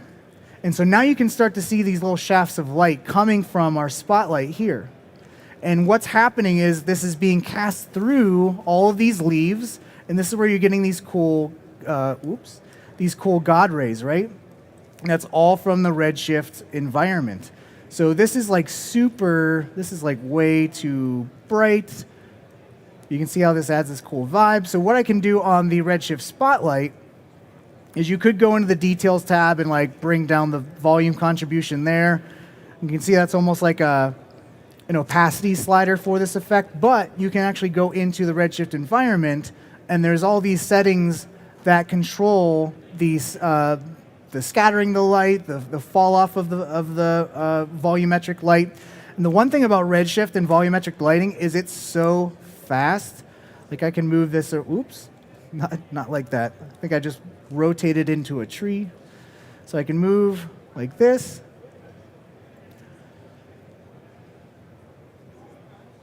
And it'll just update super, super fast. So if I go back into the Redshift environment, you have this scattering, which is basically, you can think of just your overall intensity. So you can bring this down to like 0.02, and that will update here. You can change the tint. And again, this is where I really leaned heavily on the mood boards that I had. You can get this nice hazy yellowish green, lime green effect. So you can also pump that into the actual tint here and get this nice limey green type of tint. Because no light in nature is completely white, so to make it look realistic, you need to inject a little bit of yellow from the sun, right? Or if there's a lot of green light getting scattered, you have a little greenish tint. And then we have this attenuation, which is basically like a light fall off. So I'll bring this up a little bit too. And this should kind of tone down on that a little, like soften everything a little bit. And now we can just start to like rotate this around and seeing what kind of effect we got. We can go into our Redshift spotlight here, and in the object tab, kind of bring down that cone angle. You can see we're narrowing that focus there. We can change the fall off angle, which is going to feather the edges of the spotlight. So we can have this like narrow shaft of light that, see how that just like adds this nice little subtle detail in there? And again, you can just like, okay, maybe I want this more foreground element. Do I want the rays to actually be casting on this hero element? Do I want it to be casting here? So again, like if you imagine the golden ratio arc, we could maybe have that be a little element. So this is looking really nice. And then for the spotlight, I can even bring some color into this as well. So maybe some orange, yellow, and maybe up the intensity here. And if I up the intensity of the light, it's going to change the volume as well. That's like super hot, right? So you can go back in this Redshift environment. The last feature here is this phase. Oops, I think I brought the spotlight down too much. It kind of went away. Some of these values can be very finicky. It could just touch the slider and it could just be way too low of a value here.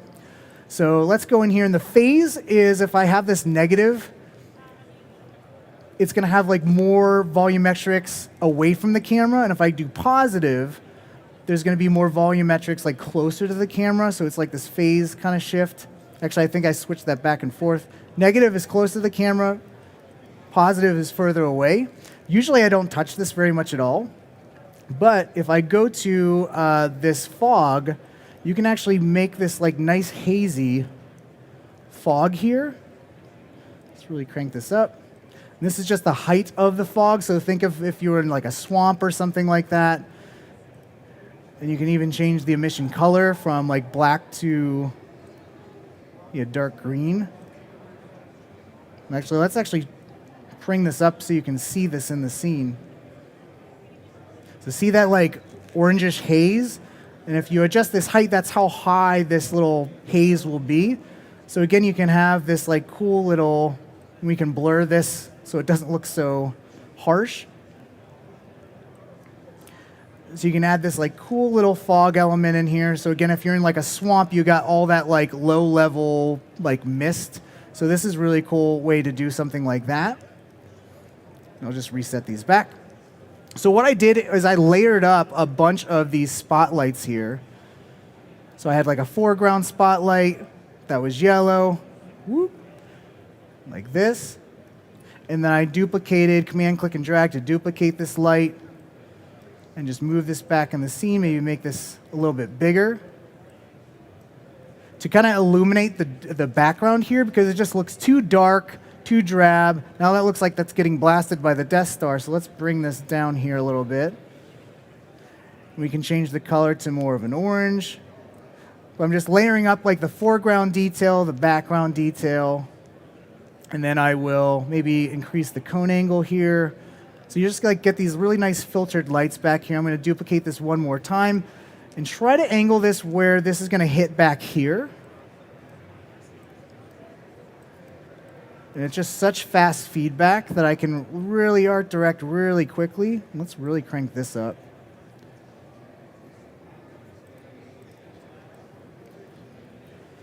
Let's see.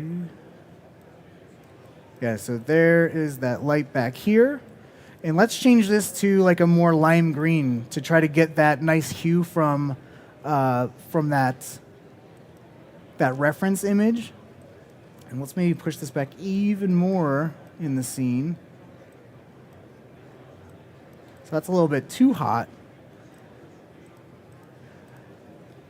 But you can see how you can layer in and kind of use lights to even draw the attention as well. So this light back here that has this nice like tinge of green is almost like a a backlight for this main object right here. So this is looking really cool, really moody. But again, this is looking weird because we got this massive branch in the way. So what you could do is find out what tree that is and just move that out of the way using that placement tool, right? But then to add in and fill in all these little details, what I ended up doing was going to put this in the oven. It's going to look a lot better. So let's get this updating here. So what I did was I had, built in, I got my Redshifts on, casting the main light. Then I added in all those spotlights to bring in all that atmospheric detail. And then what I did to fill in the other details, because you see how dark this looks, I just used a bunch of area lights. And everyone's heard of three-point lighting. It's said that you have your fill light, your key light, your rim light. They're just ways of using lights, not necessarily that you need to use 3 lights.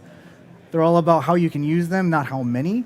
So let me actually go in here. I actually want these lights to show up right here. So one shortcut key that you can use to have any object just appear wherever the access center of your selected object is holding down the control or command key. And if I go and get a light, area light, that's going to place that area light in the scene, and then it's going to place that right where my object's access center is. So now I can just move this out. And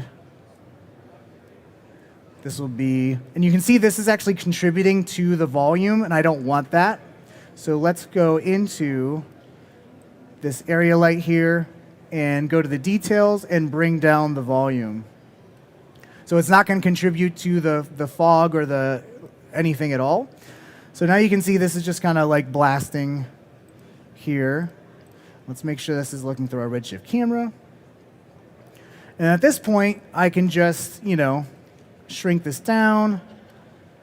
Again, add a little bit of color to this light. Maybe a little bit of orange. So I'm just trying to I'm using these as a bunch of fill lights basically to fill in the details.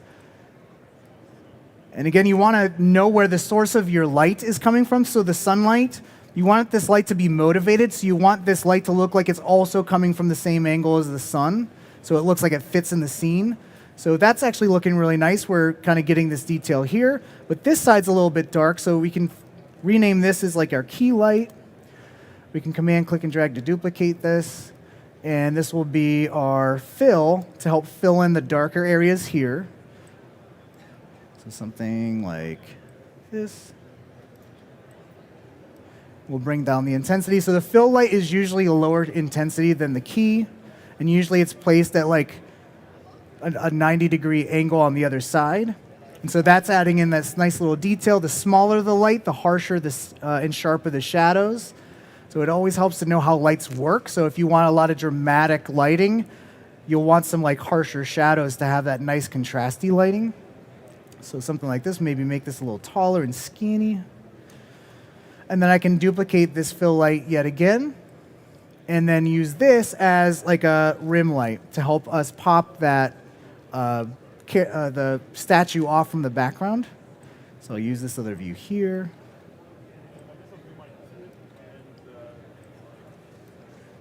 It always helps to have your locked camera view and this other view that you can just move around in.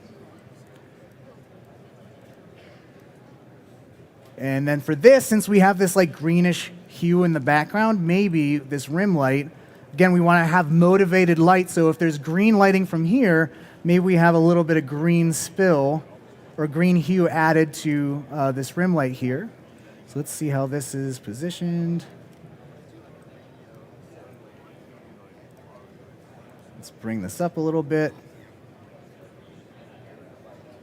And it's never been easier to learn lighting either, just because how quickly you can move a light and see what that light is doing in your scene. It used to be so hard to try to learn the skill of lighting because each time you'd move a light even the slightest bit, you have to wait a minute to see what that looks like. Now you're waiting seconds. And Jonathan Winbush will tell you that if you're using Unreal, you can do it within milliseconds. But yeah, real-time rendering and just the speed of which you can render will really allow you to like flex your artistic skill, your lighting skills, and your storytelling skills, because you're not worrying about doing something and then waiting for a render. So that's kind of how I built up the lighting, and then I can bring another light here to kind of shine a light on this front statue, or not statue, but pillar. Just move this. Actually, I can just find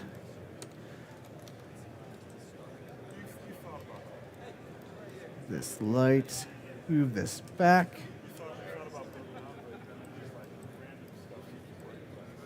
There we go.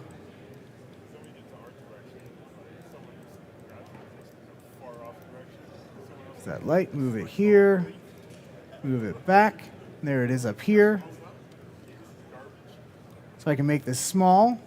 And then to make this like almost like it has barn doors on it to focus this area light. Let me move this here. You can go into the spread on this area light and bring this down. And then it's going to like barn door this to focus this light even more. So I can really start to hit wherever I want to on this statue or this pillar here. So again, this like nice dramatic lighting, almost like this is filtering through like a tree branch and just highlighting this little area here, which that actually looks pretty good. And so just layering up lighting details, using your broad stroke of that sunlight, hitting all this with some little spotlights. And let me just bring up the intensity of the light rays so you can see it a little bit better. One last thing I want to show you is how you can actually add, let me just delete that. How you can add, so this is like super bright. How can we add nice, like almost looks like fog where it's a little noisy, cloudy looking? Because right out the box, this is looking just kind of like a glow. So one way you can add that nice noise and look very cloudy looking is going and selecting the Redshift environment, going to Redshift, Materials, Utilities, and going to Noise Volume. And what this is going to do is create an object that has some noise already that you can then use, like fractal noise, or we can go and if you hit C, you can bring up the node commander. And let's just get some Maxon noise. Plug that in here. Get rid of this just Redshift noise. And now we have all of the... We're just going to plug this into the environment there. So now let's throw this on the Redshift environment here. And you'll start to see that noise break this up now. And the cool thing is you can actually go into the noise and animate it, and you'll get this like nice undulated fog effect. Another thing you can do is if you have Forester, they actually allow you to have tree models where you can animate the leaves. Well, we just used these trees from Cinema 4D, so they don't have animated leaves, but one really easy way to animate the leaves, let's grab a tree here. Let's grab this one.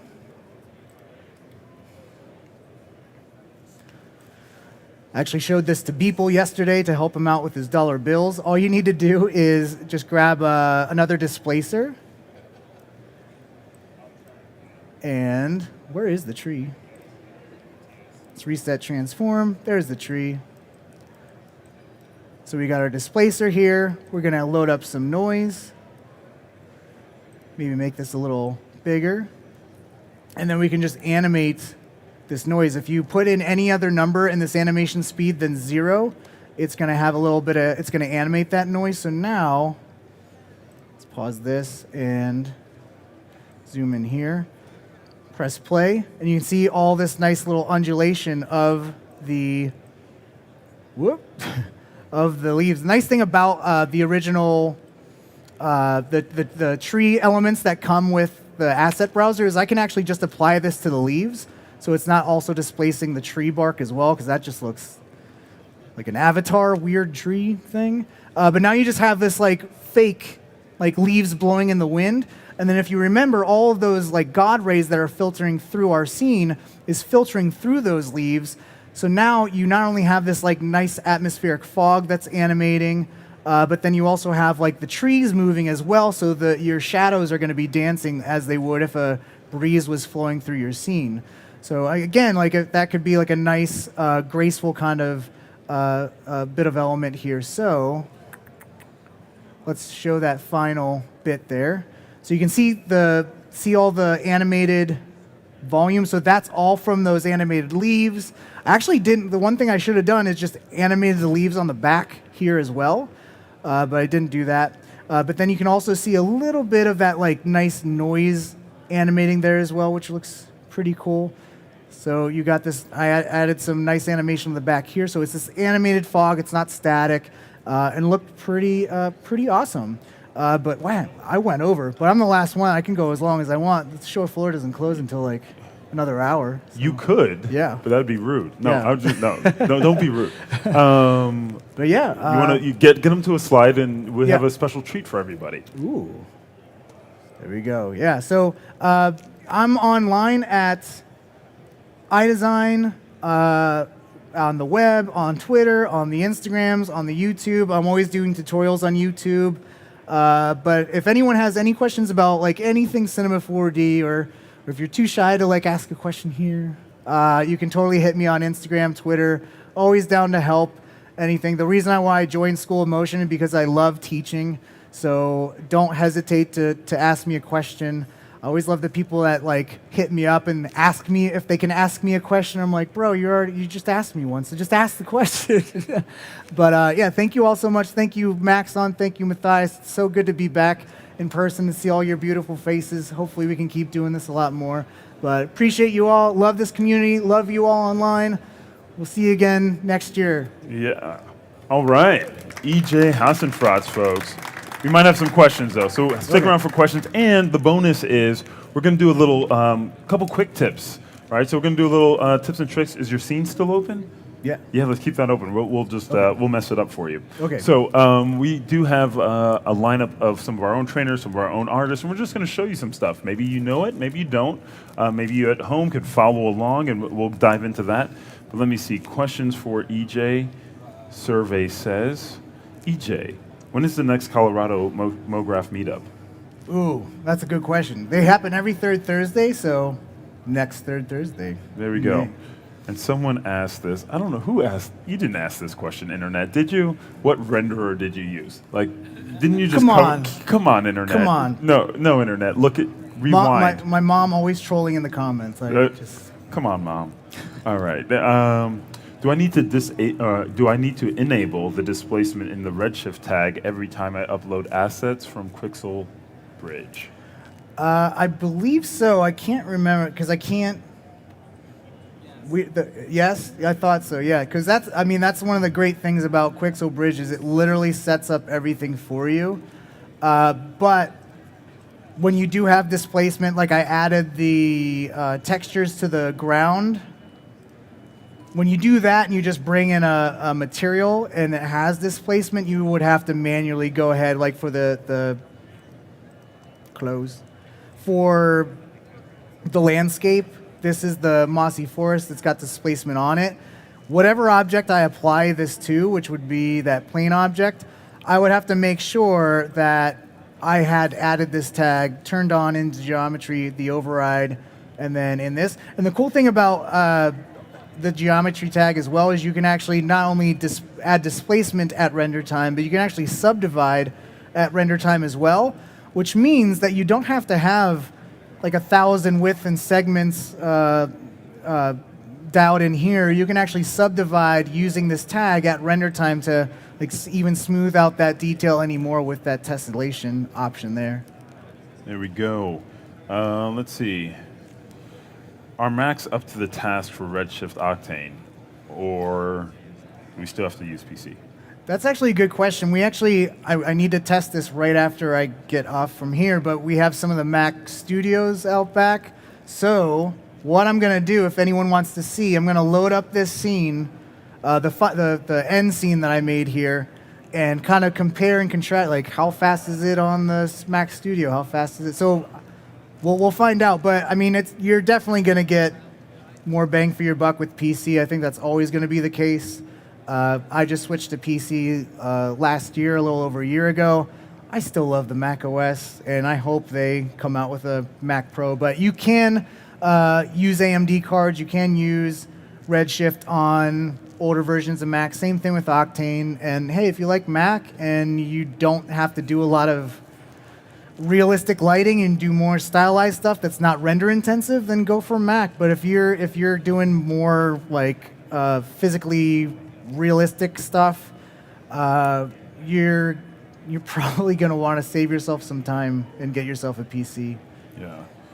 Let's see. Am I wrong, or does the final still have a painterly feel? Is that from post? Yes. Actually, I promised someone that I was going to show that, and I broke my promise. I'm a jerk. Don't be a I jerk. know. So let me show that really quick. So that was literally just a LUT. So a LUT is a lookup table. It basically just converts all of your colors in your scene and kind of remaps it.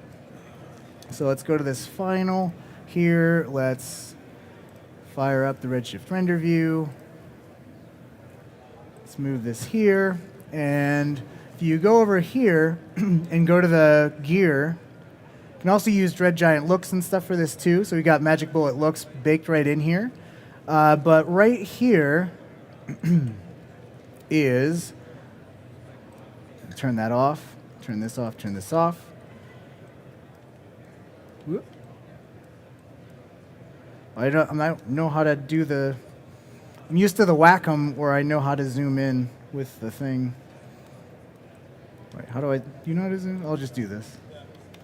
There That's we go. exactly how you zoom. That's how you zoom.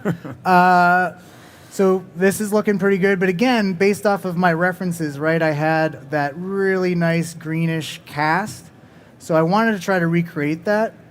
And literally all I did was like, I feel like, is this how everyone picks a LUT? You just literally go through here and like, just kind of like, whoop, and then go and do down and down and down and Not go everybody. down. I think Anthony Bari showed that like if you know the exact camera you're looking for, you get a look. I don't know anything about cameras. So just hit the down button then. Yeah, I hit the You doing down.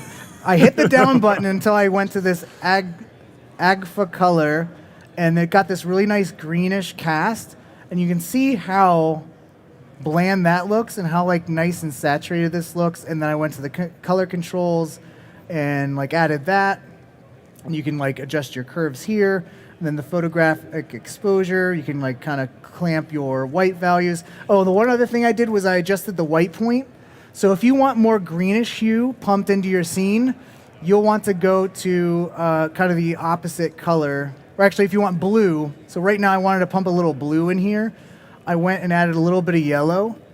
So it's on this yellow part here, and whatever color you're adding, you're actually adding saturation of the opposite color to the other side of the color wheel. So this is where you can get this like kind of cool, bluish, cool hue. So again, the emotion attached to color, like cool is cold. So this looks like, you know, like it could be the winter. This looks like totally different, and I can do the opposite too, where if I want a greenish tint, I'll go over to purple, and you can get really greeny Kermit the Frog. So that was a nice thing to add on top of, to really get that nice stylized. And then a little bit of bloom, where you got this nice little fuzzy, glowy, what do they call that? Where they add like bloom? Yeah, bloom, but like it's like, you know, haze, fog, like morning soap opera stuff where they add the nice. Vaseline on the lens. Yes. Yeah, that's what That's it is. that, yeah. So it just adds that type of look. But I'm really excited for Redshift tune shading, which should hopefully be coming soon. It's been on the roadmap. Hopefully I can demo that next NAB. Let's do it. Let's make it happen. But yeah. Great. All right, so then the last thing was somebody was wondering about hardware for like a laptop. I mean, Dell's one of our sponsors. I've been working on a Precision laptop. It has like an A5000 video card. So you want to just make sure whatever hardware you're looking at. I drink it all. I just drank all the water just to spite you. You want a high-end video card, the best you can have if you're doing Redshift rendering, as well as CPU and RAM. Those are going to be kind of the three things that you're really looking for. That's the trifecta. So next up, we have a couple quick tips and tricks. Ellie, you want to start? All right. Ellie's going to start off, and we're just going to jump in, show you a couple of tips and tricks, and close out the show as quick as we can. Just whatever. What do you got? What do you got?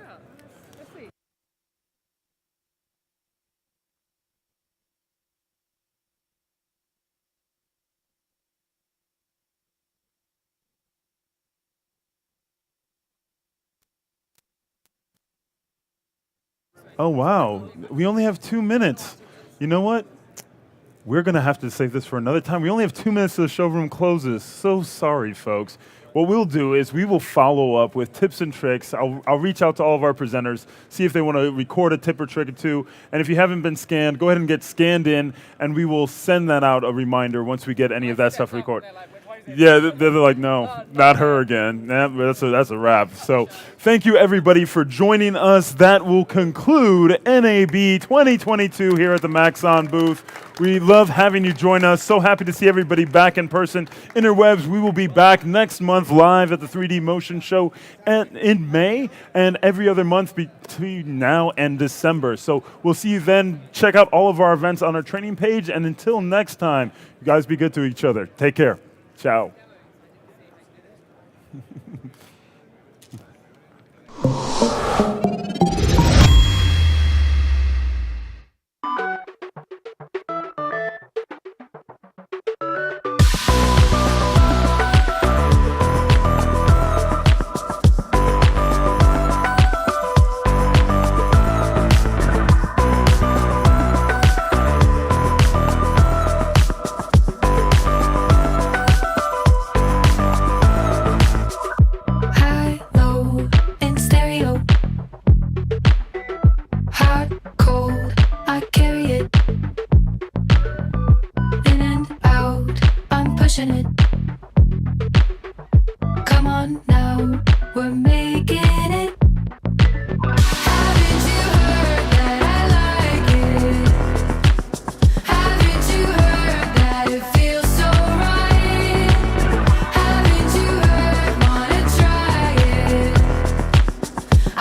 Join specialist sports production instructor Jason Hare for a series of free webinars, designing and creating statistics-based MoGraph templates for use in Adobe Premiere.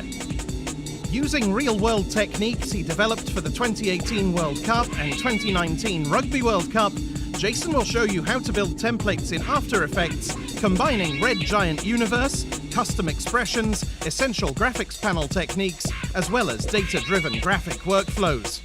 See how to share these templates with Premiere Pro, helping editors achieve more in less time.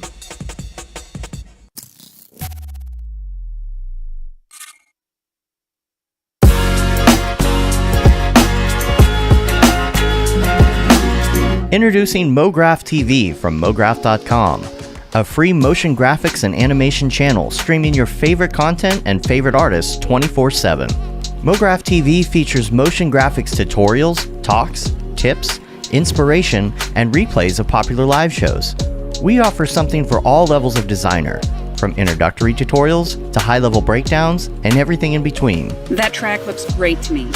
MoGraph TV features software like Cinema 4D, After Effects, Unreal Engine, What up? third-party plugins, and other 2D and 3D software.